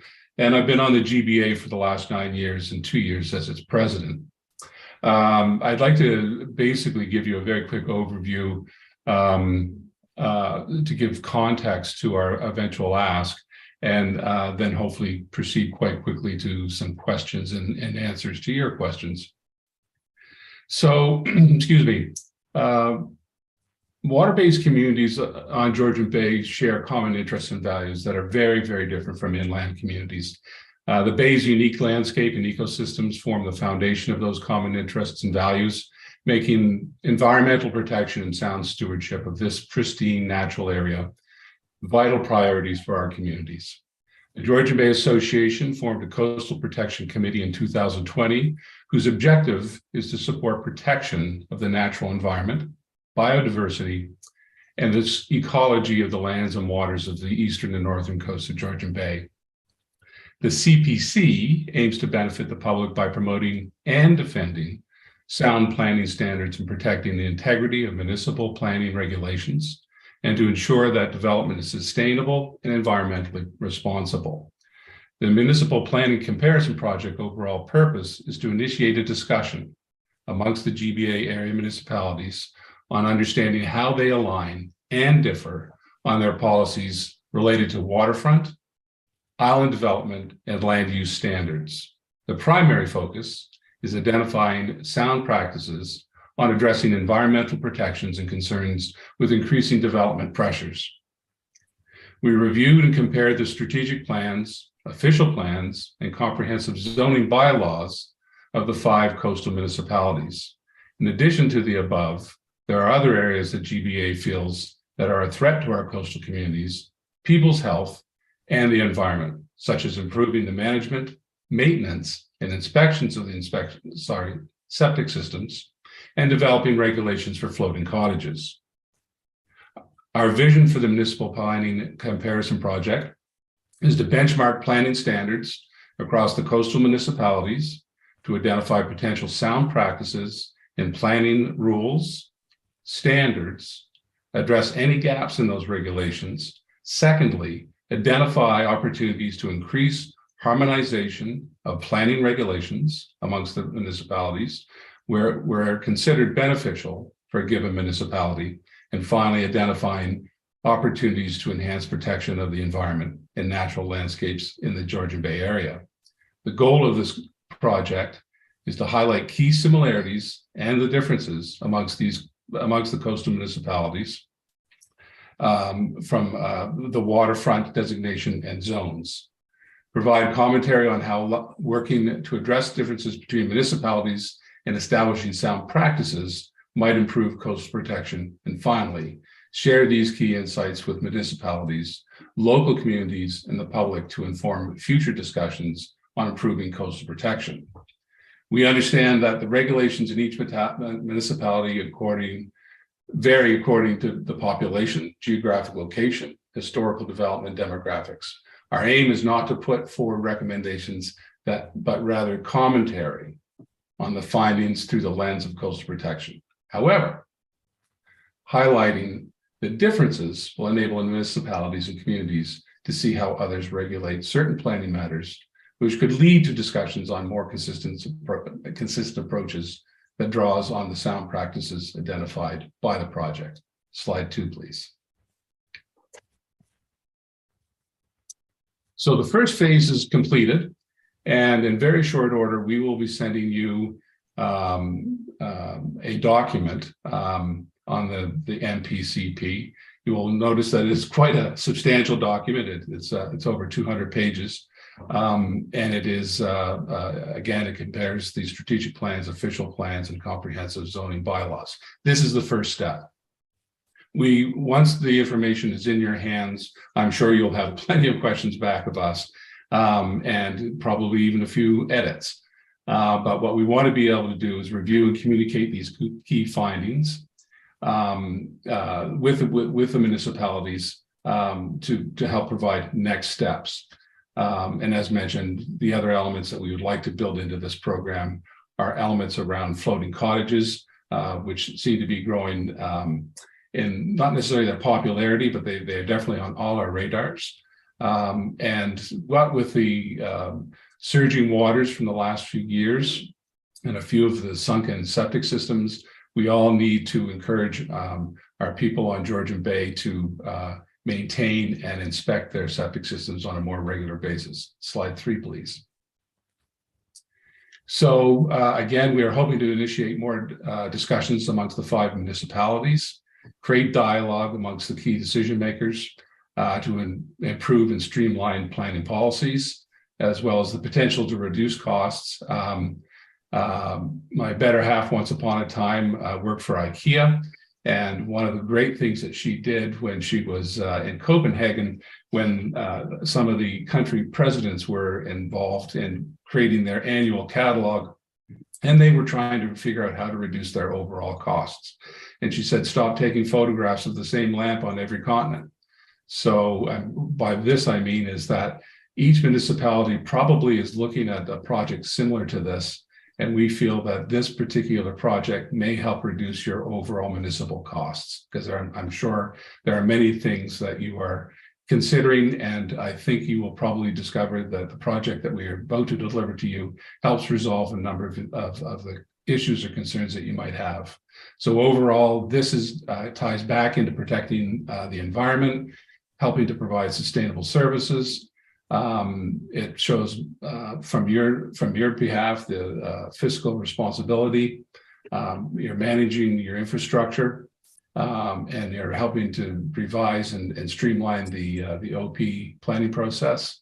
And I think there's a bullet point in there that actually was not supposed to be included, but I think we originally thought that we could help out with the improving the solid waste services, but I think that's more of a district issue. And I think that's perhaps an ongoing issue, but perhaps we might be able to help you with that at a later date. Thank you for your time and consideration. Rupert and I are both open for questions. Thank you very much, Mr. Jones. Councillor Cooper, please. Thank you very much for your presentation, Mr. Jones. I would just like to say or ask if you could indicate to me what your total funding goal is, and you talked about 5 municipalities. Could you show me the breakdown of the funding that you're requesting from the other municipalities? Because when we're looking at our budgeting, we have to sort of also understand where the projects are, how they're all funded. So could you explain that to me, please? Thank you. On the second one, I think we'll have to get back to you, Councillor Cooper. We're in the midst of our budgeting process for the incoming year. So if I may defer that for a little bit period of time, because we are beginning this whole process, I would say that overall, the total vision would be somewhere between $75,000 and $90,000, because these projects are very in-depth, take a great deal of work, great deal of research, great time to write up, a great time to edit, and then and we've gone through several edits. Depending on the amount of funding we receive will depend on how much we can actually accomplish. Question, if I may, what are the other 4 municipalities? Should I take that one? Know who they are. Thank you.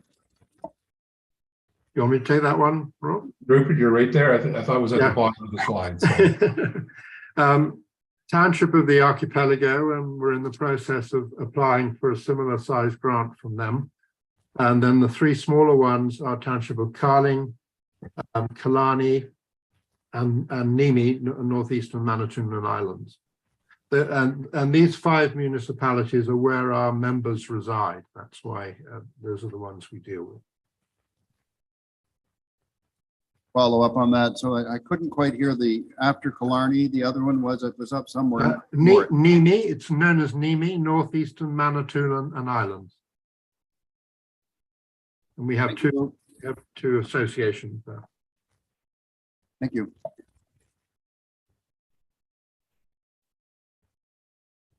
Seeing no other hands raised, I'm going to say thank you very much for your presentation. Thank you very much. Thank you. Good to see everyone. All right. Cheerio.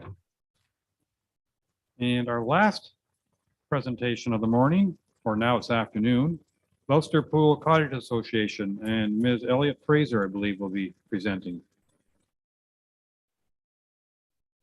And we'll let our clerk do her magic one last time on this.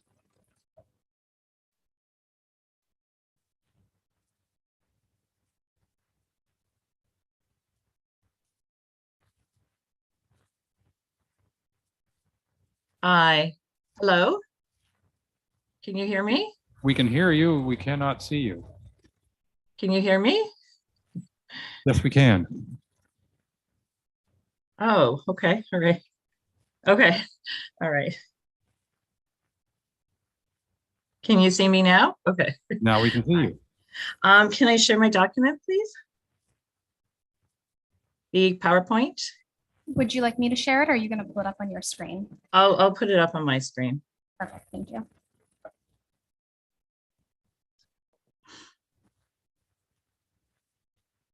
Oops.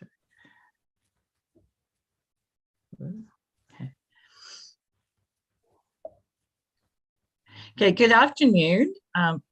Sorry. For some reason it went to the second page. Okay.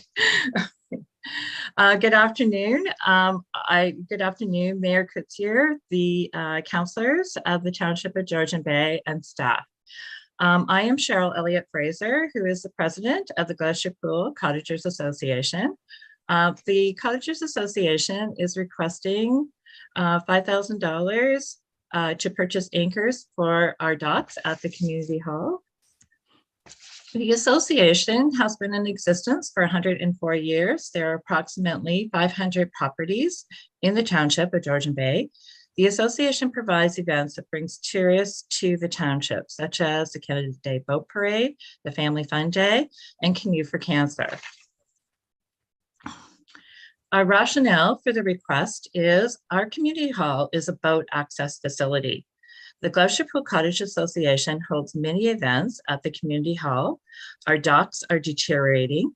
Sections of the docks are actually under the water. A float is attached by a rope. And if you look at the left-hand side, you see that the float right there is actually coming out, is actually attached by a yellow rope. The chains to the anchors have rusted and detached from the anchors, and the anchors are deteriorating. We plan to replace the docks in stages. We'll replace, stage 1 is replace the anchors and the chains. Stage 2 is replace a finger dock. Stage 3 is to replace the other finger dock. And stage 4 is to replace our walkway. The cost for the anchors and chains, Canadian Waterfront Services Limited has provided a quote of $11,163.27. I have provided Christine with a detailed estimate for you to view. The association has raised $6,300 from our fundraising events within our community. And just to share with you, we do have a fundraising dock committee. And this past year, we sent out emails asking for donations. We also set up a donation box at different events, such as our fishing derby, our family fun day. And we also had a silent auction to raise money. We will be continue. We will, for the other stages of replacing our docks, we will be continuing with fundraising efforts. The $5,000 would enable the GPCA to install the new anchors and chains. Benefits to the Township of Georgian Bay.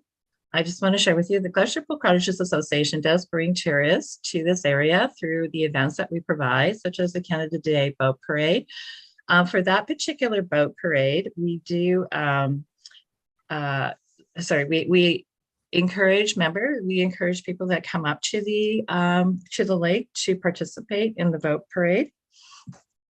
For Family Fun Day, we encourage tourists, we encourage people who visit the area to come and participate. This past year, we actually had the library come to the Family Fun Day, and they provided all sorts of activities for the children to participate in, and the children were really engaged. We were really quiet, so we partnered with them, and they came out. Cycling around Glacier Pool, we had a group go out to Honey Harbor, and we also had a group do the Big Shoot Loop. And Canoe for Cancer is one event where we got people from all over the province come and actually participate. So they registered to participate in the event. And not only that, when on the day of the event, we've had people who have been down at the park, at the Port Severn Park, come out and provide donations. And when they do provide a donation, we do give the donors a t-shirt. We give the donors a t-shirt. The Canadian Cancer Society, as well as the Township of Georgian Bay, Severn Township, and Paddling Ontario promote the event. They promote the event. So you're getting from the Cancer Society and Paddling Ontario, they're promoting the event throughout the entire province. So we know that there are people coming from different parts of Ontario to be in this event. By replacing the docks, the association hopes to provide more events which will bring tourists to the area. And one of the activities that we're working on right now is called Art on the Dock. And we have Kathleen Rogers, who is a board member from the Coldwater Mill, who has a cottage on Little Lake area. She is also, she does glasswork and does amazing quilting work. Wall hangings. She is also being involved. She's actually spearheading, leading the charge with regards to planning Art on the Dock. So we do know that we can bring more tourists to the area, but the thing is that our docks are really deteriorating, and right now we just do repairs as they come up, but we know we have to replace them. The Glacier Pool Cottages Association thanks Mayor Coetzee and all the councillors, as well as the staff, for considering our request of $5,000 to install anchors and chains on the docks at the community hall. Are there any questions? Thank you very much for your presentation. Councillor Vocek, please, followed by Councillor Cooper. Good afternoon, Cheryl, and thank you for the presentation. I've got a few questions here. I'm just wondering if if you could offer this council some assistance. First one being the location of the dock. Is this the dock that's in Burroughs Bay, or is it the one that's on the old YMCA, I think it's called property? No, we don't have that. No, we don't utilize that property. It's in Burroughs Bay. It's in Burroughs Bay. Okay. Secondly, would you be reaching out to local contractors to perform the work that you're hoping to get done on the docks? Yes, we are. In fact, we have. Yes, we have. We've actually got our estimates from local contractors. So one is the Canadian Waterfront Services. We've also reached out to Mike Childs and too. Perfectly. And lastly, as we know that the Gloucester Pool consists of a fairly large body of water encompassing Black Lake, Tea Lake, other areas like that. And a lot of the Gloucester Pool, not the majority, but a lot of the pool is in different townships, Severn Township being one of them, pretty much the whole east side of the pool. Will you be approaching other townships for funding for this docking as well too? Yes, we will be, but there's only it's only Severn Township and sorry, it's only the Township of Georgian Bay and Severn Township that where both of the association is affiliated with. There aren't any other townships. Perfect. That's great. Thank you. Councilor Cooper, please. Thank you very much for the presentation. I just had a couple of queries, and I was pleased to hear, I think that you said using local contractors, including Canadian Waterfront Services, who I believe are sort of based in the township. But I wanted to understand there's 500 properties, and I heard and appreciate hearing that some of it's in Severn Township. There's 500 properties. Does that include Little Lake as well? No, so actually there's from what I've been told by both the townships is that there's almost 500 in the Township of Georgian Bay, in the Township of Georgian Bay, and almost similar that amount to the Township of Severn. Now we do, now at this point in time though, we don't have like 1,000 members in our association. We only have 440.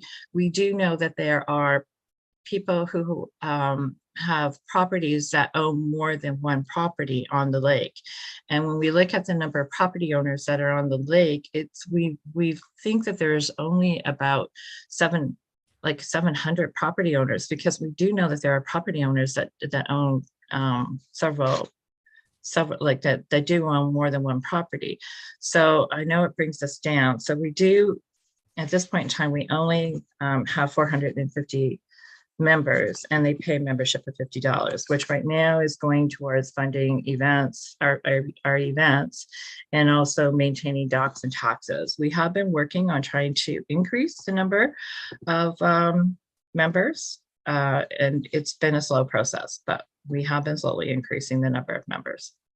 A point of clarification again, please. So I thought I heard from you that there are 500 properties in the Township of Georgian Bay and approximately another 500 in Severn. And of those 500 properties in the Township of Georgian Bay side, the whole organization has, I've heard several numbers there. How many members of your association? Would be on it. So there would be about 220 members from the Township of Georgian Bay. I thought I heard 140. No. There's about 200. There's about 220.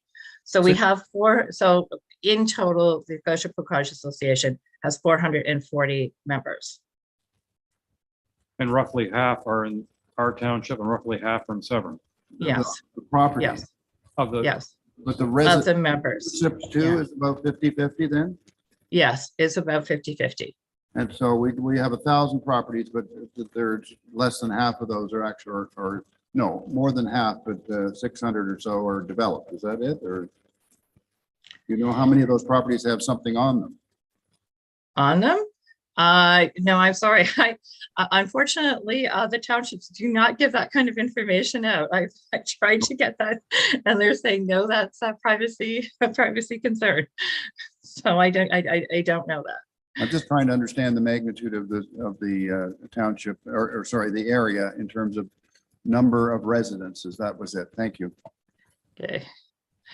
And I do know that there are permanent, like in the Little Lake area, there are lots of there are permanent residents, but again, I don't know how many are permanent residents. There have been more and more permanent people move up to the area, but I'm sorry, I don't know that, because again, that's it's been explained to me that's it's private information, so I don't know that. Okay, I have Councillor Pretko followed by Councillor Jarvis, please. Thank you, Ms. Elliott-Fraser. Just a quick question, and maybe you can or maybe you cannot share this with me. Are you approaching the Township of Severn with an equal type request? And if so, what are you asking for from them?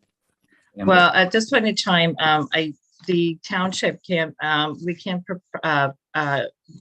request until like next year. So it won't be until like in, I believe it's like, yeah, a year from now that we can approach them, and we'll be asking the same. I mean, sorry, we'll at this point in time, we're looking at, we will be requesting, if we are requesting probably $5,000, but it will go to stage one. I will go to a stage 2 of our project, not stage 1. Okay, thank you. Councillor Jarvis, please. My impression from the way you were speaking is this dockage is pretty much universal access. Would that be right? Yes, it is. Yeah. Well, at this point in time, yes. And the pictures you showed look like docks are in pretty sorry shape from a liability standpoint. Do I have the right impression? They are actually, what we have been doing is we've been doing repairs on them. So so we do, yeah, I mean, they are getting to the point where it could be a liability issue. And so we are concerned about it. We do repair on it. Like last year at the one hinge, we did replace that hinge. But again, and we replaced the board, but they are slow. Each dock is slowly getting to that point where we know that we're eventually going to have to replace the whole entire unit. So they are actually, unfortunately, I don't have a picture of it up, but they are actually F-shaped docks, and we are going to have to replace the one F shape, or what we call finger dock, and then we're going to have to replace the other finger dock. And so, yeah, actually last year, well, we had our fishing derby along the walkway. We had posts sticking up, and one of the posts fell over, and everybody had to quickly clear off. But everybody handled the situation fairly well. But so we are doing. I mean, right now it's just repairs. So that's how we are doing repair jobs, and we do tell.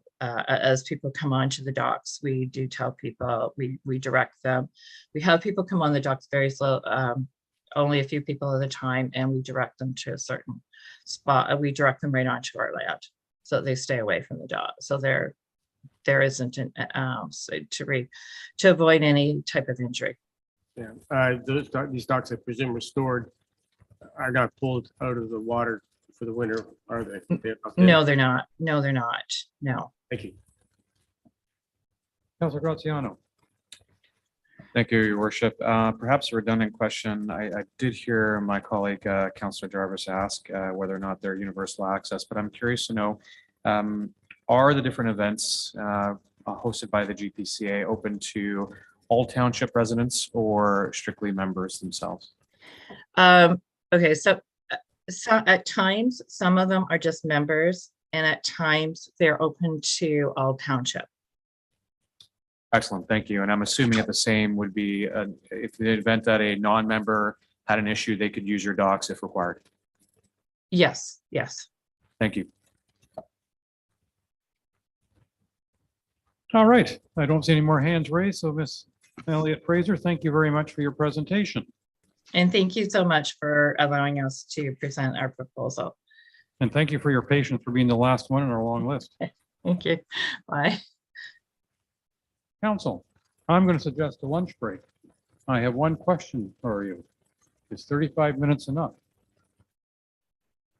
Yes.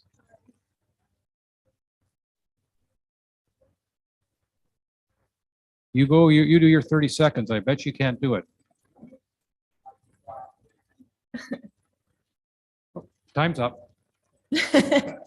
Through your worship, I could bring up on screen a summary of what we have so far. So this also compares to the 2022 amounts. So all of the groups are mentioned. Last year in 2022, we had Councillor Wienko's initiative and also the Georgian Bay Great Lakes Foundations that have not submitted. So those are not in the 2023 requested amount column. So currently, as we stand, we are looking at a total of 568,641, which is a difference from last year. And it also, I'm mentioning again, excludes those two sums of an increase of 33.87%. All prior to council deliberation of the budget. Absolutely. But So just a sum of everything that was requested. appreciate you doing your homework because I think this will be a very useful page when we get into the contemplate. But okay, now we're leading to a lot of questions. Let's keep it brief because I'm hungry. Councillor Graziano, let's start with you. Thank you. I'm curious, does that amount include those that requested multiple years? Or is that just for 2023? It is just for 2023, and I usually put up a comment column. I would say that it's for multi-year, and one of the amounts actually, the 1,200 was not presented today, but it's already a multi-year that was approved in prior year. Okay, so the final number is strictly for what we're seeing for 2023, and then anyone that is approved for multi-year will then see brought back in 2024. Correct. Thank you. Councillor Pratko, Councillor Cooper, Councillor Jarvis. Okay, we'll all take a turn. Councillor Cooper. I'm quite sure we're all hungry, but I just wanted to say that I know that there's a number missing there, which we need to consider, which is the water testing program on Georgian Bay by Dr. Pat Shaw-Fraser, which I expect to be in the $30,000 range, although we're trying to get an estimate from them also for perhaps taking on some water testing in the inland lake areas as well. So because of the Council Bianco will no longer be able to do that. So I just wanted to mention that we really need to add at least $30,000 to the bottom line. Thank you. Thank you. Councillor Pratko. Thank you. I just would like you, if possible, to separate out the library number at the bottom so that we can see what's really discretionary versus not, or internal versus external. Through your worship, if I'm to do that, I would also recommend that you take out SSEA. They did not present today, but they are also a local board of ours. I think it makes sense to separate the, I don't know if I can call them obligatory, but the ones where we have that association versus the discretionary. Can I use that term? Thank you. Councillor Bocek, followed by Councillor Jarvis, please. I don't know if I said that last round, but how far along are we in our agreement with SSEA?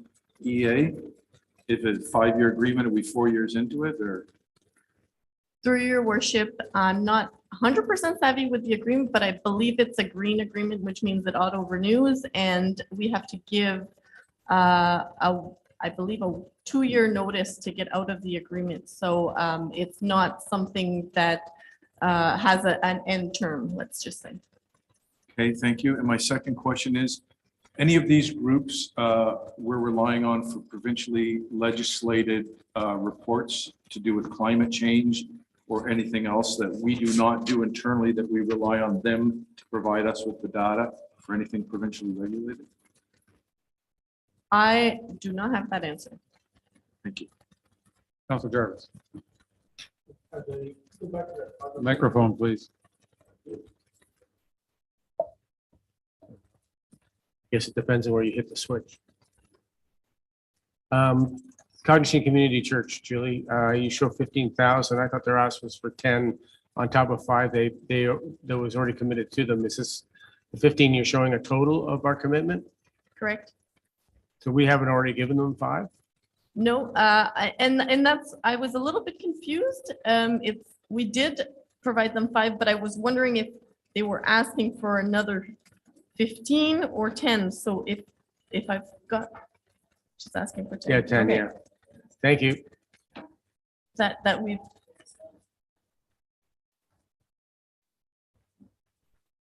Okay, Thank you. thank you. Did I hear half an hour is not enough for everybody? So let's reconvene at 1:30 then. All right, so we'll see you all at 1:30 when we'll get perhaps overwhelmed with numbers.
we're going to about to bring this meeting back to order. Just a quick explanation before we get into the rest of this meeting is, as you know, we had on Monday a committee of the whole meeting that was not concluded because we had 2 additional topics to consider. And I think what I'm going to propose to us, as it's been suggested by staff, is that even though we are obliged to go back into committee of the whole at some point today, we will postpone those 2 items until next month or defer them or whatever the right term is, because both are going to be presented by our clerk, who is not here. And so I think that would be the most practical solution, but we'll do that. So once we are finished our budget chat, we're going to go through the gyrations of getting out of that meeting, closing that meeting, going into COW to agree to defer, and then getting out of COW and going home. The one item was Shore Road allowance, I'll call it pricing. She did a report on that. Yeah. And the fee structure, it was a, yeah, yes. And the second topic was, I believe, council remuneration, including in regards to meetings, allowances and things like that. Yes, and I don't think we're going to have the energy for it. And I do believe that, considering that Ms. Way was the one putting that report together, it would be probably better if you were in attendance. So, you're welcome. And with that, I'd like to call this meeting. Councillor Cooper, your camera should probably be turned on, and Councillor Bocek as well, I believe. Okay, all right. I see faces, good. That way our audience can know that we're all actually here. Let's bring this meeting back to order. And the first item on the agenda, I have moved by Councillor Bocek, seconded by Councillor Cooper. Be it resolved the council adopts the agenda of December 14th, 2022. All those in favor? Thank you. It's interesting to think we spent the whole morning without the benefit of an agenda. That's the way these things work out. And with that, we have one staff report to consider. So it should be up and down very quickly. And that is to Ms. Boutiette with a 2023 draft 1 of our budget. Ms. Boutiette. Thank you, and through your worship, I'm going to start my screen share.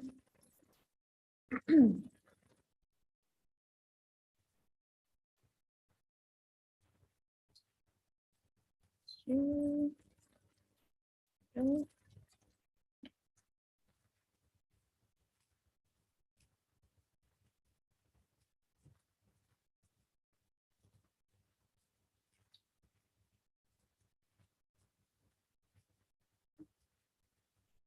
So the purpose of this meeting is to review the first draft of the operating budget. I will emphasize the word operating budget at this point, and anytime that somebody speaks about a capital item, I will park it because this is intended to focus on the operating budget. I must remind council that an operating budget per the Municipal Act should money in should equal money out to be a zero budget. Therefore, this draft 1 has a starting point deficit, which means money out is greater than money in of $2.1 million. The major differences are between the 2022 budget and this 2023 draft 1 is the general governance. There was 990,000 that were part of the 2022 budget that was really a deficit that is carried forward because we agreed to use reserve and the sale of land to balance the budget and not through taxation. Therefore, the amounts from 2022 need to be funded in 2023. In addition, the salaries and benefits are increased by $870,000 due to new positions and the 5% in-year increase that was approved and the negotiated increase of COLA of 1.7%. We will dive more in depth on these points when we actually deep dive. So I'm going to do a quick overview of, high level where we're at. And when we do a deep dive, I'm going to invite that it becomes a conversation and open question answers. Overall cost increase that are. One moment, please. Councillor Cooper.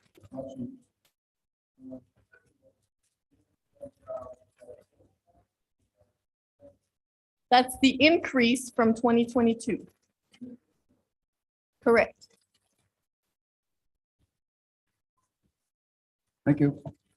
Overall cost increase that are not related to salaries and benefits is 550,000. So this would be everything else that is not salaries and benefits. So that's an 8.8. Usually we would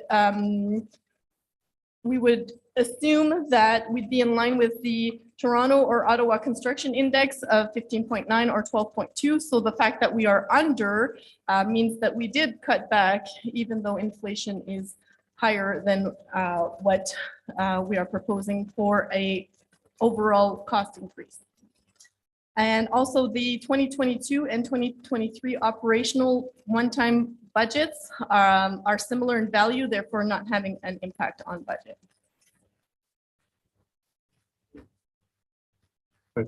Mr. Mayor? I want to, before I recognize you, do you want to make the whole presentation or would you like to be interrupted? What is your preference, Ms. Bouquet? Well, if it was a question of clarity, I thought that was a very great question to clarify. If it's to deep dive into the why, we will take a deep dive once we get to the details. Okay. So I guess it depends on the question. In relation to the numbers you just gave us, so clarification on my part. So the 550,000 you note is not related to the salaries and benefits. So that's in addition to the 870 you don't. Correct. Okay. So that would be everything else. So whether that be, supplies across the board, PPE, contracted services for anything. So that's the sum of all the rest of the expenditures that are not salaries and benefits have increased by 550,000. Thank you. So items that still require consideration. So we've heard this morning the presentations on the municipal grant. There's currently 420 in the budget as a lump sum placeholder. So we saw this morning that we had a total of, I don't have that total right now. But essentially we were about $130,000 over what I currently have in the budget as a placeholder. Also, there were talks about food cyclers. So those could potentially be included in the budget if council has appetite for that initiative of at a cost of 145. This is not currently in the budget. And then council priorities. So meeting with council members to be scheduled. I may replace that with an invite to council to just provide me via email just to streamline the process. So I will be sending out an email later today to propose a change in council meeting members one-on-one with myself and RCA.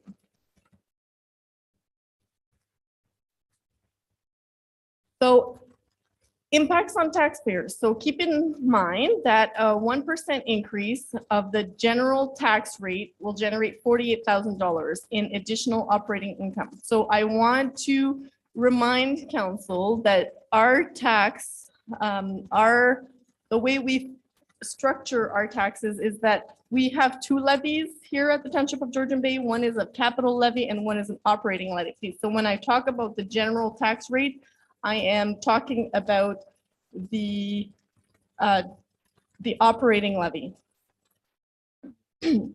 And also a reminder that the lower tier operating tax is only about 1/3 of the overall tax bill.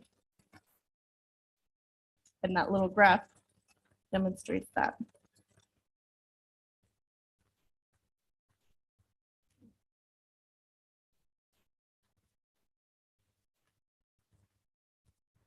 So if all other things, and by things, I mean if all other taxes remain equal, so if the district and education tax don't change, then generating an additional $2.6 million.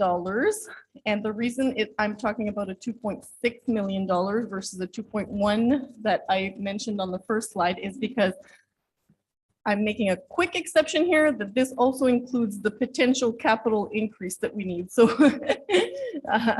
so a total 2.6 increase in taxation would have the following tax implications. So a single family home would see an increase of 152 for the year, while a seasonal recreational dwelling would see an increase of about 378. And the snippets that I have below show where the majority of the properties sit. So if I focus in on the chart on the left, you can see the majority of the people who would get a tax increase of between $200 and $300 are 1,304 properties, which equate about 20% of the total properties. So overall, most of the people sit between $200 and $700 increase.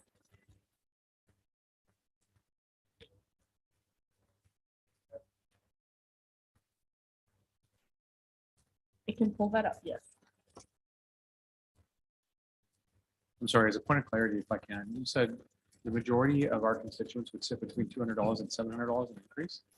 If we were to generate another $2.6 million of income to balance the budget, like we can close this meeting right now if we do this.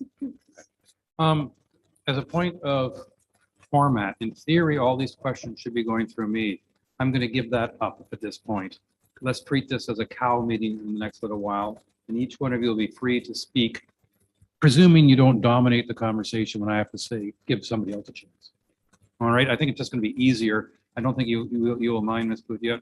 So don't even bother raising your hand. If you get your mic on, go for it.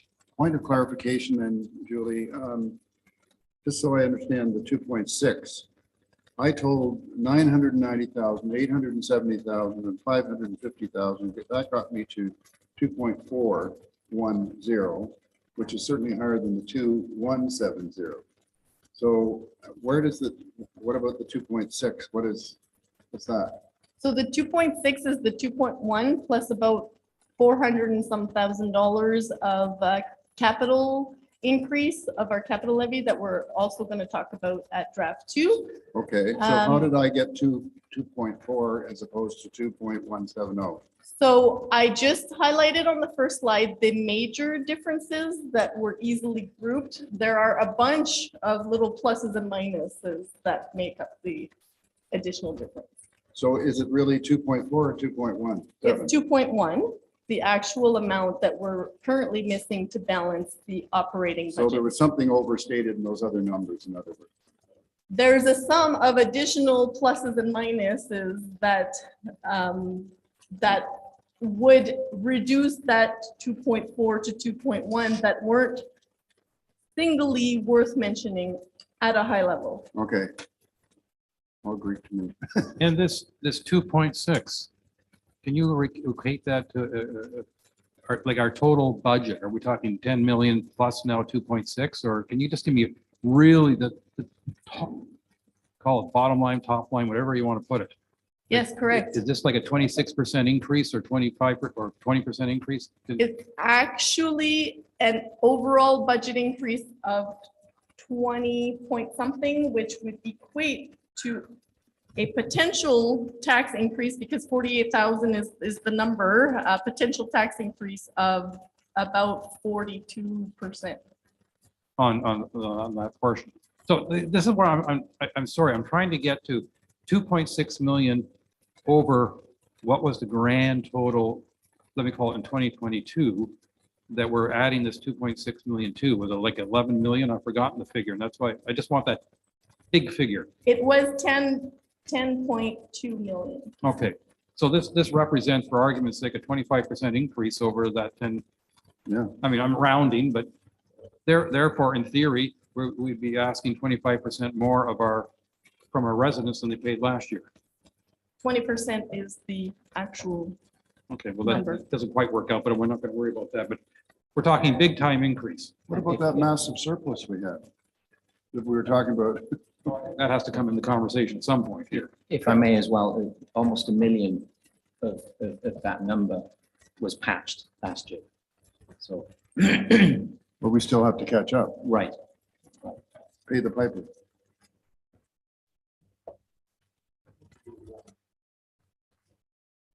I know. Because last year we could have increased it by 10% to cover much of that deficit. And I'm ballparking here, but we didn't. Oh, right. Please keep in mind that your mics need to be open in order for it to be an open meeting. So I'm just putting that up there. This is it. Sorry. Because we're streaming and Yeah, people it's an can't open hear. meeting. So Yes. any comments we make are noted by the general public, of course. This is not a closed meeting. This is an open meeting. Correct. Yeah. I said your mics need to be open. Yes. I'm trying to put it on when I speak. Sydney will kick me if I don't. Probably elbow me. Okay, so that was the impact. So alternatives to mitigate future taxes. So senior management team has put a lot of effort in this budget, and essentially similar to last year when we analyze the use of reserves. So there are things we could do, which is use reserves to spread out the increase over 2 to 4 years. And during that time, we wouldn't just be patching. So to delay the increase, what we would propose is that we review the user fees and bylaw to ensure that all costs are at recovery levels. So we know right now, for example, is just one example, but like planning fees are probably a little low and they don't cover our costs. So that would be one of the things we could do during 2023 and 2024 in order to ensure that we're not consistently using reserves to balance the budget. And secondly, review the district cost sharing agreements, again, to ensure that we're at cost recovery. And we can analyze the potential disposal or privatization of certain facilities. So even though facilities are of capital nature, they still have an operating cost. And what facilities would staff recommend we prioritize if we went down that route? I think we need a study in order, at the very least, a staff report to be able to justify. But ballpark, we know the arena costs us, 40 to 50,000 a year. The Brissett House costs us 12 to 20 a year. So all of those facilities could be part of an analysis. So in addition to the capital costs that those facilities bring. Understood. And just out of curiosity, how do we go about getting the staff to do the report? Is this something that we'll just agree to here and now today, or? No, so usually at the end of the budget process, we write a budget bylaw, and those could be where therefore resolve that we pass this budget with this, and that to be directed to staff in the future, or they could be separate motions that are put forward by any member of council. Camera on here.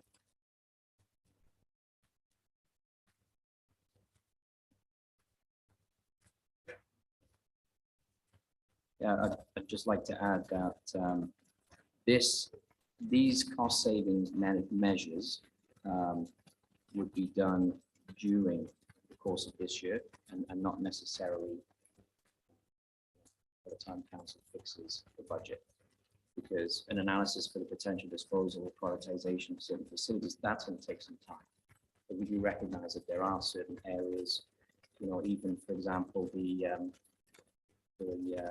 ground floor of where the Remax building is, or the old school building. There are various other locations that council could consider disposing of.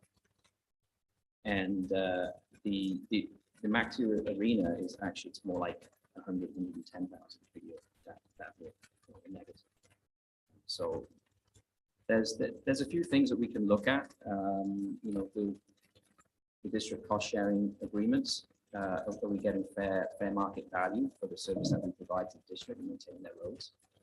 And also the you know, the fees that we charge when we issue a parking ticket. You know, right now, the agreement with the district is that we charge an infraction $10. Doesn't even make sense for us to go out there and issue a parking ticket. So there's a lot of things behind the scenes, and I know Chief Van Dam has been trying to bring us up to date with reasonable costs. And so we do see that there's some mileage there in terms of trying to get more bang for the buck. Sorry, and forgive me as a new counselor. Of course, this is my first budget, review.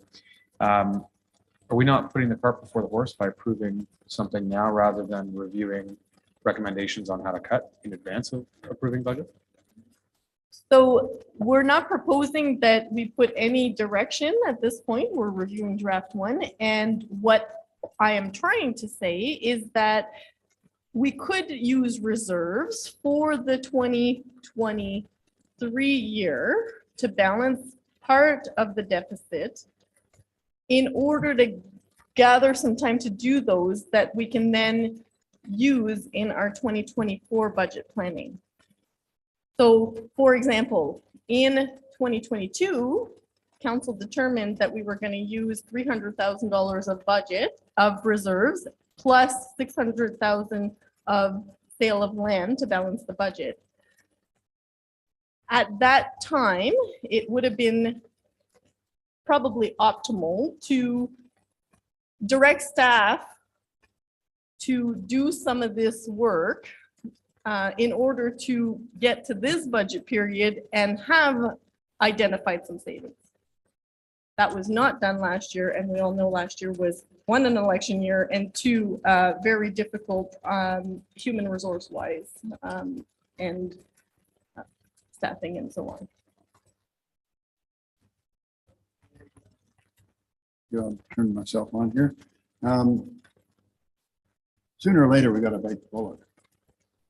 And so, we postponed the pain last year. We're going to do it again and then again and again. So I'm perplexed as to why we'd want to. But I think the main purpose of today is for us to give general input or reaction, including the two reactions heard so far. Today is not a decision day. I understand. Today is a reaction day, much like it was when we were yesterday responding to the one planning report. Is we give our reactions, and then, in this case, Ms. Goodyet will come back with draft 2. But obviously, what the two of you have said so far will be part of that input. So you've got my reaction. I think we need to bite some of the bullet, if not all of it. Depends on where we take it, I suppose. Bullet, I mean. Thank you. I have a question. I think what I'm hearing is failing future items of increase. Our run rate, if you will, of what we need is really 2.6 million more than what we have been generating in taxation. So if I can understand what you're trying to get at here is if we need to get 2.6 million as a new run rate, that's painful to do in 1 year, but there may be opportunities to take stepping stones to get there, so that we get there in year 2 or in year 3. We have to get there.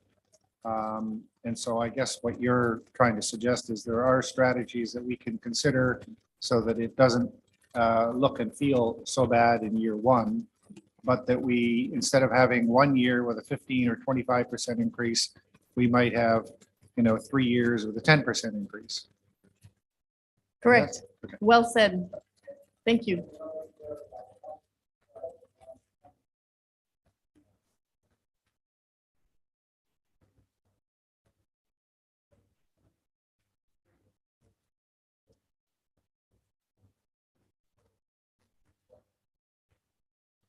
Exactly.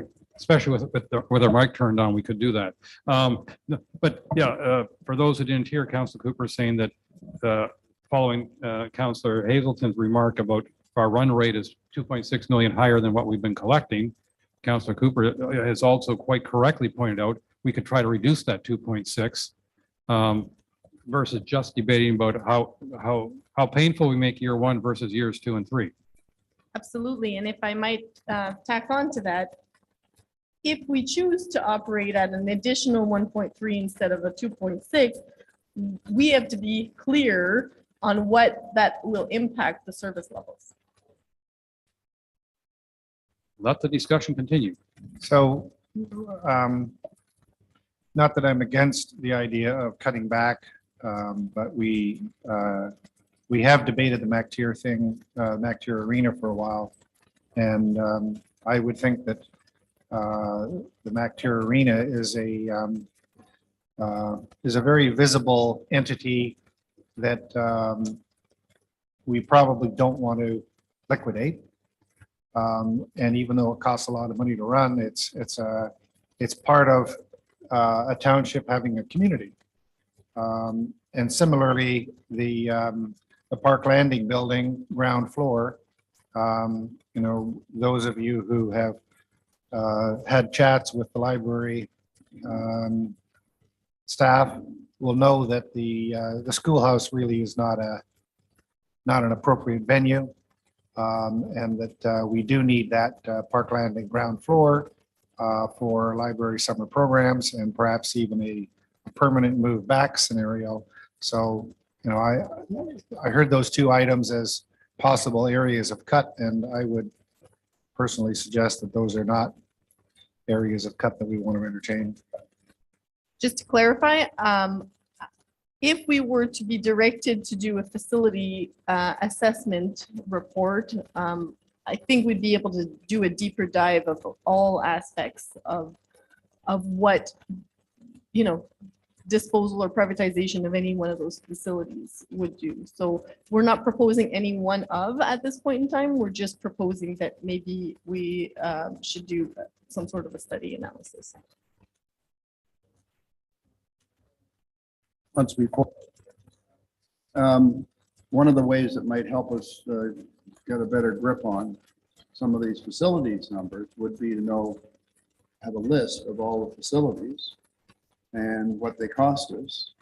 And maybe we can, at that point, be sort of considering all that between now and budget time in January. It's a start anyway with one item, for one asset base, shall we say, where we can start thinking about what can we live with, what can we live without, how could we work around, blah, blah, blah. So I would really like to see that because I still don't really know all the assets that we have. And I'm not sure that, and I'm sure our new councillors, but I've been around 3 terms and I hear about facilities every once in a while. Oh, we've got one of those too. And we've got a dock there and we've got a tennis court here but no real tracking of it. So I would like to see that to help us be able to assess the total picture. Thank you.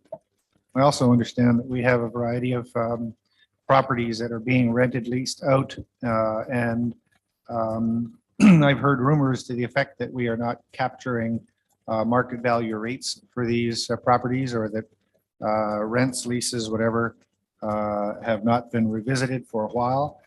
And I think that if we're going to be doing a bit of a dive on this, that we would want to at least be able to report that we are getting appropriate rates from the properties that we rent, lease out, whatever the term is, as opposed to properties that are being used by the township. In order to manage expectation, I just want to say, we hear you. I'm just guaranteeing that we won't get these numbers before we approve a budget.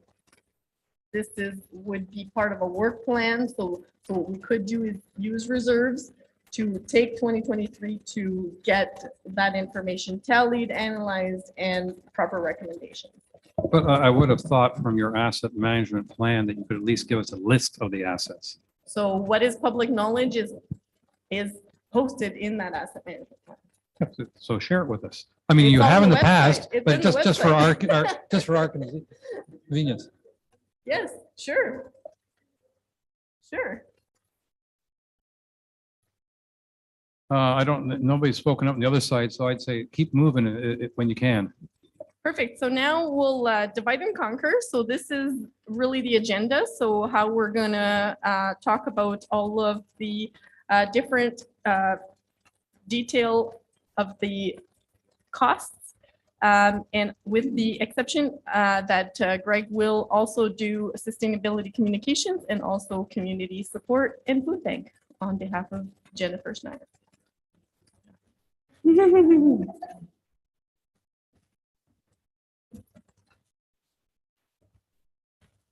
Okay, well, first on the list is the proposed org structure. And what you'll see there, what's highlighted really is in blue are the positions that council approved in 2022. And then in green is the one position, excuse me, which is the supervisor of parks and facilities for 2023. That is really to assist the supervisor of roads and fleet in maintaining a good level of service.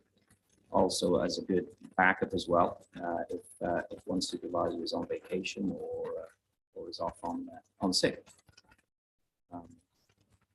So we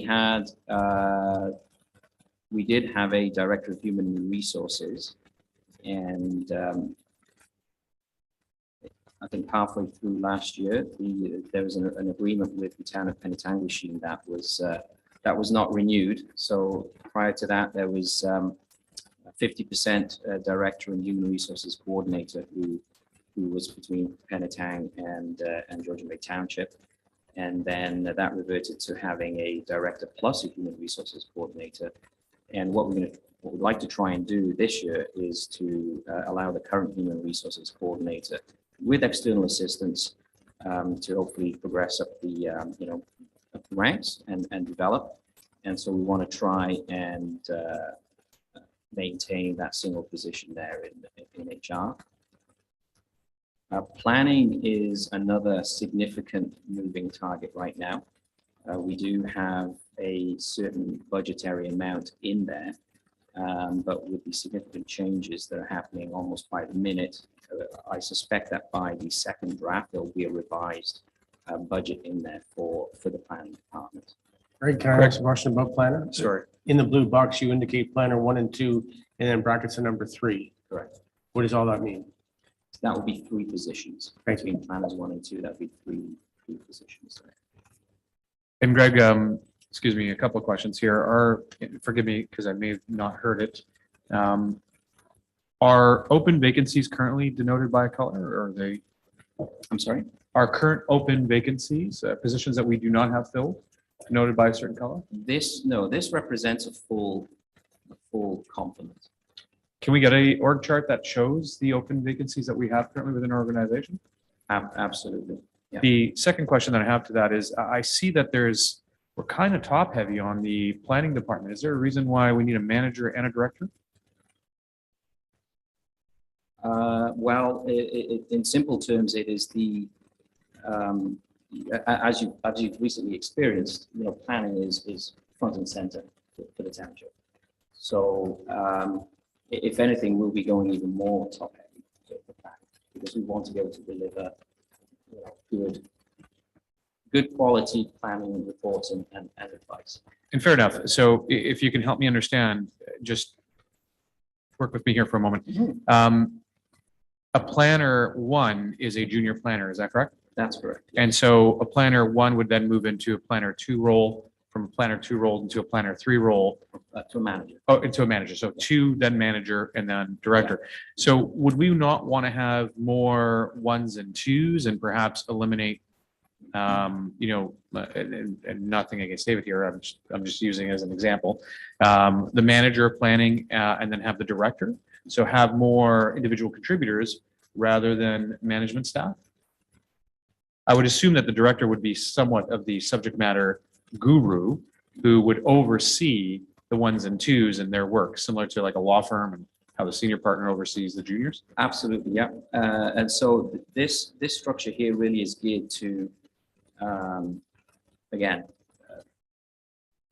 when you familiarize yourself with our OP, our official plan and our zoning bylaws, which are quite complicated, and we don't think we have anyone on planning here right now, but the process that we go through here at the township is slightly more complicated than in other townships. And so you do need that expertise at the high end to be able to present good quality reports. And that is part of the reason why we are spending a significant amount of money on consultants and good consultants, because it's the nature of the beast here.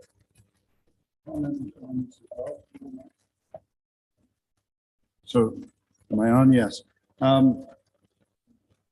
There's a couple of things here. One is that, as I understand it, right now, a lot of money is going to consultants. Way more than this full complement would cost us. Is that not correct?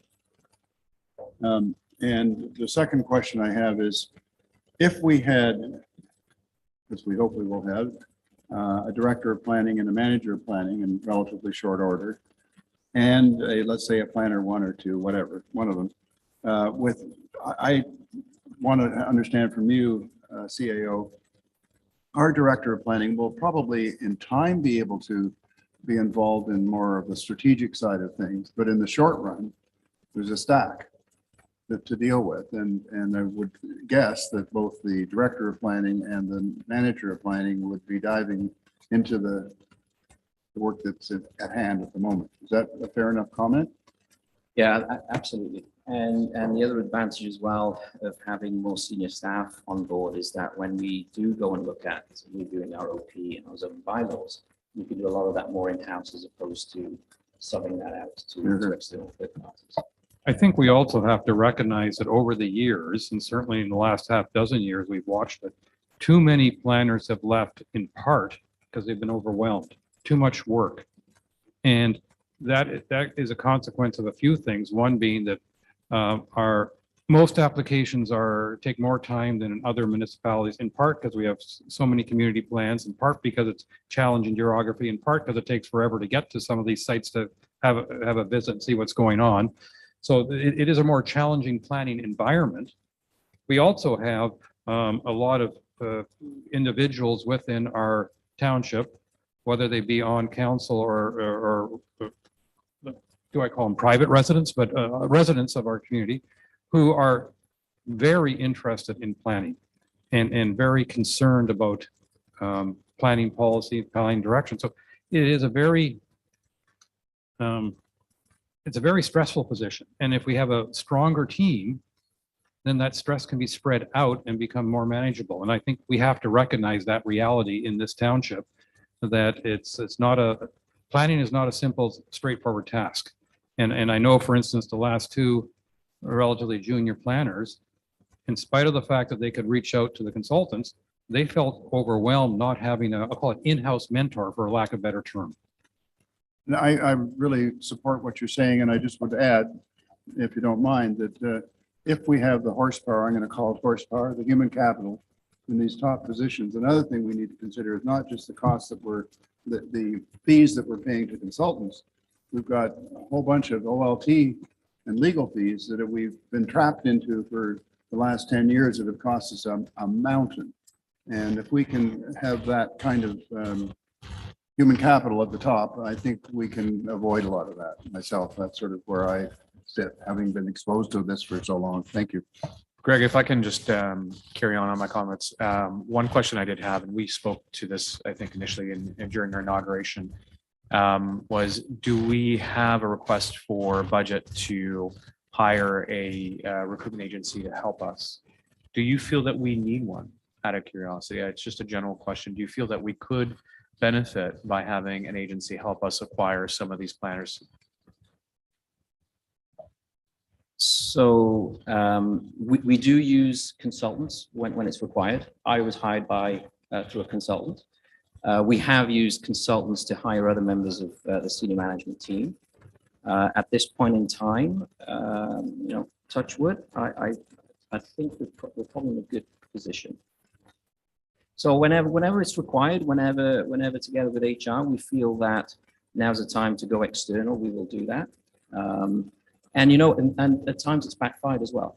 So we've recruited staff through a consultant, and that staff member didn't work out. So it's fluid, you know, as the members of the senior management team. That's why council pays us. You know, you guys pay us to we get paid to do this job.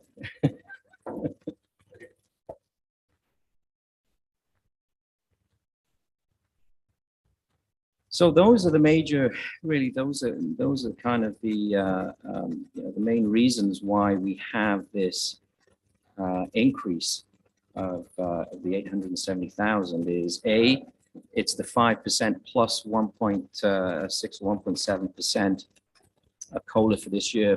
For us to remain competitive, as council knows, we as staff submitted a very in-depth report back in August. And the raise was part of that in terms of attracting and retaining staff, and there were four positions that were approved in 2022 that now we need to be on the books for 2023, plus the supervisor of parks and facilities. If I can just interject one more time, and I promise I'll be quiet after this.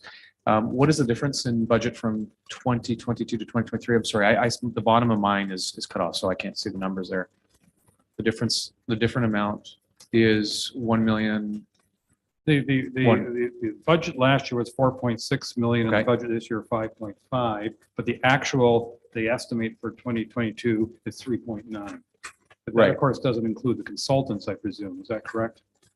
Correct. So the actual difference, budget to budget, is $870,000. Okay, and I'm counting 3, 4, 5 positions. So we are guesstimating that each position is going to be $120,000 a year 100. on average. Yeah. Okay. The rest of the difference is actually the cost of living increase for the whole organization. Understood. Thank you. So, I just tried to count quickly, and I may have lost count, but is there about 55 people on this org chart? Is it 50 or? We're at 50 FTEs at the moment. Okay. So in other words, we're spending an average of 110,000 per person all in. When I say all in, because this includes benefits, salaries, and all that stuff. Thank you. And if I may add just a tidbit. So, you know, salaries and benefits here represents 45% of the total budget. It may seem high. However, 10 years ago, we were at 56% of the total budget. So as a component of our overall budget, we actually salaries and benefits have gone down. Greg, may I ask you a question? Absolutely. Can you explain to me how in the past 4 years, we went from a shared service employee between Penetang and ourselves and human resources, and according to this, we're looking at a director of human resources and then a human resources coordinator. I'm just wondering how we got through the last 4 years without these two, and is there? I'm just trying to understand why, because this looks like a lot of money here between these two to me, because all these rectangles just are money as far as I'm concerned. So if you could explain the rationale behind going from one shared employee to a department, maybe that would help me. Sure. So if I believe there was a staff report that was submitted to council on adding an FTE on human resources. Was it last year, Julie? And which council approved. Bear in mind, Councillor Bocek, that even though there's that box there for Director of Human Resources, that is only funded at 50%, because the intent is that hopefully we are able to successfully run the HR department plus the supervisor of payroll and pension with those two positions with Ms. Seymour. Thank you. That's exactly the right answer. Gold Star. You said that just a bit ago, didn't you? I think you just said that to us a few minutes ago. Thank you.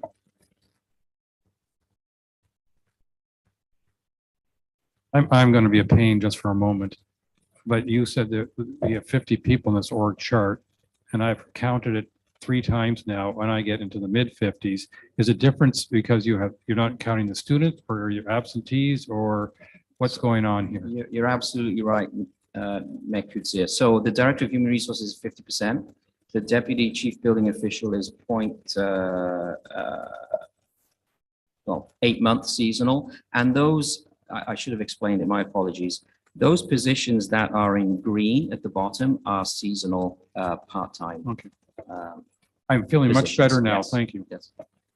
And FTE, for those who I didn't explain my acronym, is full-time equivalent. So it's not necessarily a body, but a summer student for.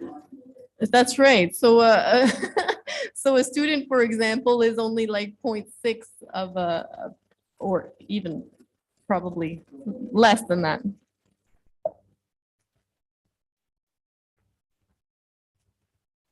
So unless anyone has any more questions on the salaries and on the org chart, yes, we'll move over to general government revenues and expenses. I don't know if maybe if you go page by page, and then if council has any questions, or if it looks about right, we can keep scrolling. I just wanted to say that even though each section contains salaries and benefits, I did want to park the salaries and benefits conversation, or that we've had it. So if we're done with that, then we no longer discuss the salaries and benefits portion of each of the segments. I'm sorry. So are you saying that because we're moving forward, we're not going to revert back and discuss this again in the future? Today. Today, okay, but version Yeah. 2.0, we can go back to that. Absolutely. Okay, because I am requesting a report for that shows the vacancies currently. Yes. Thank you. Question with regards to solicitor expenses? Where is that?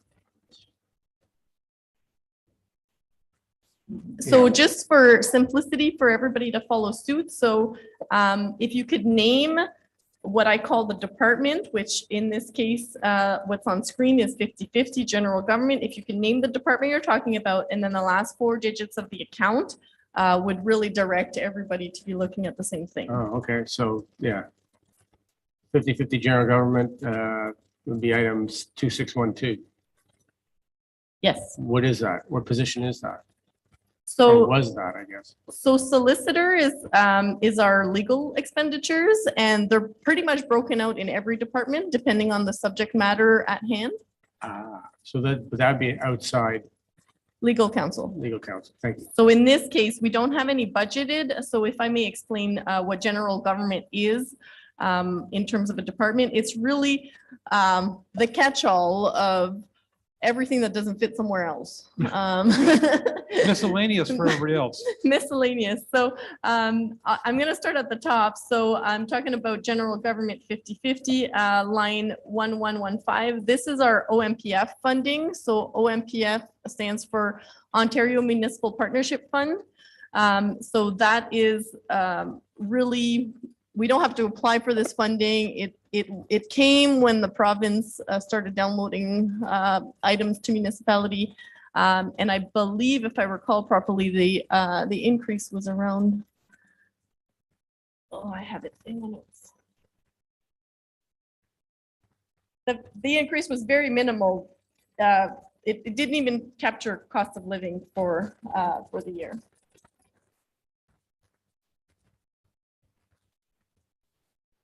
I'd hate to go back to headcount, but if I can ask a question, have we considered in-house legal counsel in the past? Not that I'm aware of. There was a time we considered sharing with district legal services. Was it a few years ago? I think so. In fact, one of the municipalities in the district does share in that. And to me, it might make some sense to have that sort of as a base resource. You may need specialists, legal to do planning. You may need specialists to do labor. But in a general sense, I think it's worthy of exploring. As we do have a solicitor that is, I think, available. And I believe there's a lawyer that reports to the overall solicitor. So that'd be my suggestion, to think about that at least.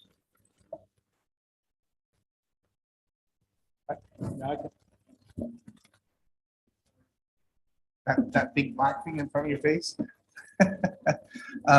Just for council's knowledge, municipality, we went to the district solicitor for a period of time in 2021, near the end of it, and we couldn't get the service that we required out of the district, and ended up, I think after 6 months,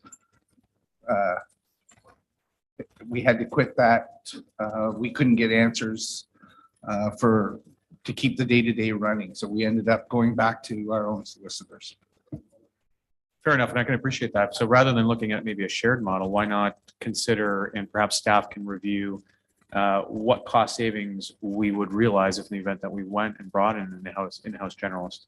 And to to Councillor Cooper's point, perhaps we have to outsource, and in-house counsel tends to do that, the specialists, but they still overlook the file and manage most of the day-to-day costs in-house. And I'm curious to know whether or not we could save some consulting fees in that, if we approach it that way. Excuse me. Yeah, I would probably hazard a guess that the bulk of our legal fees are specialistic in terms of environmental. And I'll look to the SMT if they have any other, environmental plus possibly enforcement, prosecution, but by far and large environmental. And so our goal as staff is to get us to the place whereby, the OLTs and all these environmental issues are minimized to the point where, that there would be the odd file that a lawyer would be taking care of.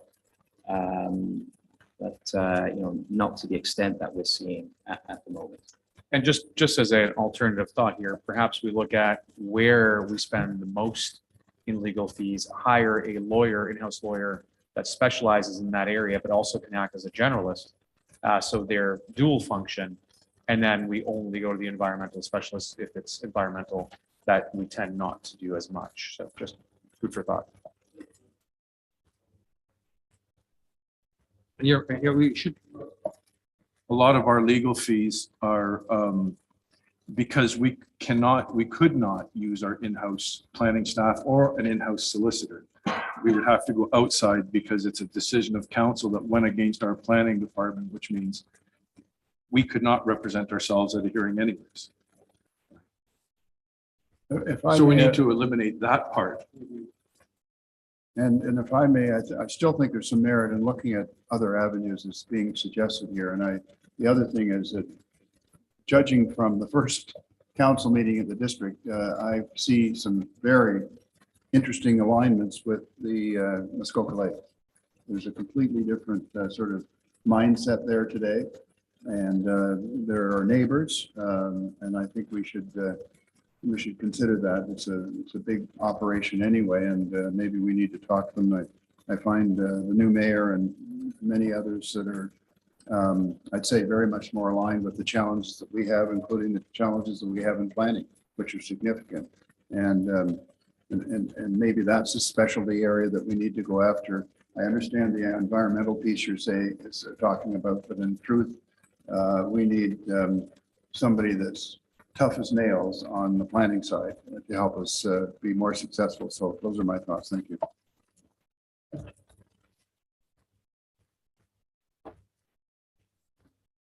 Okay, I'm moving to the next slide. Are we still sticking at the first page under general government? Yes, we can. Then I have a question with regards to item 1704, interest earned. Yes. How do we earn interest when we've been running rather a debt situation? Where do we get the interest from? We have a significant amount of reserves that are invested at the Oh, moment. it's the reserves, of course. Okay, thanks.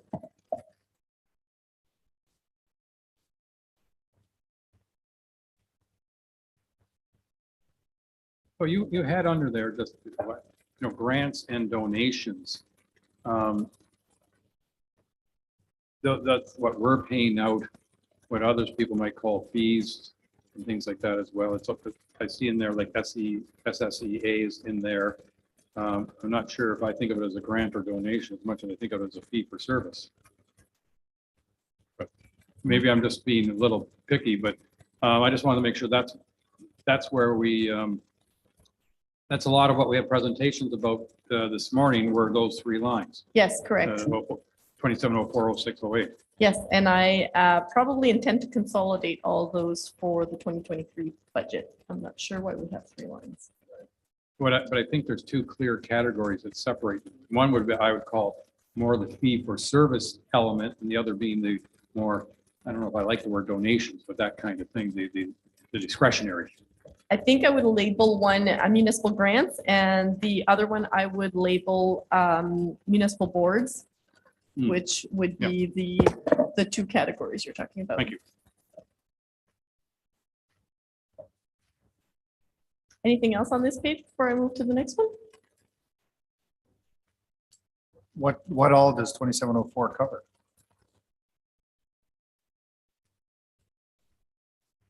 Everything, so 2704, the combination of 2704, 2706, and 2708 is the lump sum of the grants that council agrees to fund external organizations, including municipal boards. So that's including the library. Correct. So the budget should be not 262, but 351. 352. We haven't approved that yet. I know, but I'm just saying, if we're looking at draft budgets, that's an obligated thing. It's not like we have a lot of, anyways, I just think that we're off by 100K before we start. Now we're up to 2.7 million. Let's keep going. I mean, let's not put it off until tomorrow. Let's deal with it. Yeah, but I mean, with apologies, I don't consider the library receiving a grant or a donation. That's why I'm looking forward to your reclassification to make things a little clearer.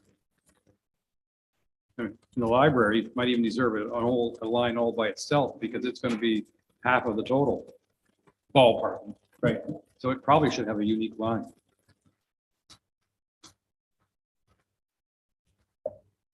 And as a point of clarity, I heard this spoken of earlier, SSEA. Severn Sound Environmental. Thank you.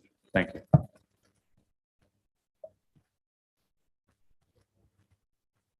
So not to belabor SSEA, but I just wanted to make sure that staff have the action item of articulating what the status is in the contract. And if there is a window, if we were to consider making a change, when that window would kick in. So I think we need to know, we need to have that in front of us every time we make this commitment because it's huge. And then I also think we need to understand what services we need versus what really are optional. So for example, SSEA does municipal water intake study certification or something that is a mandatory thing, but they do a bunch of other things that are not mandatory. And I think we need to have that in front of us as we make decisions. So I squirm when I see the one number because I would like to see the number that represents mandatory. We have to do this because we're obligated versus flexibility. And then, you know, I've heard other counselors over the last term say that there are other organizations that could deliver some of the services that SSEA does. And we are in we're in a non-compete sole source environment here. We have been for probably 2 terms. I'm wondering if it's time for us to get a clear understanding of what it is we're doing. And if we agree, then let's march forward and keep going. But we don't have the information in front of us to make that decision. The details from the SSEA's 2023 budget were circulated in the CIP, and council has the opportunity when things are circulated through the CIP to pull an item for further discussion and potentially provide direction to staff. Okay, so can we leave it as a specific request that is pulled for discussion at our next meeting? So we don't have to remember to ask for it later, but we're talking about it now. Let's make sure that we understand that is a clear request. Yeah. If I could just add to that, I thought we were going to have an environmental discussion anyway, where we spend all our dollars in the budget on environmental. We're not going to sit down and go through that spend. Yes. So in a way, we can deal with it, I think, then, can't we? Yes, we could also deal with it at draft 2, where we're going to make decisions on each of the municipal grants and the boards as But well. in the meantime, I think what we're hearing is it might be a good idea to know what the terms are about the different services under SSEA as an example. I.e. there's a Honey Harbor water testing program, which I don't think is part of our general contract, which we might be able to drop right away as a for instance. Thank you.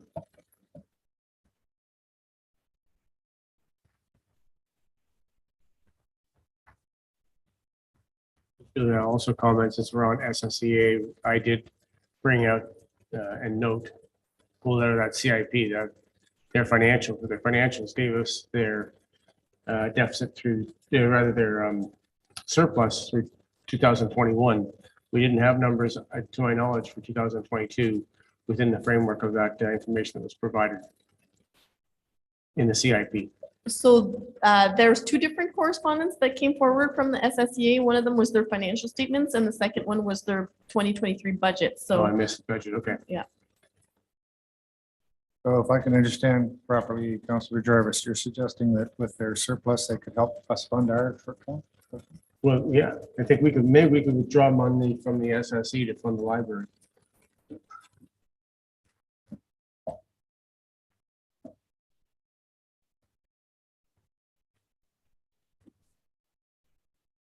Would it help council if we arranged for a delegation from the SSEA to explain a little bit more what they do and can do and the services they can and cannot provide? Well, it might help some of our new councillors. I would suggest that they will tell us something. I think we need to have a discussion ourselves. I happen to know that the other municipalities that are served by SSEA basically have their entire waterfront covered. We have maybe 10 or 20% of our waterfront covered, and yet our fee is almost as high as some of our neighbors. So that's concerning. So I don't know that we hear that from them, I guess is what it is. So it might be part of the discussion that we would have afterwards. Thank you. Just to, I don't want to pile on necessarily, but wards 1, 2, and 3 are essentially receiving little to no value from the expense. And what I've heard already from our new councillors is that with former councillor Wienko not doing what he's been doing, we need to find ways of backfilling that in the inland lakes. And I think that should be a priority for us to wrap our arms around as we discuss these budget items and not let it fall between the cracks. That's fine. I would agree, and I think it's not a good donation. It should be no expense described somewhere. Not as Yeah, and for those who didn't hear Councillor Predko because he didn't turn his mic on, and Councillor Bocek. Oh, the trouble is once we have, if you become the 4th microphone, you hit the limit. And with Ms. Boutiette's microphone on all the time, we could, which is because she's speaking most of the time, we can follow that. But anyway, I think further that, and we've talked about the environmental budget. I do think it behooves us to spend a bit of time, maybe this afternoon is not that moment, but to spend a bit of time looking at, I'm going to call it the group of outside associations that are providing environmental type services to us. And whether they be Georgian Bay or inland lakes, what are we getting from whom and where are the gaps? And I think that's important. And you know, is there an opportunity for consolidation and or expansion? I think we need to discuss that so that we not only to increase our knowledge, but also perhaps to lift a decision or two. That certainly won't solve our budget, but it might make, we want to make sure we make as good a use of our funds as we can. I can add just quickly for the record, for the councillors that did not or were not privy to the email that went back and forth between myself and Councillor Predko, I did make myself available to backfill Paul Wanko's efforts. And I also mentioned that to our treasurer here. So thank you. But we're not sure we can afford. Touche.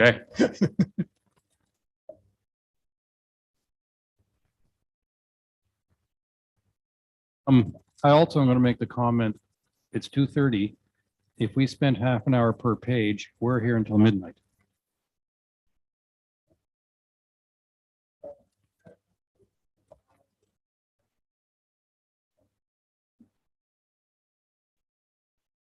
I will move on to the next page. So the next page is a combination of the Department 5000 Council and 5005 CAO, and I will turn it over to CAO Mariotti.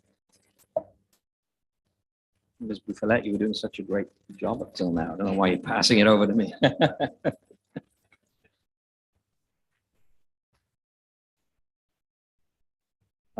Well, I mean, there's the bottom line there. So what do we have? If you remove the salaries and benefits, which are pretty flat, we've got the net outgoing without salaries and benefits is up to 170 from 100 actual estimated for the end of this year. And what we've done is we've included in the budget 20,000 for additional environmental studies. And that would be mainly related to the our waste management, our marina bin sites. You know, how can we get a success story out of that? And of course, there's been some costs involved there. Trying to see where the other additions are. There's been an increase, obviously, on training and development for council as well, from 13 in the budget to 25.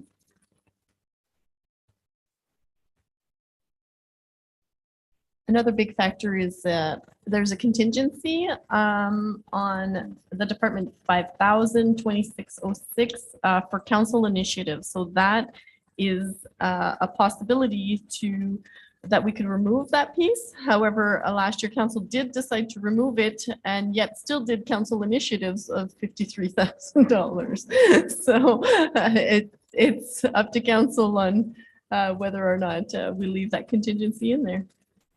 And what would those initiatives consist of?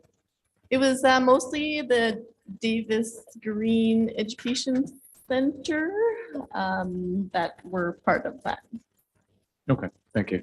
And if I could ask just about the mayor's fundraising event, it's listed both as incoming and as well as an expense, as well as donations as expenses.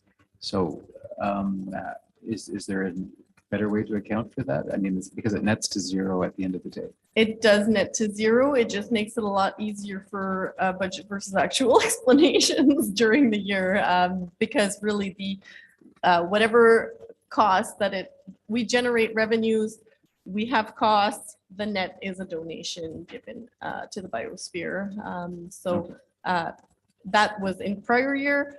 What council and the mayor choose to do with the remainder of the funds next year is still up for debate.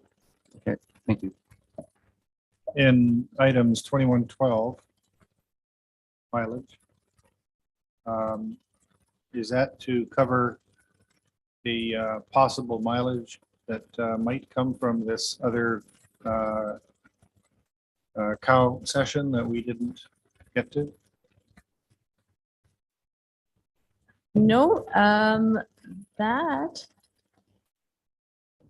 it was probably supposed to be in general governance because The page moved, Your Honor. yes, I moved the page because I wanted to go back to general governance. Oh. So it should be in here, but I don't see it here either. So I'm going to have to write that question down and figure it out. Thank you.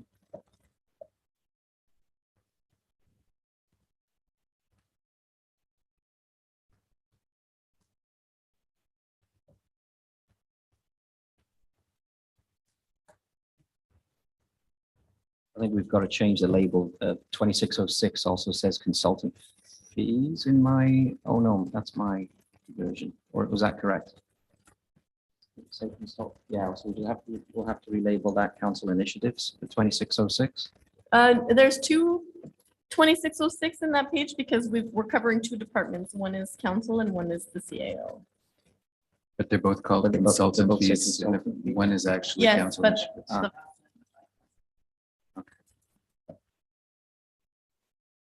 it's not the same account. It's 5000 or 5005. I guess the account description is the same on the 26006. Yes. So when we want to pull a report on all consulting fees, we can pull a report on 2006 and we'll get all the departments that come up.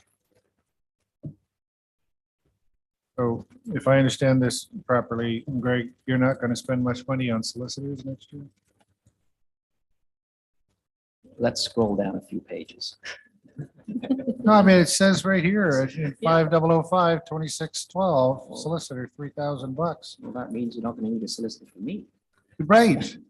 That's, yes. He's You are not going to spend. He's optimistic that nobody's going to sue him.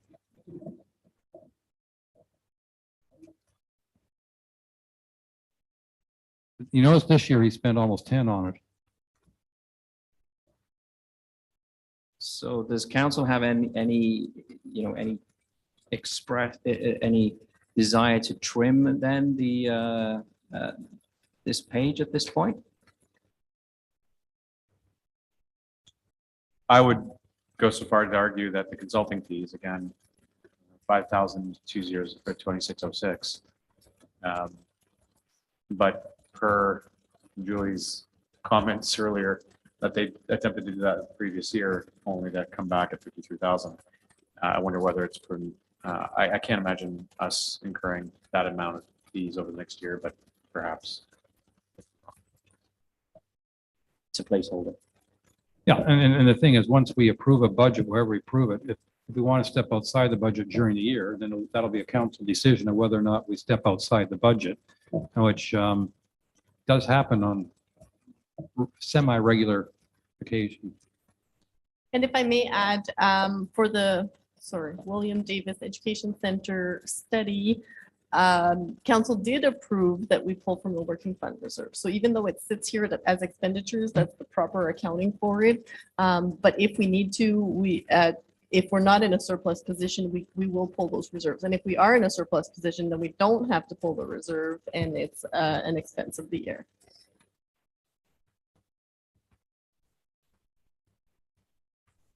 So council could choose to take it out, and if something comes up, agree to use the working fund reserve to fund the initiative. If we do leave it in there, but we don't utilize it, it goes back to reserves? Correct. So that's how our working fund reserve works. It's council can choose to pull from it at any time they wish, and if there's a surplus, it goes into there, and if there's an annual deficit, it gets pulled from there to balance. Thank you for the point of clarity. How much do we have, Ms. Bouthelette, in the working fund reserve? We currently have over $3 million in there. So all we have to do is pull that entire reserve and no tax increase, and we're that much further in the hole next year. No rainy day fund left.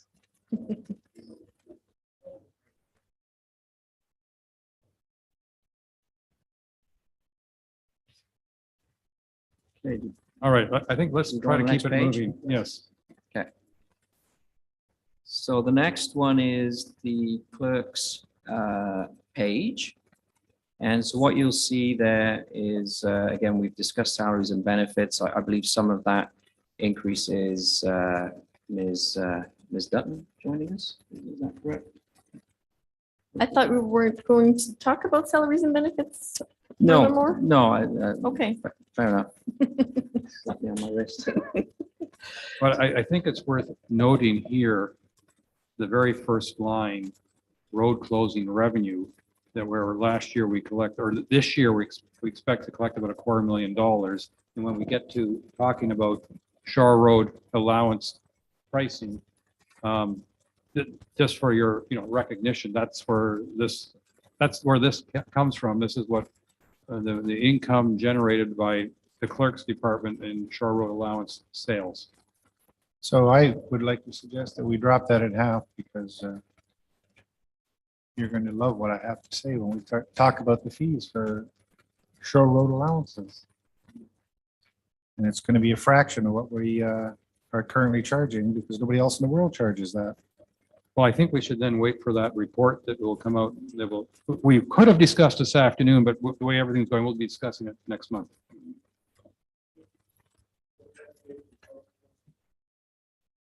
Shore Road closing revenue, correct? It's all. It's both road and Shore Road. Was it on? I think we saw one yesterday that was a combination of both, and we said that was odd-ish. And if I may add a comment on road closing revenues, it's a source of income for the time being, but it's not a sustainable source of income. At some point of time, we're gonna not have any left to sell.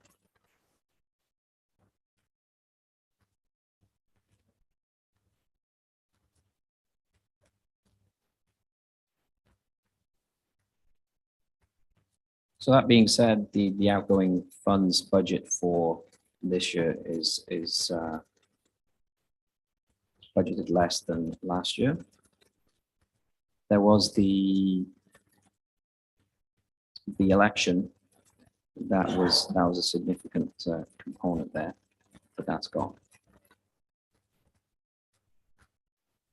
And the transfer from reserve was the election?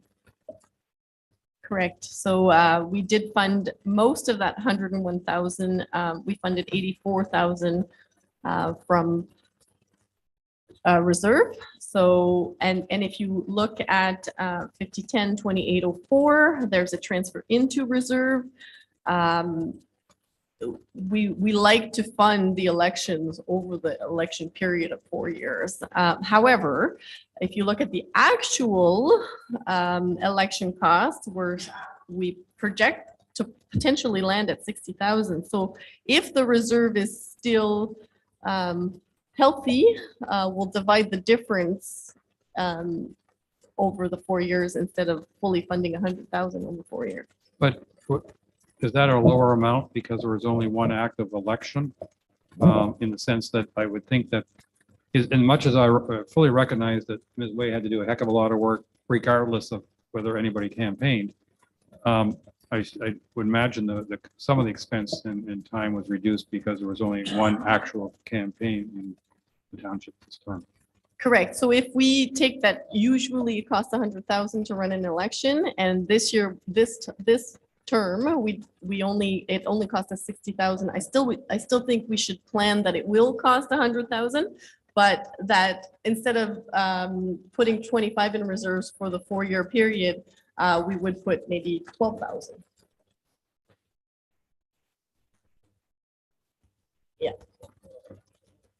Mr. Mayor, you're right. I'm not that cheap at $60,000. No. Yes. But I thought that that $60,000 predominantly paid for all these lovely new laptops that we got. Not at all. And it's not just municipal elections, it's school board elections, which also takes a lot of the clerk's time. And whether it's one ward or several wards, there's still the backbone of the work that needs to get done. So, yeah. But really, the big ticket items here are essentially solicitor and consultant fees, as you can see. So. I want to also point out that this year with this the column that says 2022 budget has been restated from our approved budget because a lot of the stuff we've consolidated. So for example, there used to be little tiny pieces of office supplies 2184 all over the organization. We've now lumped them all together, and you could see, so throughout all of the budgets, the sum of office supplies in our 2022 budget was 22,100. But by consolidating all of those accounts, we saw that overall we've only spent 9,000. So we then decided that the more appropriate amount for everybody's office supplies together is 10,000. So there was a $12,000 saving just by doing the exercise of consolidating the accounts that were just piecemealed all over the place. So that was done at a couple places. Question, is there anywhere we're going to roll up the solicitor fees as opposed to seeing it just in here and here and here? Are you going to roll it up at some point? There is an annual report on solicitor that we do that is separate from this. I wouldn't recommend that we roll it up, same as office supplies, for the simple fact that planning related solicitor fees and planning and building related solicitor fees should stay in the proper department because those two departments are supposed to be revenue neutral. I'm not suggesting that we take it out of there. All I'm suggesting is it would be helpful for our discussions around our budget process to understand how much in total we're spending on solicitor fees and other matters. And then, of course, it gets apportioned out as you've done here. I just thought it would be good for our council and our new councilors and the old guys too, if we could see that number put together. That was all.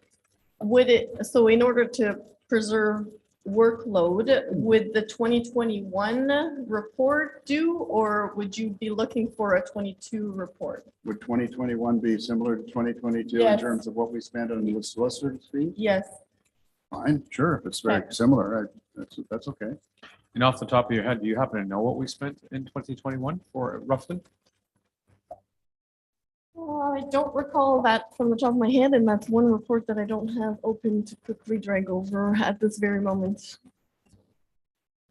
Yes, absolutely, and I can forward it to council after this meeting.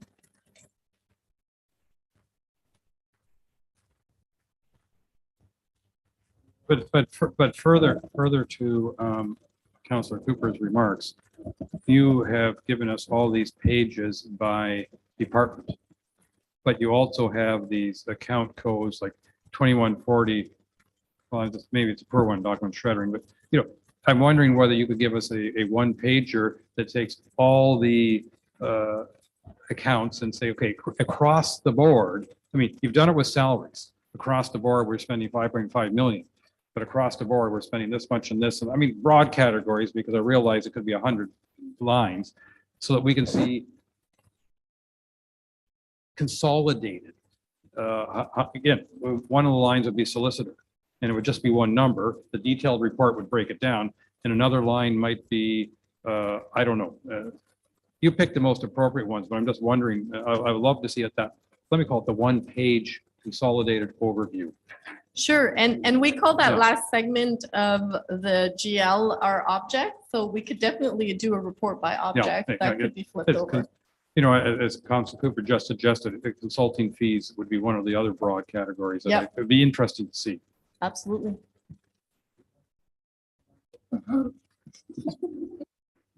But then it's worth seeing. If we gulp 3 times, it's 3 times worth seeing.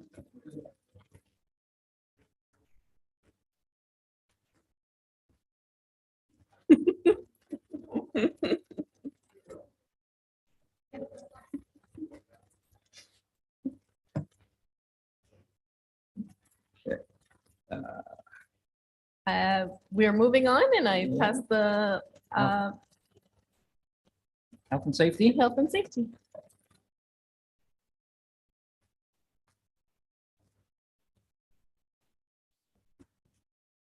Okay, thank you, Julie. So you'll see in the HR/health and safety budget, there's not a significant change from last year. So I'm not sure if you would like me to go line by line, or if maybe I can just answer any questions that you might have. But Consultant fees are up significantly, but you don't see it going up this coming year. Is that because of the union negotiations, or what drove it this past year? Yeah, so the consultant fees this year, a large portion of that was when we went with the executive search firm to find the CIO. So that was the large piece. So since, you know, Okay, I'm not taking of that course. into account for 2023. Yeah, you better stick it out because we don't want to pay that. We don't want to pay that fee every year.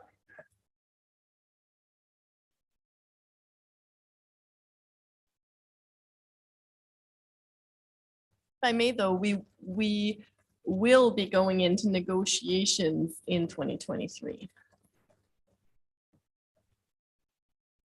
Yes, we'll be starting the process in 2023, but the collective agreement actually expires in 2024, but we'll start prepping next year, late next year. Just to highlight the salaries and benefits here, is that the total cost for the HR department? Yes. So I'm not sure if you'd like me to speak to that, but I can say, you know, Nancy Gidge, for example, our payroll and pension coordinator. She used to be part of the finance department and she's been moved over into HR. And then there's myself. So now we're a 2-person team. And as Greg mentioned, we still have 50% budgeted for a director of HR, but we're not filling that role at this time. So I know it looks a bit higher, but.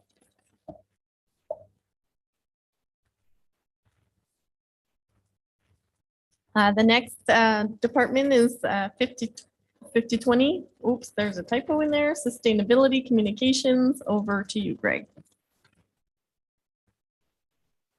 This one should be fairly straightforward. It's pretty flat across the board. The only significant difference would be the transfer to reserve. So in 2022, we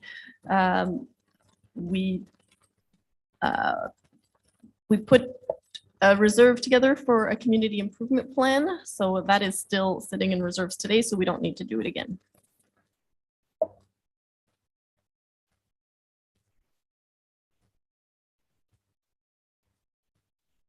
We go back one slide and I could address, I had a question and I didn't get it in. At first, I know we went through a hiring process for a CEO and we hired an outside agency to do that. That doesn't fall anywhere in the HR budget. Oh, it does. So I missed it. Sorry, so I can confirm that that fell under the consultant fees line. So what is that? 1 to 50, 15, 2606. So that was a large portion of that fee or that budget line for this year. The remainder monies was for salary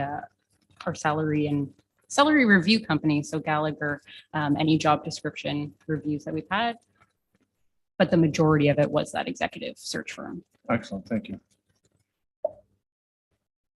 Same page.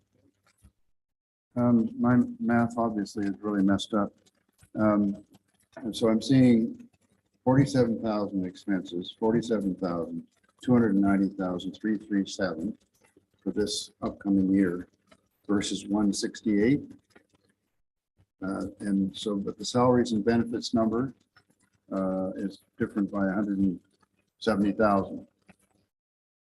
Yeah, so if you look at partway through the year, we transferred over an employee from finance to HR.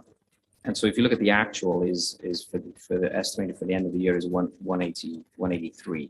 So now the 290 is the full blown extra FTE plus 50% of the director for 2023. Of which we have no plans of spending at this point. So this is a budget item. This is a budget item, not what we're actually planning to do.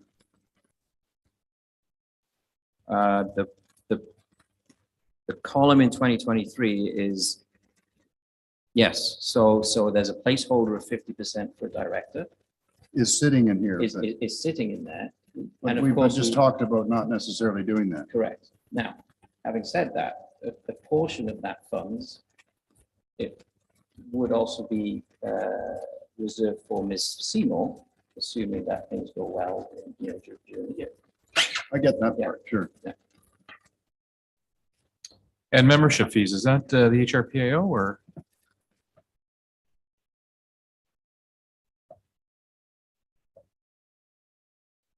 there we go.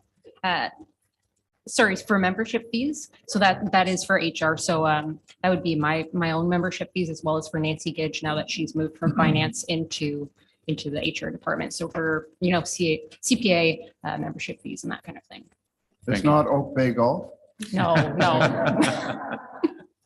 Not at such a low amount.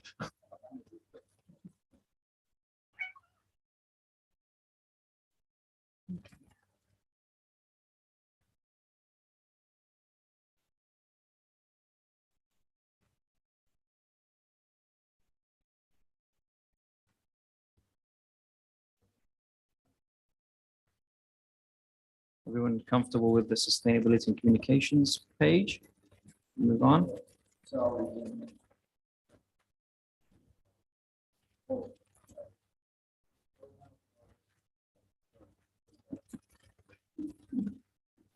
Keep going.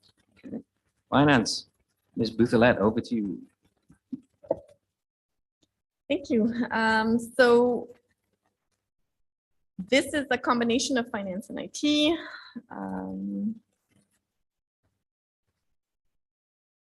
Some of the big differences are transfers from reserves. So in the 2022 budget, there was a facility assessment audit for asset management.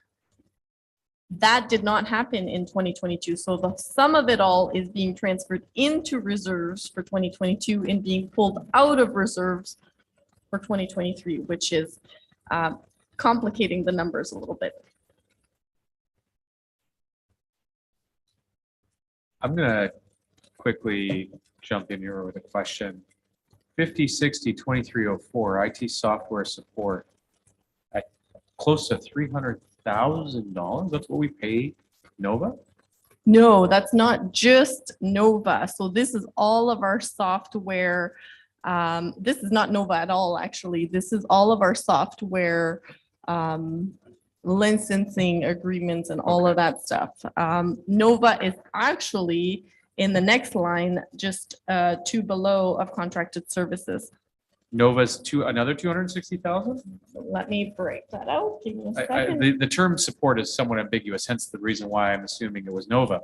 But now we're paying close to $300,000 in Nova support? I don't believe that is all Nova, but give me one quick second. I will pull up the detail.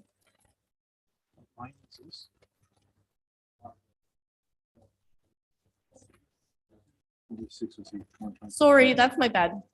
5055 is finance. That is not IT. 5060 is IT. And Nova would be on the same page. So Nova is on the next page. That makes more sense. With 5060 subcontracting. So the actual consulting fees that are in the other account is actually the facility assessment monies. The infrastructure within the facilities. So I don't know, Greg, if you know more about that facility assessment initiative, but we are in the process of applying for a grant with FCM, and maybe Brad can talk a little bit more about it. Sure. Off the top of my head, it's a energy assessment as well as condition assessment of the buildings. It's a grant that's provided. I believe they provide $200,000. We provide $40,000. It was budgeted for last year because we thought the money would have been awarded by now, and therefore we budgeted $40,000 already. It's sitting in reserves. So that's what that money is for. But I'm sorry, going back to the two previous lines, if you can go one slide back up for a moment, there's two $250,000 line items. And one is the software that we've acquired and the licenses that pertain to that software. But what is the contracted services consultant professional fees? Is that? The major 200,000 of that is actually getting that facility assessment done. And the reason it sits in finance is because asset management is mostly a finance-led initiative. Okay, so we pay $200,000 to have an assessment done? We haven't paid it yet. We're going to pay for it in 2023. What's the grant amount, out of curiosity? 160,000. So we pay 2x to get an assessment done to apply for 100. Pardon? So if I'm understanding this correctly, we are going to pay $200,000 towards an assessment that's going to help us apply for a grant of 100,000? No, we are getting a grant of 160,000 for a $200,000 expense. So it's going to cost us $40,000 to have a facility assessment on all of our facilities done, which is condition and also energy type audit.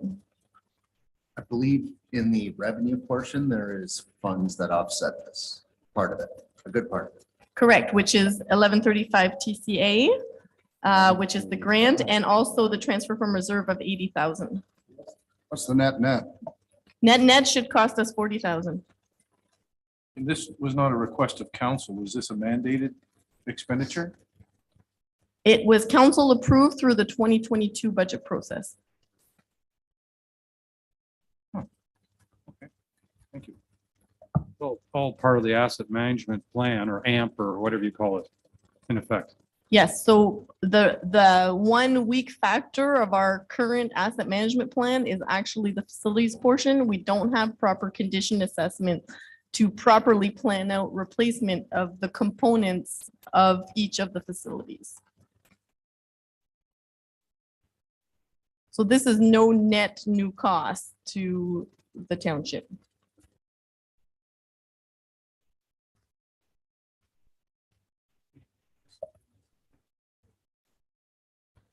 Correct.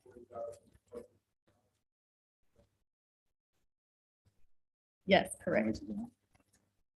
But if you, going back to software support, is that because of all the new, all the upgrades you've done and everything else that our software support has gone up by, will be going up by argument's sake, 130,000?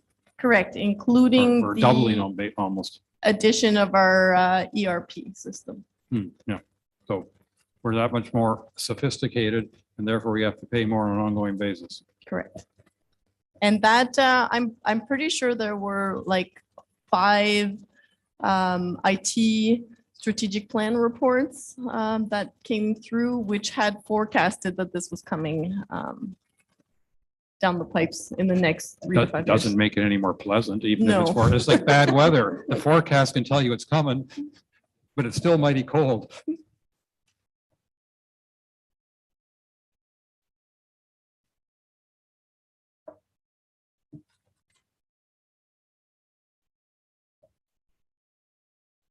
Any further questions? So total impact on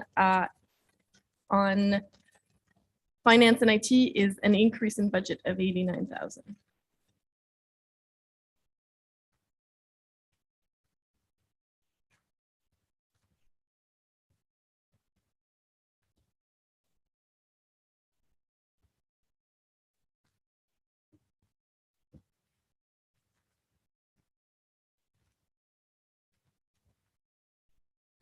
We are moving on to fire department. Tony, over to you.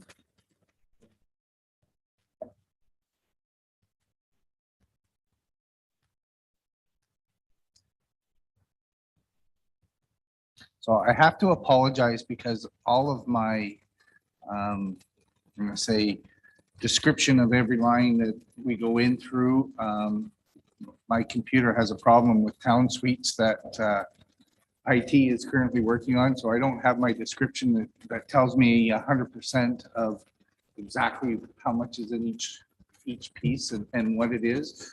I have a pretty good idea in my head, but I may need to refer back to getting you that. So Julie's got it, so we may be able to help out if we get into something that's needs to be dug into. So with our budget, the biggest thing coming up with this budget is firefighter certification. All of our the services that we're providing to the municipality the firefighters now will be certified to the same level as say what the full-time fire service is. With that, we've netted it out that it's a $34,000 training hit for the next 5 years. So that's in it. The other piece is now the firefighters, their wages are going to have to be accommodated in that as well. I see a $50,000 consultant fee. So the $50,000 consultant fee is part of, there's two pieces to it. The actual facility portion of the review that we're going on for a energy audit and to be able to make that. But we're also looking as part of the master fire plan and trying to, I don't want to say save money, but I want to call it cost avoidance. So part of that process, Councillor Bochuk brought it up 3 years ago, I believe it was to look at whether we could take two stations and make them into one station, which would help offset building costs for the future and fire truck purchases for the future. So it's, I'm going to say cost avoidance. It's not cost savings because you're going to pay for a new building and stuff, but it's for those replacement costs going forward. So that is a piece to look at. If we do, are we able to consolidate, say, all three stations into one station? Can we consolidate into two stations? And that includes the consultant now to work with the District of Muskoka to plan where all of those, the calls have been to ensure that we don't, I'm going to say, degrade anybody's level of service. And it's all part of that. The consultant fees also is to update our master fire plan to make sure every 5 years we're expected to update it with all of the things that have happened. So that's all included in as part of update the master fire plan and do the station consolidation to see if it is a possibility for us moving forward. Tony, I have a question if I can. Training and development, you had mentioned that pertains to recertification. Is that correct? Not recertification, certification. Certifications, yes. Are, and forgive me, but I'm not on the fire staff. Is that done by the province? Is that done through a consulting fee? Can we do that in-house? So currently, it's legislation that was passed by the government, took effect July of last year, and has given us 4 years to have basic firefighter certification. So that's basically we can fight a fire inside, outside, grass fire, that type of stuff, car fires. Then the specialty rescues, we have 6 years to complete the certification on it, which is our ice water rescue, being able to operate boats out on the water, all of that kind of stuff. So we've got it worked out that it's an additional cost for that certification. We are currently looking at different avenues to do it. We were trying to do it in-house. We've gone 6 months with it, and it's quite a challenge for me and Chad. We can't do it and keep up. So we're looking at different avenues. Do we? Right now, we're speaking to a local consultant, Fire Academy, Southwest Fire Academy, which is not very far from us, to see what services they may be able to help provide at a fraction of the cost of us hiring staff. If we end up hiring staff, your costs are going to be significantly higher. Well, that speaks to where I was going to go with this. Do we consider, and I'm just noodling this for a moment, if you can bear with me, do we consider a full-time headcount for your team to alleviate some of the costs associated with training and development and perhaps even those of consulting fees, while also adding an additional resource for daytimes? Because I understand that's a challenge to get the volunteer staff to support daytime calls. Is that not correct, or am I incorrect? So we have a challenge just about at all times of the day. It used to be strictly the daytime, but it's becoming, with our younger generation, I'm going to say some of the challenges are coming forth that some of our senior firefighters are not interested in the certification. They don't want to go back to school. So we're taking some steps to try to accommodate that, and I'm going to say be creative in different means of employment within the fire service. So we have a number of people that we're going to employ, say, as truck drivers, and we're going to call it support services. I'm running some of that through some expertise people right now and say, hey, this individual who's 65 years old is not going in a house anymore to fight a fire. His body's not going to be able to take that. But that person still has a valid driver's license, it still can drive our fire truck, can operate that pump outside. So we're working with asking some questions now of, is the fire marshal going to make us force these people into retirement? Or so there's a number of steps that are taken. Sure. I guess my question is more so, is more cost effective to hire an additional staff member that could that could essentially tackle the training and development and some of those consulting fees, thereby leaving us with a small, maybe nominal amount for that full-time headcount, rather than paying what would be close to $80,000 in consulting and training development? So the $34,000 is a hit no matter what, because that's paying existing firefighter salaries to get certified. Okay, the $50,000 for the consultant is a little bit different. That yes, I could do those things, but it's going to take a substantial amount of time to do it. Where if you hire somebody, we can get that project done in 6 months and be able to provide direction. Where if it's me doing all the other tasks and duties that are assigned to me, I'll be over a year doing it for sure. Thank you. Or, so you're not finished? Just on, I'm not, I heard what you had to say about the $50,000, so I understand that. But is there, in terms of, you spoke about the sort of ideal, which would maybe having one station versus 3. Is there any discussions going on with TML with respect to the north end of our township to see what we could do with them? So I take you're talking about Muskoka Lakes? Township of Muskoka Lakes, yes. So yes, me and the fire chief have had discussions. It's been in front of council a number of times in the past to look at possibly a joint fire station. The Township of Muskoka Lakes has currently gone through a master fire plan, and they're looking at the closure of a number of fire stations. Not saying they're closing them. I'm just saying they're going through a process of validating their fire stations. And if the Foots Bay fire station is one of their targets, I don't know, because I haven't been privy to read their master fire plan yet. Then the chief and myself have agreed that we would sit and have a conversation to have that. With that, a number of firefighters that are on that Muskoka Lakes fire station in Foots Bay are also the same firefighters who are in the Township of Georgian Bay MacTier. So there is some synergies we're working towards today to I'm going to say, bring us closer together.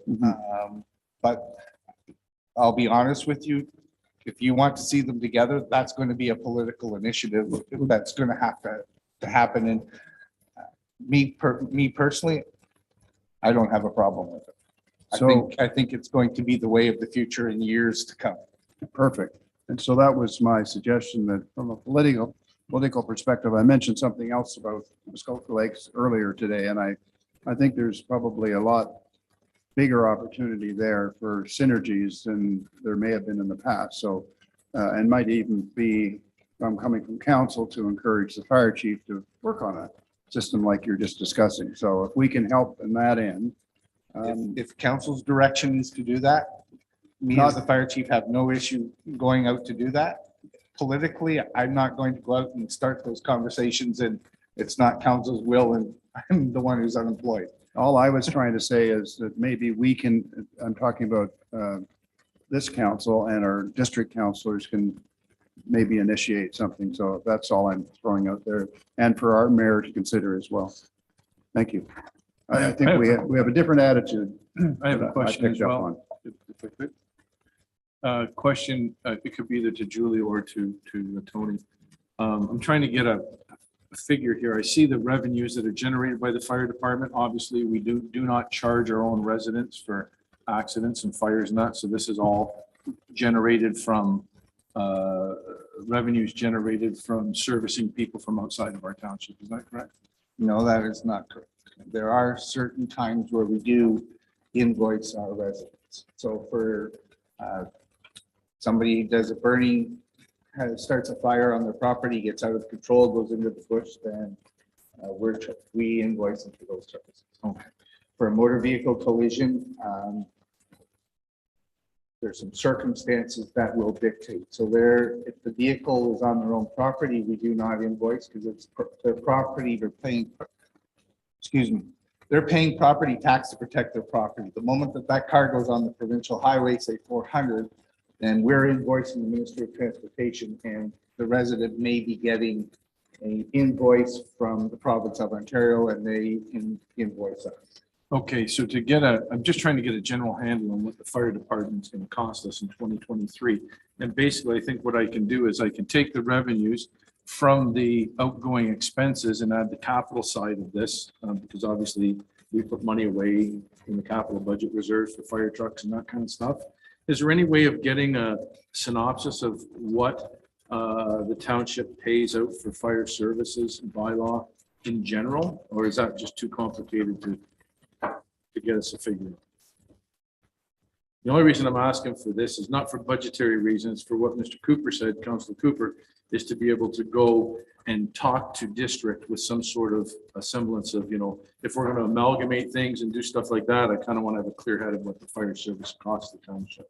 So on the subsequent page is also fire facilities. So if you include that plus all salaries and benefits, we have a total firefighting cost of 892,000 budgeted.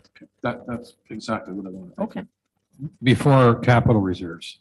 Before capital. So that does not include any trucks. Right, yeah. And the It does capital- include the repair and maintenance on the trucks though. Yeah. And the fuel.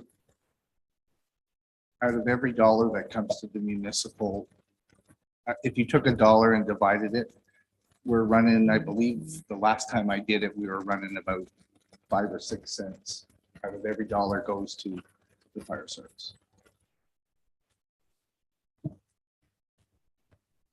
Quick question on the dispatch number. So is this for in-house dispatching? Are you paying third party to do the dispatching, or is it shared with somebody else? No, we can't afford to dispatch ourselves. So the city of Barrie, we have them under a contract. That contract is paid on per population. So we pay, because I don't have my thing, don't quote me 100%, but I believe it's $1.60 for our population rate for full-time residency, and we pay half that rate for seasonal residents with cottages. So with that, there is a substantial increase in dispatch fees this year. The reason being is that Canada Census did their census and the municipality grew by 34%. And so we're paying a 34% increase right off the bat, just on the population increase. Then there'll be a cost of living to do it. I can tell you that Next Gen 911 is here upon us. The city of Barrie is working to implement that system, which if we were on our own, we wouldn't be able to do it. It's not on a per call basis, it's No, population. it's based on population. Just one point of clarification, if I may. I'm not 100% sure of this, but I think the district is involved with a lot of different things, including EMS and so on. But fire services, I haven't seen too much oversight from the district on fire side. Have you, Peter? Mayor, Mr. Mayor? So I think we may be able to craft our own sort of direction as opposed to, I was just responding to the question by Councillor Bocek that it may not be that much of a district issue if we initiate some things ourselves when it comes to fire services, is my understanding. So just so you all have the food for appetite of what was out there. The District of Muskoka Fire Chiefs during the when the provincial government was looking at amalgamations and looking at we asked to be included in a report to look at the synergies of amalgamation of the fire service. And that went to the municipal councils to do it and whether they wanted to do it, and that was turned down. But so the political environment may have changed, but haven't met the district fire chief. So I don't think I don't know of one. Do you? no, they have, so currently I am the district's fire representation. Okay, but what I'm saying is you're not giving oversight to the other 6 municipalities. So while I'm That's trying to correct. drive that, I think we can maybe make some changes if we so desire. That was all I was saying. It's, I think as counselors, you have a due diligence to investigate every aspect of it, and fair enough. You're not going to have the roadblock set up by me, I can tell you that. My only caution is district doesn't always understand water access only properties. There would be a number of challenges. This isn't something, if it was a political will, this isn't something that you're going to implement in a year. This is something that will take an awful lot of food for thought, and because we have our own challenges with paramedic services and the service that the fire service supplements them and we don't get a nickel for it. So I think the mayor is well aware of those issues. I've had a number of conversations with them. Yeah, you have shared a little with me. It's frustrating.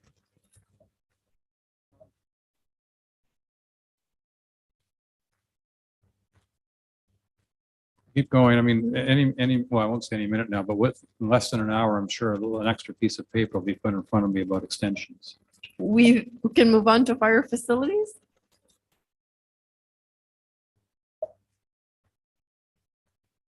Just interject one more point when we're talking about fire services.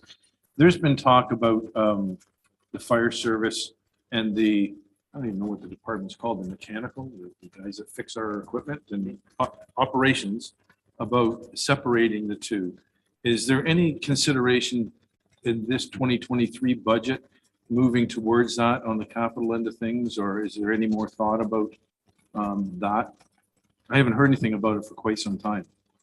Tony, you probably answered that better. So that is all part of why we're looking at the master fire plan to look at the facilities. It's part of the facilities review. But there's nothing reflective of that in this budget. Just basically is to do the legwork, to give council the information to be able to make an informed decision of where they want to go. Perfect, thank you.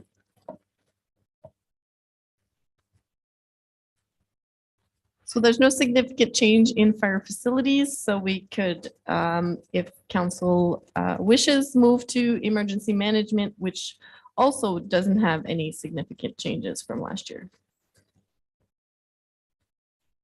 So the salaries and benefits under emergency management. I'm just curious what that is actually covering. I know it's a very small amount, so don't take a long time answering. So it's just a portion of Shelley's salary. It gets divided up between fire, emergency management, and A very small portion of yours as well. The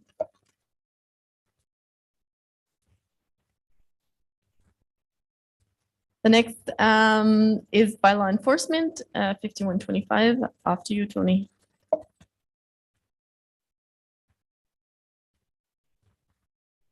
my law enforcement is nothing. I wish I'm my worst enemy.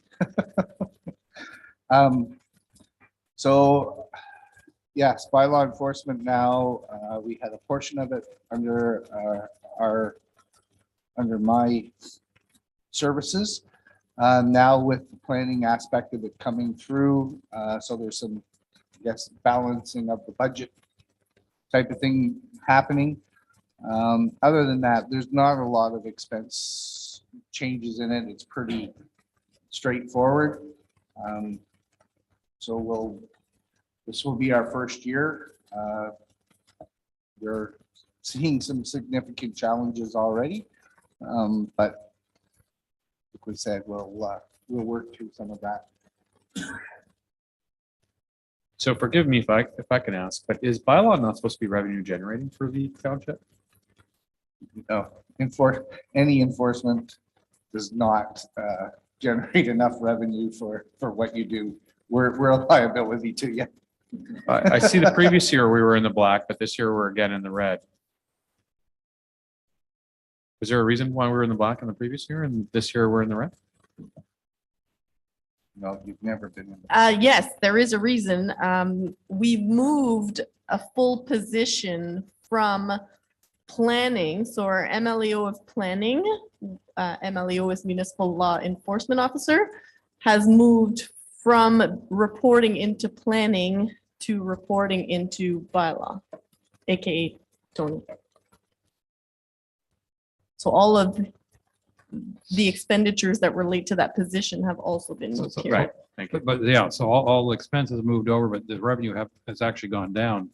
There's not really a significant amount of planning related fines that have been laid where we have enough history to project into income. And I just, if I'm sorry, Your Worship. I can think of a few property owners who I think should make significant contributions to this page. And perhaps, echoing the mayor, I think that this is one of the areas that we can likely help close that gap that we have 2,600,000.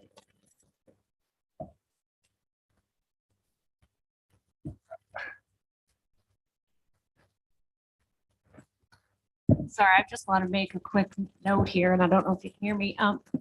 The whole point of enforcement is to gain compliance.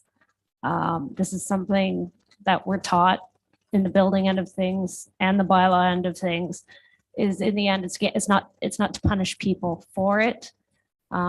Especially if some of these things go to court, the justices will tend to eventually not look very well upon you when you do bring something before them that needs their attention.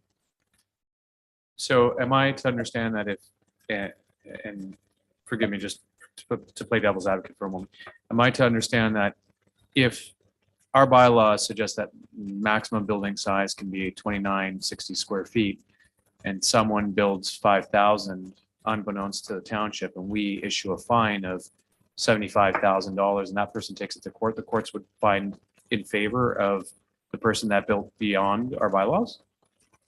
Again, the point of this is gain compliance. So we are not entitled just to go out and hand out fines because somebody did something they technically weren't supposed to.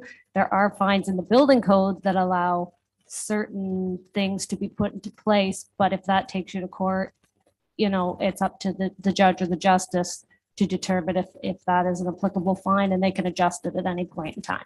Perhaps more reason why we need in-house counsel. Just on that note, then, if I can, do we charge a fee? So if a stop work order is put on a property, do we charge a fee for that stop work order to be lifted? No, you can't do that. The We cannot do that. the building code does not allow for that. Thank you. I just ask a question. I know this is a process question, but I do understand that our neighbors to the north, many years ago, the archipelago, when two different property owners didn't get a building permit or went way outside, as you just discussed, they were forced to tear down the building. Can we do that? Well, that would be a process that you would take to court. Right. Yep. There's nothing to stop. We have the authority to do that. We would have the authority to charge Good. them and then take them to court, and it's up to. That doesn't again, save a us any judge. money, but it might in the long run. So just to clarify your point, in your example that you gave, so the $75,000 fine, most likely when it gets to court, will be waived in lieu of compliance. So if they do tear it down, they most likely won't have to pay the $75,000. Fair enough, but assuming that they would choose that option, if someone's gone and endeavored to build a $3 million building, they would see the $75,000 fine as a thank you very much. Here's my check, rather than endeavoring to tear it down. So we're up 75,000, and our constituents are down 1% in taxes. So you don't get to pick. We as the municipality don't get to say your fine is $75,000. There are certain fines that are I'm going to say for small fees now. So for example, parking tickets, right? We have you park your car in front of a hydrant, we'll charge you $150. That person decides to fight that and take it to court. They can go to Your Honor, I'm not denying I didn't park in front of that fire hydrant. I don't have the funds to pay this fine. Judge goes, okay, so you're gonna plead guilty? Yes, $75 fine. That's the end of it. Tony, I can appreciate that. The 75,000 amount was just a random arbitrary amount that I chose as an example here. However, I'd be hard pressed for a person to go to a court and say, hey, I just built $300 million in a helipad on my cottage, but I can't afford the $75,000. If we don't have any jurisdiction over the helipad, but we've learned that one. We've been bit there. I will tell you that, yes, it's a process that we have to go through the courts. You will be having one most likely coming forth in February where I met today with my staff and said, okay, we're going to take this to council to see how far they wish to go. And you're going to decide how much money we're going to spend on the enforcement. If I can, I think it serves two purposes. One, it shows our constituents that are planning to build without permit that we do have teeth. And two, it brings revenue in and it helps with our deficit. So that's just my opinion, but thanks. Except there is also a solicitor cost. And just, We'll circle back to in-house counsel. and just one more thing, building permit, which you're gonna learn very shortly. Building permit fees or anything to do with building permits and fines cannot be used to offset any other part of your budget.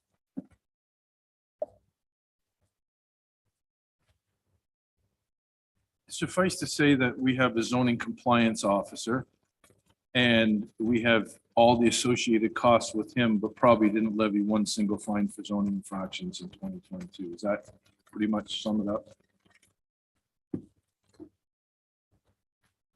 So the municipal law enforcement for planning did have some wins. We got compliance on a number of aspects of it. I can give you a hypothetical situation that somebody's building and say they're building it in the water, for example. We put the stop work order on them, working with other municipal departments. We've gone out, you put that stop work order on, they stop building, and then they have to correct what they've done. That's the end of it. So They might have spent, say, $5,000 to get to where they were. We've caught it, stopped it, and they end up spending $5,000 to fix it. It is what it is. And that's why we have consultants who will, when we do have those issues, our Hutchinson's, our environmental specialists, they're the ones who tell us, yep, they look at that reinstatement and they're the experts and they tell us that it's good. And then that's the end of it. There is no, because you did this, you're paying a fine of $20,000. I think there's also experience where we have issued fines of, say $2,000 or whatever's in our fine schedule. It goes to court and they say, oh, is it first time offense? Okay, you pay half. That's what the judge might say, or whoever it is that's, so our fine schedule, if I can call it that, is only a starting point. And it has to be approved, I believe, provincially in order for us to actually list those I fines. was stunned. I went to district court to sit through that. 2 houses being built on one property with no building permits on the Severn River. $750 fine and complied. So I think what we're learning though, that fines aren't necessarily the panacea. And maybe, but I think what we learned from our neighbors to the north, which I was trying to point out, is that many years ago, 15 or 20 years ago, the archipelago said, tear it down twice. And guess what? Got around, everybody heard about it and it stopped. What about the most recent case though in Carling, where the township there eventually decided to settle because they figured it wasn't going to be worth the fight going through the In review that and everything. particular case, but the town, the archipelago did force some pretty serious stuff many years ago. I'm not a planner. I don't even want to be a municipal law enforcement. Neither for do any of planning. those guys. So, but with the new legislation, Bill 23, I'm going to tell you is that it is going to make this even more difficult for enforcement.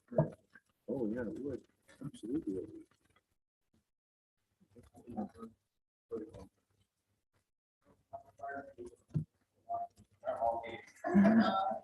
Quiet, Tony, we're going to the next page.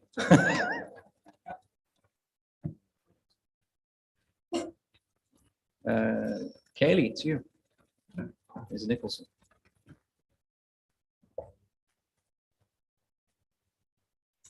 Hello. So, I'm not quite sure where to start, and I'm sure at some point Julie may or may not step in. As you can see, the first page is our building budget. In most cases, it generally stays the same. We've had big increases in our training and development. For those of you who know, we have hired a new inspector whom we have to train, as well as starting to train our building assistant as well. And that also includes required training for those of us that already have qualifications. Also, obviously, due to the change in staffing, as we were short an actual inspector, who obviously we just took on in the fall. We have a change to our membership, required membership fees as well. I don't know. Do you have any other questions on this portion of it? Julie might have answers. I just, if I may. Yep. I couldn't help but notice that your projected revenues up more than $250,000 above projected, which is not surprising how many people are keen on building. And then I see at the bottom of that page, transfer to reserve at 379,000.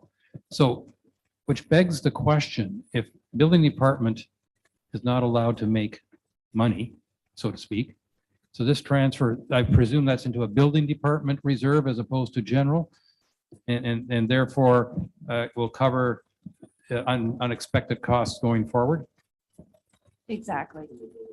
in the building Yeah, department. and I can tell you where I believe that's coming from is a lot of our fees are based on values that are provided to us by the applicant. And over the past couple of years, those have gone through the roof. So we may have to look at the way we're charging our fees in the new year, just to make sure that we don't continue to do that, earn more than we should. When building permit fees are roughly 50% more than budgeted. Yeah. But so are building materials. Right. Are the salaries not on another page for the building department or? Next page. Yes, they're on the subsequent page after septic budget.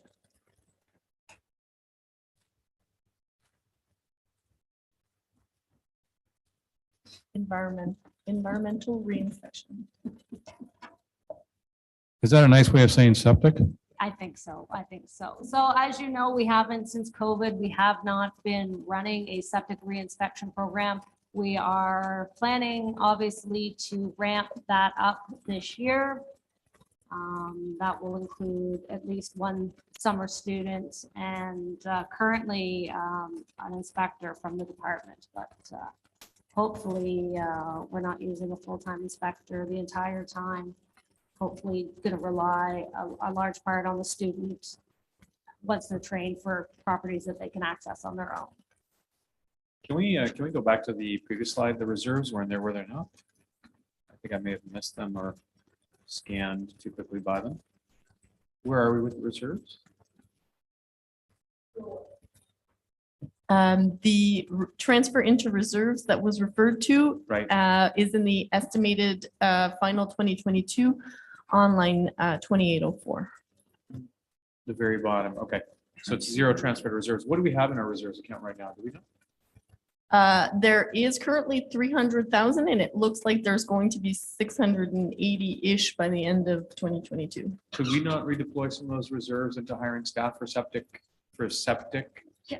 re-inspections? So could we not do a blanket wide, township wide septic re-inspection and hire quite a few people temporarily? Again, that's up to the will of council. I would suggest we don't spend all of our reserve, as obviously we have vehicles and other items that do need to be replaced at some point in time. And in case of a recession, because we know if one of those comes forward, our revenues are going to drop. Fair enough, but thank you. Straight to that question. No, maybe this isn't a budget thing. I'm gonna ask it anyways. Septic reinspection, if we're gonna use a surplus capital or surplus funds for that, reserve funds, could we, what do you call it, sublet it or subcontract this out to a company who's responsible for septic re-inspections and just pay a fee to them instead of doing it in-house? I asked it anyways. I could definitely look into that. I do know other people do it. At that point, I know they're generally charging each individual property owner a specific fee for doing it. And you just need to be well aware, they're basically doing an initial inspection. We have to provide them with the records of what's on the septic. In most cases, ours are not all electronic, so that would cause a problem, as well as any issues or correspondence would also have to be done through this office. So they're mainly, most of the time, just handling the actual inspection themselves and pointing out any issues that are there. Okay, that's good food for thought moving forward. If I may, there are new strategies that are being used around North America for septic system inspections, where you're not inspecting the septic system, you're inspecting the water in front of the cottage to determine if in fact the septic system is leaking out into the water. And people are using drone technology to first identify the locations before they actually go to the location. Is that a topic you'd be interested in discussing? I would absolutely love to hear all about that. This is the first time I've ever heard of it. And it'd be something I'd bring up with my Muskoka counterparts to see if any of them have heard of any of this as of yet. Okay, so we were pushing Mary Muter and Dr. Patchow Fraser to consider this. They're very well aware of these strategies that are being used elsewhere. And the objective is to focus on notable failing systems where the waters in front of the property demonstrate that there is something they should be going and looking at, and you can cover an enormous amount of ground with drone technology looking for the color differentiation. So I'll talk to you about it.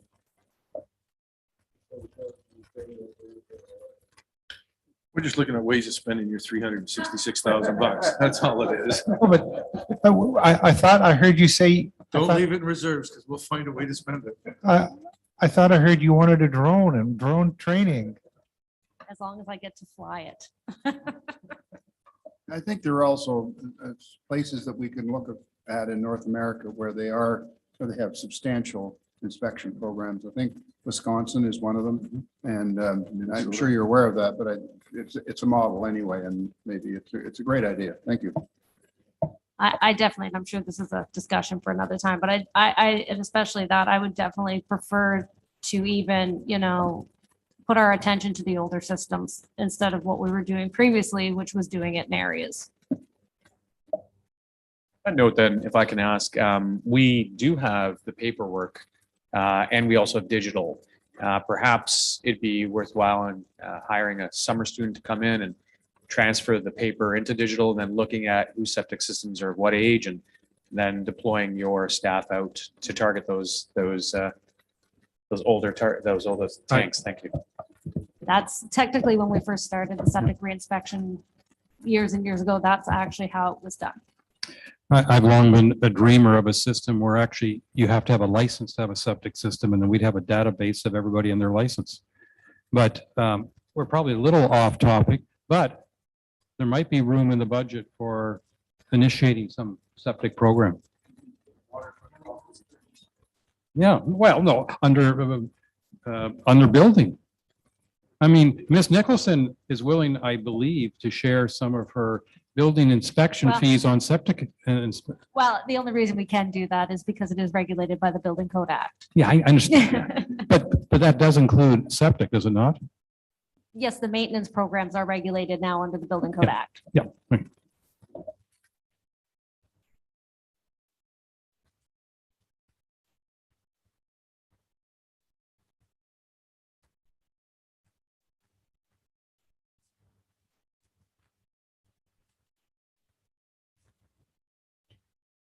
Have an ally. We are going into operations. Brad, if I could ask that you open your camera, it's beneficial to the viewers. I think that's debatable. That wasn't right. That wasn't nice. I'm telling my wife. If you look at the bottom line of our budget, excluding salaries, we're actually only asking for another $7,000. So who's next? And thank you, Brad. And what Councillor Bochek says is in part right. Julie and I, mostly Julie, but I'm trying to get some credit for it, went through and consolidated a lot of things, and $1,000 here and $1,000 there added up really quickly for, say, supplies and materials and things along those lines.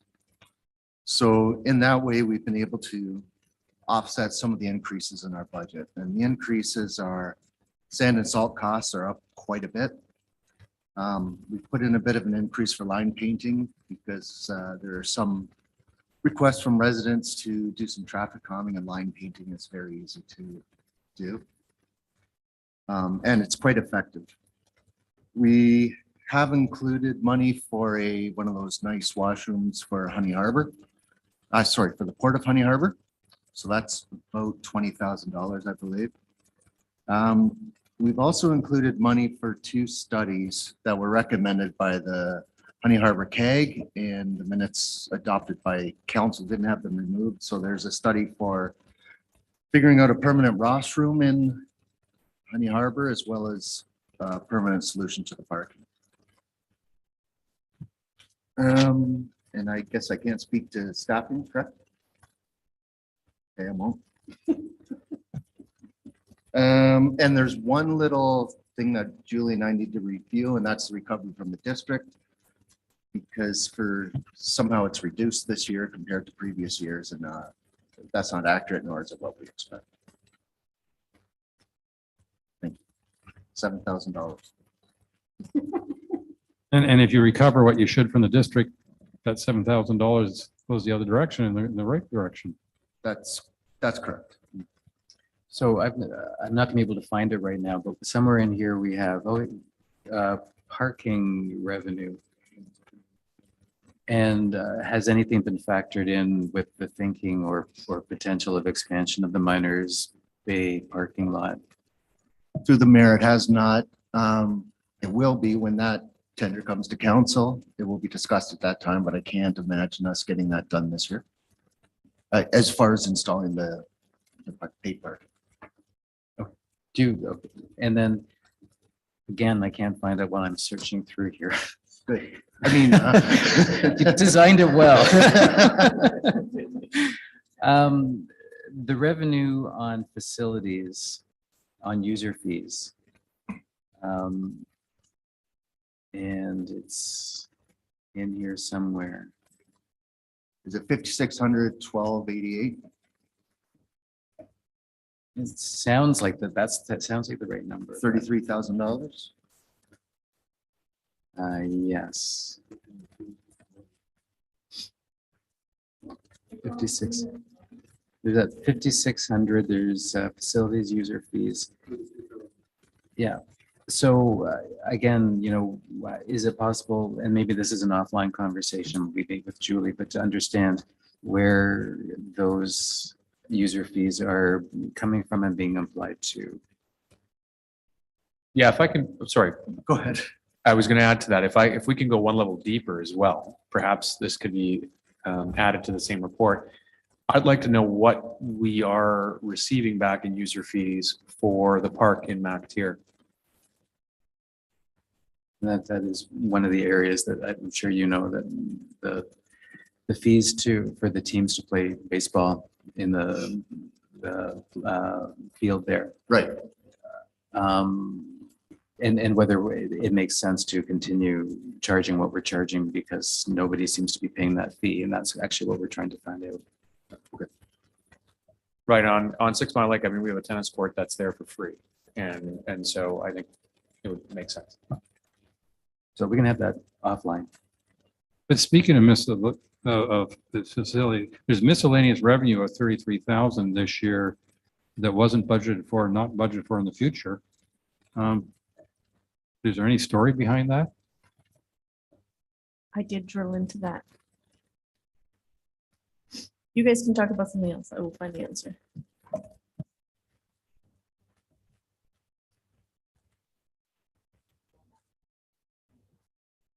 We've just blown through. People sound like they need to stand up. So why don't we take a quick break, come back and get an extension. So 10 minutes?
Are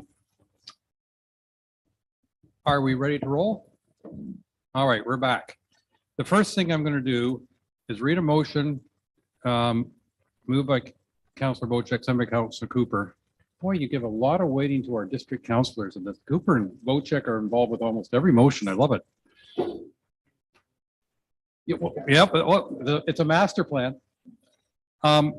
Be it resolved that council does now extend special council and committee of the whole past 4:30 p.m., but not later than 6 p.m. What was it? Well, that'll be up to council, but we're going past 4:30, but not later than 6. All those in favor? Well, there's enough who voted that it's passed. So, you know, I counted at least 5 votes, so I think it's passed. You know, when we get to this hour, we all get a little bit sillier. So give us the most ridiculous numbers now, Ms. Boutiette, and see how many notice.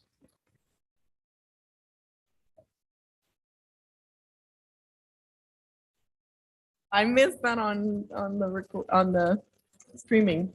We are going into planning budget.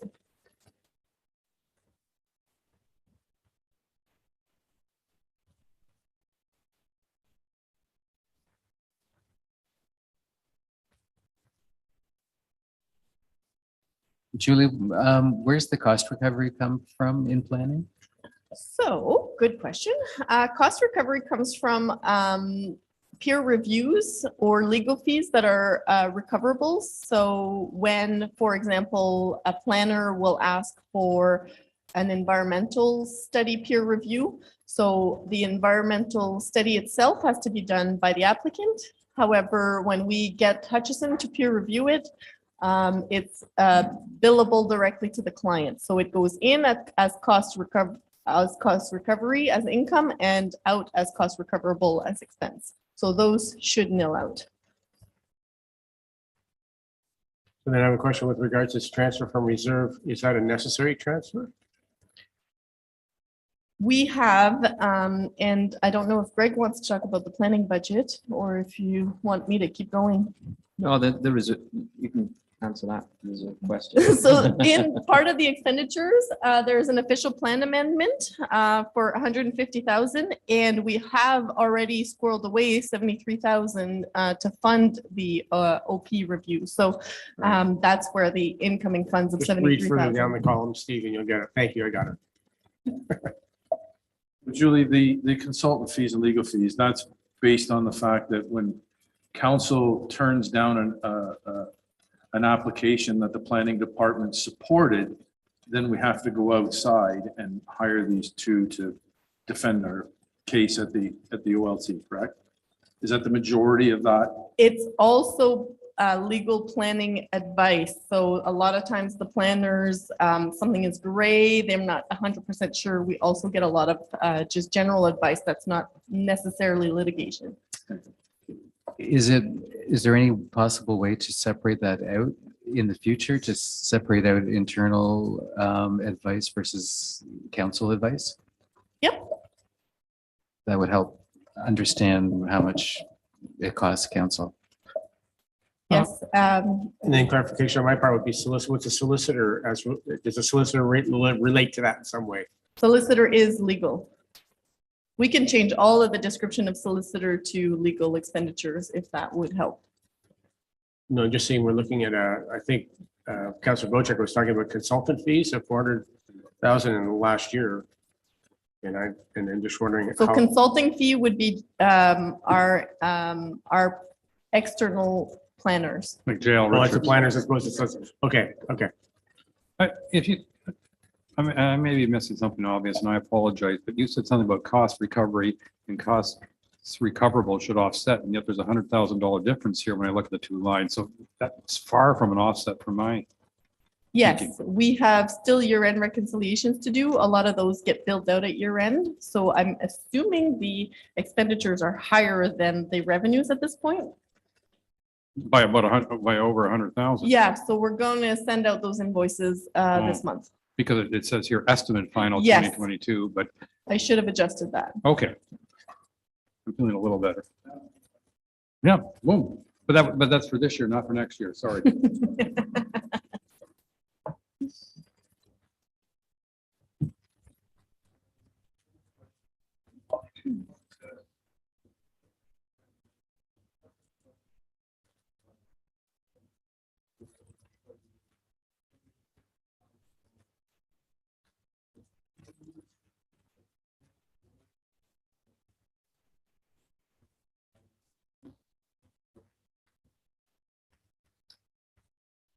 Yeah, so that's the plan, the official plan amendment and zoning bylaw changes. There's a placeholder in there for that. And the hopes are that we can mitigate that cost with in-house. You know, if we build a good, strong in-house team this year, that hopefully we can save some of that cost. But I think following on the discussion from yesterday's discussion about expanding the H2 matter to a whole bunch of other properties in light of Bill 23, we're going to have to do some form of a pretty in-depth review anyway. So to clarify, these are not applicant-based OP amendments. This is our overhaul of our official plan. Yeah.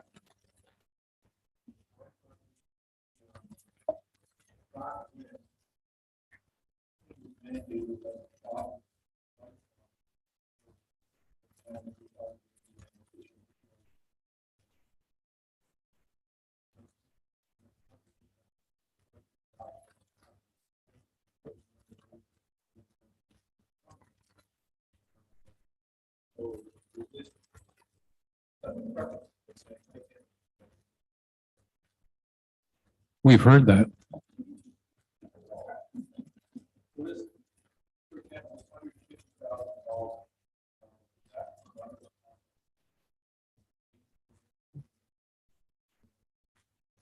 So if you look up at line 1810, is the transfer in from reserve. So that's the money coming in. So it's not a capital reserve, it's an operating reserve. Capital items are really usually tangible in nature. So a plan itself, even though it has a useful life over a year, it is not considered a capitalizable item. Good. I just have a question or comment I guess about that. We may be just fine with 73,000, given where it looks like we're going on internal talent. Would be one thing comment I'd make. And the other thing is, even if we have to look at the official plan, there are some real challenges in the bylaw side, but the official plan itself, there may not be all that much work to do on it.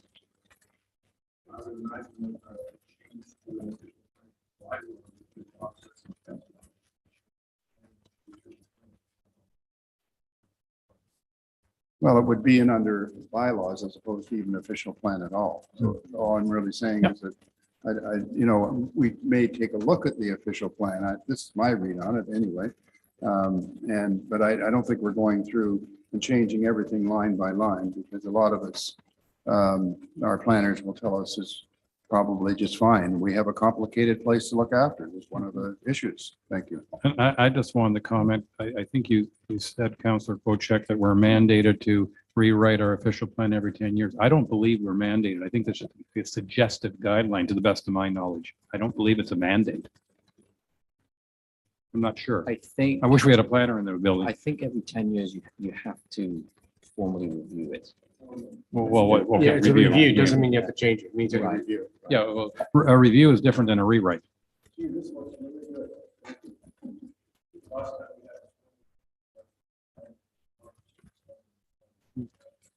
But there was from 1991 to 2014 was a massive change. Yeah, and it took, what, four or 5 years to get to it? All right.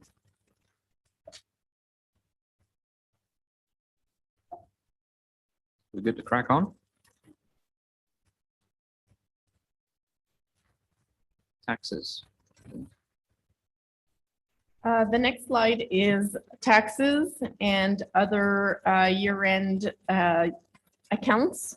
The taxes have not, have been only adjusted for growth and not other guidelines. So the intent would be to gather what council's appetite would be in terms of what council would like to see in terms of taxation income in the draft 2 of the budget. So just if I may, you have taxes, for argument's sake, a little under 5 million. An overall budget of 12 million or 13 million. So majority of our revenue is other than taxes. I think that's important for us to understand. Yes, and which is why generating 20% more budget is actually a 40% increase in taxes. Good math. So most of, I would say a good half of our money is coming from, I guess, predominantly the province, one way or another. The province and user fees. Okay. Yeah. Isn't our total budget 20 million? No, our total taxes we collect was probably 25 million or more, because we give almost half goes to district and a bunch goes to education. Okay, so that's what I'm talking Yeah. about. The total piece is just over, I don't know, I thought it was Yeah. 20 or 21 million, but whatever. It keeps going up. Yeah, I guess it does. Yeah. And I know we give it to the district, but I was just saying, this is only a portion of the taxation. Yeah. It's not, it's This is- related to this, Yeah. to this administration, not, This is a third, 30% to a third of the amount that our residents will have to pay. right. And Thank if you. you look in the bottom section where it says town capital, the 2.1 million is actually our capital levy. On top of the 4. Correct. So, okay, well, that was the big piece now that I was missing. So you right here, your draft budget has us charging 7 million to our residents roughly. Whereas the year before, it was 6.5. Yes. Ballparking. So there's an increase in our general levy, which is our operating levy of 39,400, which is our operating levy, and 349 in our capital levy. And that is the sum of what council has approved in 2022, which is the biggest portion is the asset management plan funding increase of 14.5%, and then all of the little increases of in-year new capital. Okay, so again, just be patient with me, do your best. The 349,000 increase in capital, that's just going on the assumptions we've made before. Correct. And you're just carrying them forward. And at this point, you've only increased our general tax by 39,000, but that's leaving us 2.7 in the hole, or whatever the amount. And who knows how much further we dig the hole. Correct. Okay.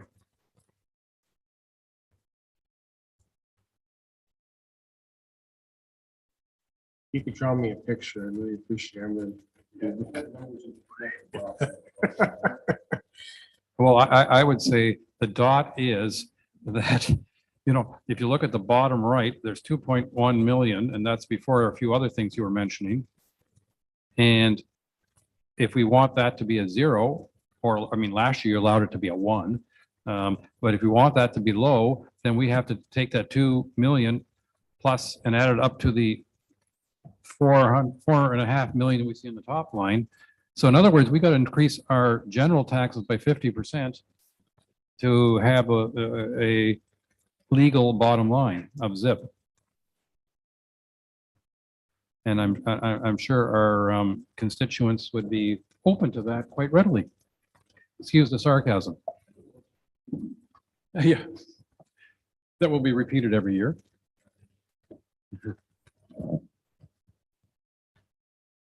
It's pretty impressive. But Can I All ask, covered by Ward 3, thank you. just a couple of questions for clarification, in the 9,500 section there, what does PIL stand for? PIL is actually payment in lieu, and that's essentially taxes on properties owned by the Crown or the federal government. So either the provincial or the federal government. And there's nothing coming in, and I see in a couple of those categories for 2023, whereas is- there was in 22. It is easier to budget. But it's income anyways. I budget it all in general taxation. So it's distributed just differently for actual purposes, for accounting purposes, but it's included in the general Thank you. budget. I have a question with respect to commercial taxes. We discussed in previous conversations that we're about 3.4% in commercial tax revenue relative to the remainder, which is predominantly cottage and full-time. At what point can we charge a commercial, commercial ratepayer that amount? Is it when there's a physical building on the property, or is it just the property itself that's zoned commercial? Correct. And MPAC does that divvy out of the different types. So regardless if there's a building present or not, if it's zoned commercial, it can be. It would be taxed commercial vacant, which is different rate than commercial Occupied. Okay, fair enough. And there was an additional tax levied for commercial property on top of the run rate that our residents pay. Was there not a multiplier in there as well, 1.75%? Yes, they call it a ratio. Okay. And so the tax rates are always set based on the residential rate as the ratio of 1. And then farmland and managed forest are always a ratio less than 1. So it's actually reduced rate, and commercial industrial are usually a multiplication ratio of 1 point. But I can pull up the tax rates if that's what you're curious to know what our ratio is. Not necessarily. I do recall, I think you provided that information in orientation, if memory serves me correct, or somewhere close to that. I wonder whether or not, suffice it that my peers agree here today, whether it be wise to have staff review the possibility of opening up commercial development. So maybe I'm opening up a can of worms here. If we're looking at Port Severn, would that be a good revenue stream to help offset this increase in 50% tax rate, on our constituents? And perhaps even going one step backwards for a moment, I wonder what percentage of commercial versus or relative to residential we have relative to other surrounding areas, such as those townships that would be of a similar size to us. Does Lake of Bays have more commercial? Does it have a 30% to 70% commercial to ratio? What does that look like? I'm just curious to know where we are relative to other townships and municipalities. So if I may, I mentioned when we were in the sustainability detail that in 2022, there was $30,000 put aside in the reserve for a community improvement plan. So usually that community improvement plan is the tool that is used for business attraction, and tax incentives are built into that community improvement plan. So it's very difficult to start playing with the ratios of commercial without that plan, because it's counterproductive. You want to attract business, you don't have an incentive to reduce the taxes for newcomers. So you're going to tax the existing and you're going to drive away new business without them coming together at the same time. As for your question on gathering comparable ratios for other municipality and also the percentage of commercial, I could definitely pull those numbers out. Sure. Perhaps this is not a short run solution, rather a long-term solution. Because to the mayor's point earlier, this year we're 2 million in, in a deficit. Next year with costs going up, we might be 3 million in deficit. And so at what point do we start looking and saying, can we increase our commercial, tax rates or tax revenue so we can alleviate some of that tax burden off of our constituents? That's my point. Thank you. Question for Julie. 110, the general revenues, what impact is the reassessment by impact going to have on that line when they finally get around to doing reassessment, or will it have any effect on that line? Councillor Predko has the answer. It should have none. So it's just a redistribution of the piece of the pie. So if we need 2.1 additional dollars to balance the budget, we will still need $2.1 million to balance the budget, regardless of what the sum of assessment and what each piece of the pie, your assessment, for example, represents of that overall assessment. So usually, if all things remain equal, when assessment goes up, your tax rate goes down, you're still collecting the same amount of money. Right. Okay. That's what I figured. I just wanted to clarify with you that there would be no real change to the general revenues. No, it's usually a shift in the size of the pieces of the pie. So if everybody's assessment goes up the same, then everybody's taxes remain the same. But that rarely happens. So for example, usually you see a segment of the population, AKA usually waterfront, their assessment is going to go up 20%. Residential might go down 8%.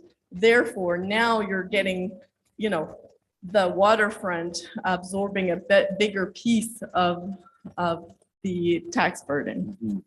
Especially with build it faster, build more. That's going to affect that. Yeah, for sure. And so kind of on a year-to-year basis, impact reevaluates houses after they've had a closed building permit, as I recall. So you get houses that have been looked at that their taxes have gone up, and their next door neighbor who hasn't been reassessed keeps the lower tax until they do the whole readjustment. Is that basically how it works? So the new tax, say you're going to add an addition to your house. The assessment comes from the value of the building permit. So when they come get a building permit, that information goes to MPAC. MPAC takes that information and says, okay, this is the cost for the 2022 addition, and they're going to backtrack that to bring it back to that addition of a 2016 value, because we're still on assessment for Jan 1st, 2016. So they're going to back it up and reduce it to the value of 2016 to make it apples to apples. If I could just make a quick comment. There was a comparison, you were talking about Lake of Bays and just commercial development and so forth. And I just wanted to say that we're fairly similar to Lake of Bays in the sense that 80% of their population is seasonal, 20% permanent. There is some commercial real estate there, but like the Township of Georgian Bay, most of the opportunities, I think, in the future are related to residential as opposed to commercial, just because there's, what are the businesses that have grown here over the years? The marinas, and the marinas service the residential world. So anyway, I just wanted to give you a brief sort of my read on it for what it's worth. Fair enough, and I appreciate that. Yeah, and perhaps you're right. Perhaps we look at, rather than growing our commercial base, we look at growing our population through some type of additional development, and perhaps that's the answer. The concern that I have is that, I mean, going to our current ratepayers to say, give us 50% more during what the private sector would say is hands down a recession right now, where they're paying 7% interest rates on their cost to borrow, and everyone likely has lines of credits that they're now paying an inflated amount. It's just, I think it's insensitive at this time. And I agree with the strategy around, if we're going to do it, we should do it now and rip the Band-Aid off. quickly. However, at the same time, I'm just looking at ways to try to mitigate that. Question, if I may. Julie, the numbers you have in front of us are numbers that are Township of Georgian Bay numbers, as opposed to the numbers that we have to pass on behalf of the district. And the one number I'm really scared about this year is the cost of solid waste, because of things like the district going and putting a trailer and an outhouse and staffing the transfer site on Honey Harbor Road at likely an exorbitant cost, which will then drive up the cost of solid waste that the district bills us back. Although I'm not looking for a number from you on that today, I don't not likely have that available. What I wanted to do is bridge back to some of the public meetings that we had where we were talking about solid waste, and it seemed that everybody in the audience said that everybody in the township should be responsible for paying their fair share of solid waste. That isn't just the cottager, it is the live aboard boat person at a marina, it is a trailer in a trailer park, which then gets me a little focused on how do we find out what the taxation revenues are by call it commercial entities. So marinas that are predominantly live aboard boat marinas. How do we find out what the tax revenue is that comes from those establishments each year? It'd be nice to know by marina, but maybe that's private information. But on a collective basis, I'm sure we could have that information shared with council. And similarly, from a trailer park perspective, you know, we have N number of trailer parks in the township. It would be nice to know what the tax revenues are for these collective trailer parks, and collectively the number of trailers in each of these trailer parks, because ultimately where I'm going is I would like to have a resident count, if you will. Every live aboard boat at a marina is essentially a resident. Every trailer in a trailer park is a resident. And it would be nice to know in those two broad categories, how many residences there are and what the tax revenue is for that facility, because I will suggest that based on what my research already has done, is that the revenues coming from those two categories of commercial operations don't even come close to covering the cost of solid waste, policing, emergency and fire services, et cetera. And if we're going to be talking about budget numbers, it just seems to me that this is a good time to extract those numbers and have them presented to council for consideration, because it may mean that we want to find paths to recover costs of all of these other residents who historically all input is that they don't really cover their cost. For clarification purposes, are you looking for our operating taxation revenue and our capital revenue? Because I keep hearing waste in there, and we are not the taxation body for waste, even though we are the collection body for waste. I understand that, but we collect the taxes that are allocated to us, and it's based on a mill rate, and we have a commercial mill rate for these properties.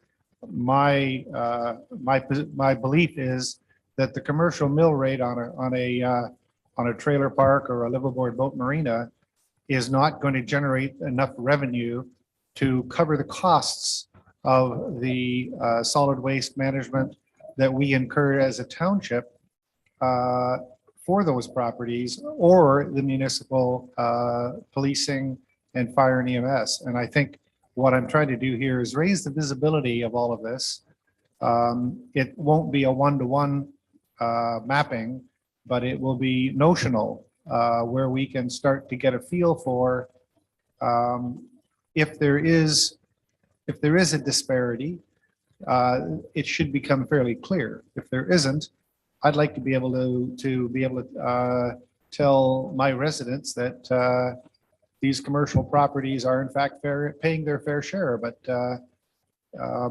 I'm not sure that's the outcome that you'll be providing to us. I think though, if we do that analysis, we'd have to distinguish between the trailer parks and marinas that have private solid waste services and those that don't, because that's an important distinction. Some do and some don't. Some do, but I'm not sure there's a lot of marinas that have private waste services where there may be only one or two, where their clientele only use the waste capabilities in that marina. Anyways, starting down that path would be very helpful, I think, to give us a more transparent and clear picture of what's going on. And I think it's a fair question in the sense that if somebody is a, seasonal resident in a trailer in, let's pick on Hidden Glen, because I know that the two of you know that place.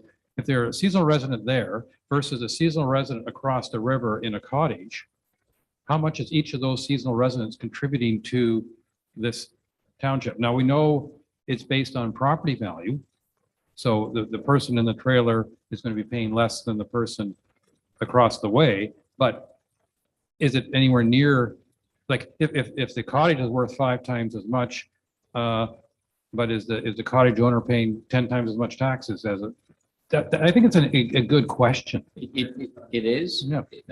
You're getting into a lot of in-depth detail, which is still valuable to get. I'm not sure we'll be able to get it in time for certainly not January and possibly not February. However, I do see it as being a valuable work plan for us to put on our 2023 work plan. And I understand that. I'm not looking for it to govern how we approve the budget. What I am interested in is we're talking about numbers. We've talked about numbers before. I have had finance provide me in the past the information about the trailer parks in Ward 4 and what the taxation is. And my conclusion is that the taxation doesn't come close to covering the services that we provide. And I think that should become a known visible thing to us as council so that we may or may not make other decisions. I'm not sure it should be under taxation, though. I can give you an example of how other municipalities do it, especially in the US, is through user fees. And like I have a boat in Florida and I pay $750 a year US for the license on the side of that boat that allows me to have it in that marina. Consequent, when I had my double wide mobile home, I had to pay $450 per side to the municipality for a licensing to have my 2 trailers licensed. So it wasn't necessarily a taxation, it was a fee. So my understanding, sorry, as a point of clarity, my understanding is that we have 2 different types of trailer parks. One which the trailer owner actually owns the plot or the lot, and ones where they rent it from the actual trailer park owner. Are we looking at both and saying, well, on one hand, we have 30 trailers all paying rent to this one trailer park owner, and as a result, they should be paying more, or this one owner should be paying more? And then on the other, we're looking at the individual and saying, because you own that lot, you're underpaying, and as a result of that, you should be increasing. I'm just trying to understand. I'm not aware of any condo-like structures in our township, but I could be corrected. Wildwood right across the street. But it's condo. It's condo. Okay. So the good news is it's not in my words. It didn't show up in my analysis. It's across the street. Sitting at this table, you're working for the entire township. Oh, I know. I did the analysis for my Yeah, okay. board. I was just adding that user fee in there as a number. Taxation can be very difficult, but user fees or licensing is a completely different animal. And I think it's extremely important for us to understand that whether we like it or not, property taxes are assessed based on value of property, not the extent to use a fee. So if the house across the street from you is worth twice as much, they're paying twice as much property tax, even if they put out half as much garbage. That's just the way the system was designed. But what Councillor Bochek is saying is it doesn't have to be that way. That's right. There's another way of doing, another way of addressing it. And another way to look at it is if we took the taxes, commercial taxes on 5 marinas, the largest one, and 2 of them happen to have mostly liveaboard residents.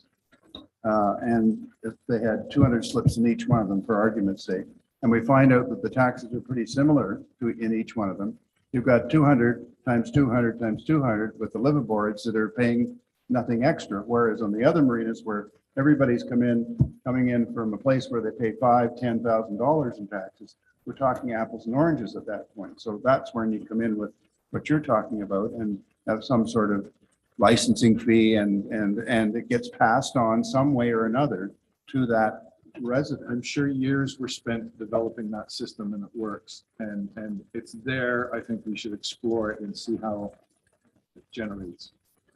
I would agree with that, absolutely. Discussion worth carrying on, but I'm not sure we want to do it this afternoon. No. I see a few people shaking their heads. Okay, Ms. Boutiette, what more do you need from us today? I'm looking for guidance on how much taxation, that number of taxation revenues we want to have in draft 2.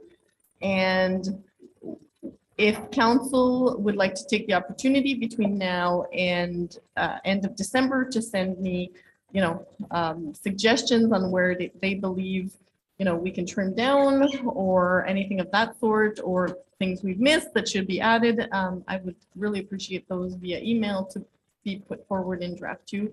It'd be really nice if we were a lot closer to the balanced budget for draft 2. So I'm just trying to get an appetite on whether or not we are using reserves or increasing or a hybrid of the 2 or anything in between. I can almost guarantee it'll be hybrid, but don't ask me where it will fall in that hybrid.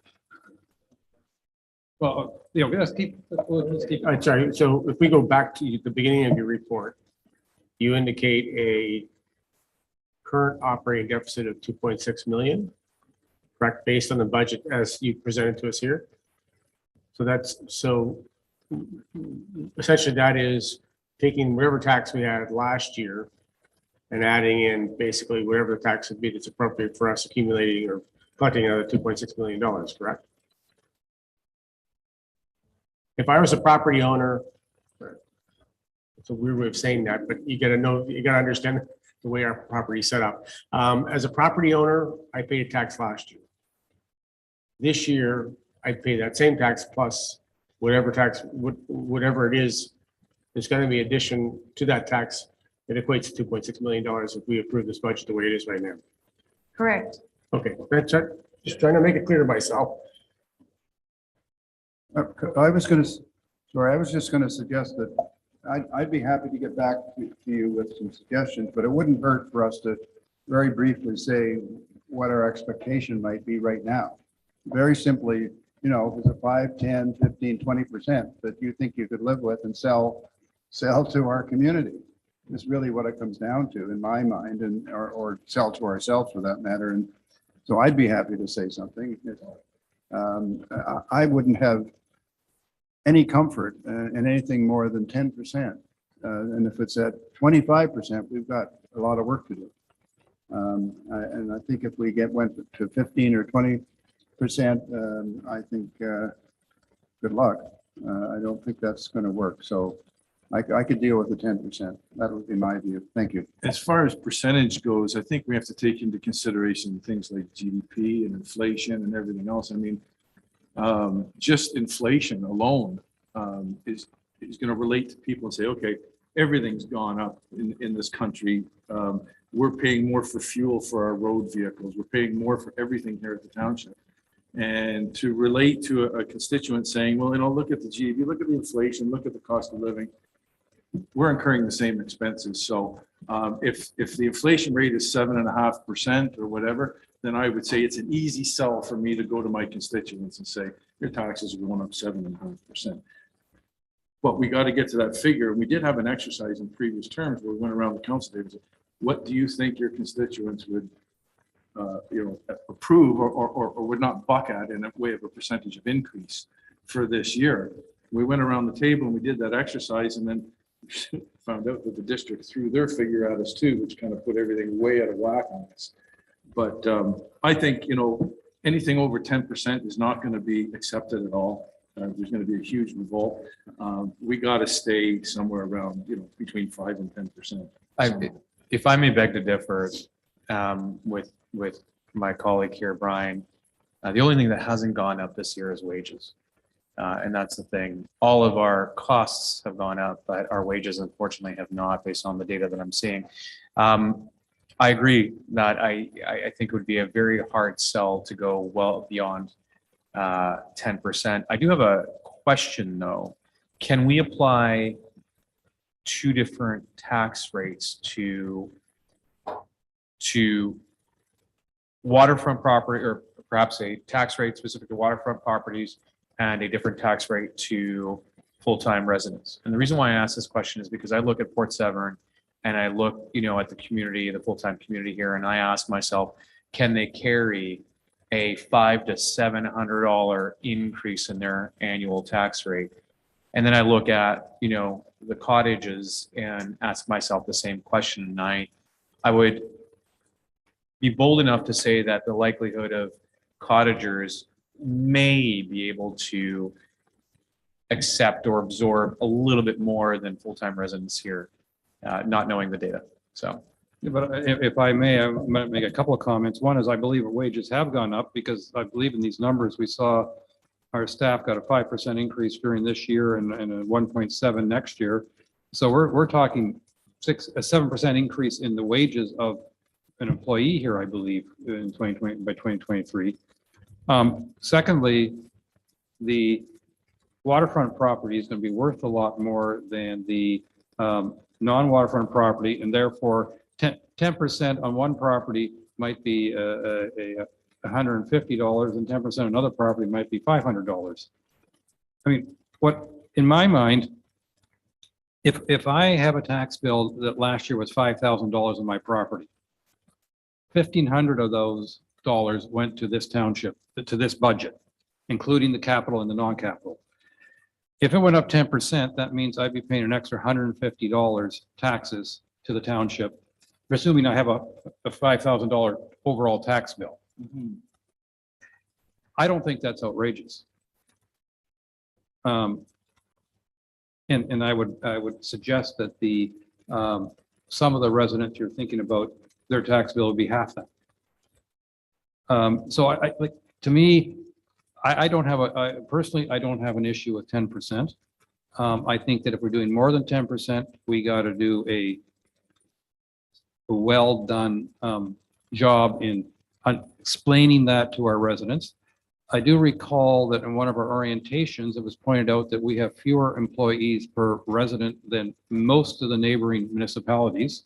So the fact that we want to add a few extra people to our payroll is defensible in my mind that way. I'd also further argue that in using planning as an example, we got to add more people there. I think we made a mistake a couple of years ago when this council chose not to add people because, well, we're not sure we need it. And in hindsight, I think we made a serious mistake. And I can justify to my neighbors that we're adding a few more people in planning because we need to catch up and we need to improve our ability to respond to applications in a faster, more effective, understandable way. And that's going to cost a little extra. Well, to relate that to me, who has an inland permanent resident home and a waterfront home, my taxes on my permanent resident home is $1,600 per year. So if we had a 10% increase. Check that. No, that's true. That's true. And so a 10% increase for my permanent resident here in Port Severn would be $160. But excuse me, just for a sec, $1,600 total, that includes education, district and local? Yes. So we're, in that case, if I may, it's only, I'll call it $500 of that, which is here. So you're only, we'd only 10%, we'd only be charging an extra $50. Yeah, really. Yeah. Truthfully, yes. Yeah. Yes. Yeah. So back to what Christian was saying here about, can the people that can afford to pay more, are they the ones that we should be targeting? We are. Yeah. We Just are. by the assessment. Yeah, because my house on the waterfront, which is the same size as my house inland, it's $4,300 more taxes per year. Sorry, if I may, if council looks at what Ms. Bouvelet has put up there, Yes. assuming that we tax the total amount of the 2.6, that really is the median amount of money that a single family home would pay and a seasonal recreational dwelling. And that's just if you fund everything through taxation and not do possibly a stepped approach by drawing on some reserves, for the next couple of years. So just to go back, I think, we have to, I think sell this to our residents as well as be fiscally responsible in council. Personally, I think the number 10% sounds about right from an inflationary perspective, and I think people could understand that. And I would like to avoid obviously dipping into reserves. I don't think that's a healthy, sustainable way to do budgeting. But one thing that I'm wondering if we could implement into the budget, in the salary and benefits section, previous lives that I've done budgets, when we're looking at new positions, we've calendarized them. So if we're not realistically hiring this until May or June or September, right now, I don't know if we have the full salary in the budget for the new positions. We can potentially, without, cooking the books, legitimately say that, this is half the salary for 2023, and then that extra hit will happen in 2024. And similarly, we've worked with a factor, sort of like a seat occupancy factor, where it's about 95%. So you're assuming that unfortunately 5% of your staff might quit, and you might not have somebody in that position for a period of time in the year. And I'm wondering if, building in any of these kind of factors, not necessarily to the budget immediately, but at least to look at what's the impact and how does this affect the number that we're looking at from both the top number increase as well as a percentage increase. Ask a question about this chart because I'm a little confused, and please set me straight. I'm going to the properties with increases, and you highlighted 10 to 15%. And so the great bulk of our 2.6 and almost 2.5 is coming from people with 10 to 15%. Is that 10 to 15% of the municipal portion or the municipal plus district plus education? It's the overall. Okay, so in other words, if it's 10, that's actually 30% of, like 10% would equal, call it 30% of the municipal portion. So when you say 10%, that's before district adds in, call it their 10%. If all And things remain equal, which is the first. yeah, sentence of okay, the that's important, because if that 10 to 15 means we are increasing our municipal taxes by 30+%. Overall, this would be 40. Okay. So I mean, May I add, Mayor Couture, we seem to be talking about a 10% as being palatable, but I must go back to, I'm going to round, 50% of our budget is salaries and benefits. That in itself is going up 18.7%. And then the rest is cost of mostly construction type items, which we could say lines up pretty well with the construction price index, which is about 12 if you use Ottawa to 15 if you use Toronto. So the 10%, in my opinion, is palatable to council, but it's not in line with the township's reality of cost of living. I am. Yeah, I was going to say that I'm, just for the sake of getting out of here at some point today, I'm inclined to look at a hybrid model, something that would increase our taxes, something that would look at shaving some of the excess that we perhaps have and finding places where we can shave. I would be inclined for a hybrid. So, thank you. Something that would be helpful. We talked earlier about the fact that 2.6 and maybe it's 2.7, maybe it's 2.8. I don't know what the right number is, but that's essentially the new run rate, failing other new information. If we did 10% in year one, how many other years would we have to do 10% in to get to the new run rate? If you follow what I'm saying? In other words, if we backfill with reserves or whatever in year one, It does compound, so it's not quite 10% for the next 4 years, but it'd be like 10, 9, 8 type of okay, thing. so it would be useful to know what a 4-year window is to get to the new run rate, failing other add-ons that takes us to a higher run rate. Because what I'm getting the feeling of is that we need to take a huge jump in absolute terms, but we could take 3 or 4 years to get there. But it would be nice to know what that number is so that, you know, if we have to socialize 10% for 2023, then we're going to have to socialize 9% for the next year and 8% for the year after that and 7% for the year after that or whatever to get us to this new run rate. And I think that's an important thing to understand, because if 10% in 2023 doesn't get us close, if we think that we're going to do 10% and then drop it back to 2 or 3% in the future years, it's a non-starter. We need it in our heads, be understanding that it's, you know, 10, 9, 8, 7 or whatever.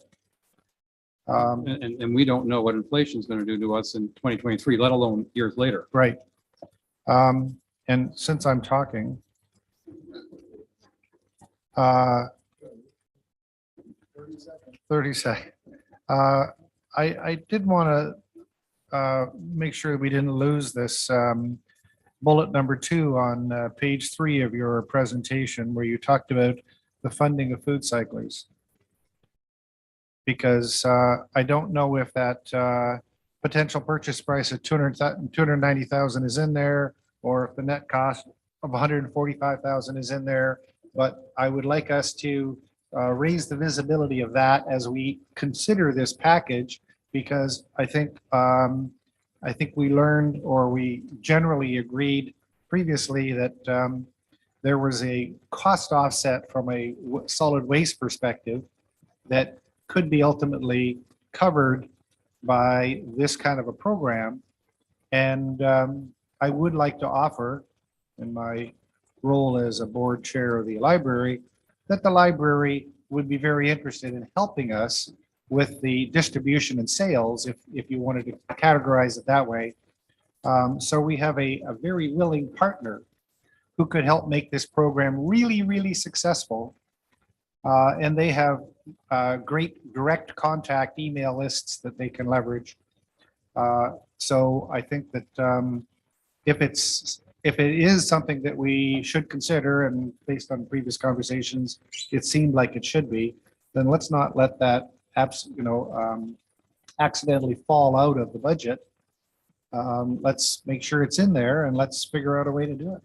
But no, but It's not in there right now. Here's an interesting comparison, if I may. We've played with different concepts, the different proposals, nothing's been finalized, of getting an $800 food cycler in a resident's hands for maybe $200 or $250.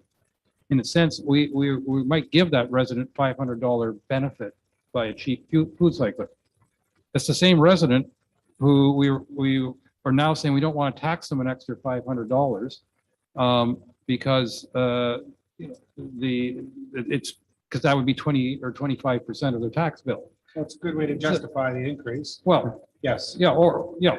But is that a $500 investment in the food cycler not going to net out a cost savings long-term in garbage and waste that we? Well, that's to be wished for as we go forward with our negotiations with districts. I want to be hoped for, but the other thing I would suggest is personal opinion and experience from talking to all of the neighbors that saw the one that I had.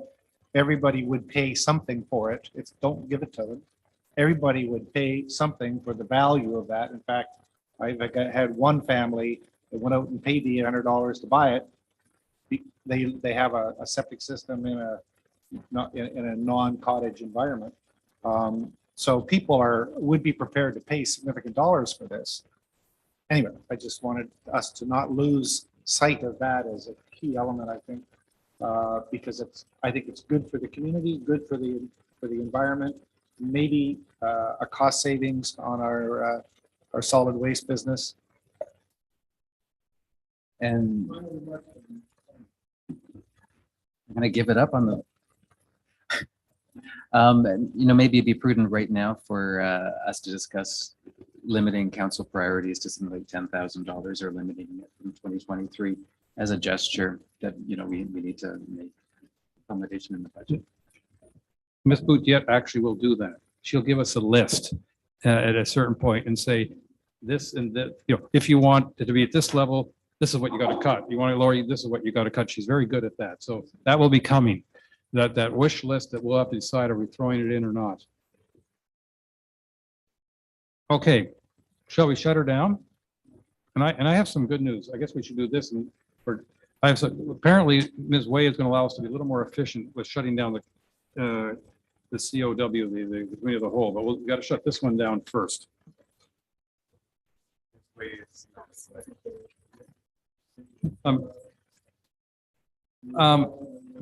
You want numbers filled into this motion that have blanks in it now? You don't, or so we don't even need that. Okay. Oh, sorry. Thank goodness it was distracted. Moved by Councillor Jarvis, seconded by Councillor Graziano. Be it resolved that Council adopts bylaw 2022-106 to confirm the proceedings of December 14th, 2022 council meeting. All those in favor? And that is carried. Be it resolved, moved by Councillor Predko, seconded by Councillor Graziano. Be it resolved the council now adjourn at 17:06 or 5:06 p.m. if you prefer, until January 4th, 2023 at 9 a.m. or at the call of the chair. All those in favor? And that is carried. Now, what do we need to do for committee of the whole? Okay, just so everybody understands. Oh, I was going to have it recorded, but anyway, just so everybody understands, the clerk will officially shut down committee of the whole. In other words, it's now been closed, and we will, which will be reflected in the minutes in a proper format that I'm sure we all agree to. Those two subjects will be covered at our January committee of the whole. That is yet to be, an agenda is yet to be created.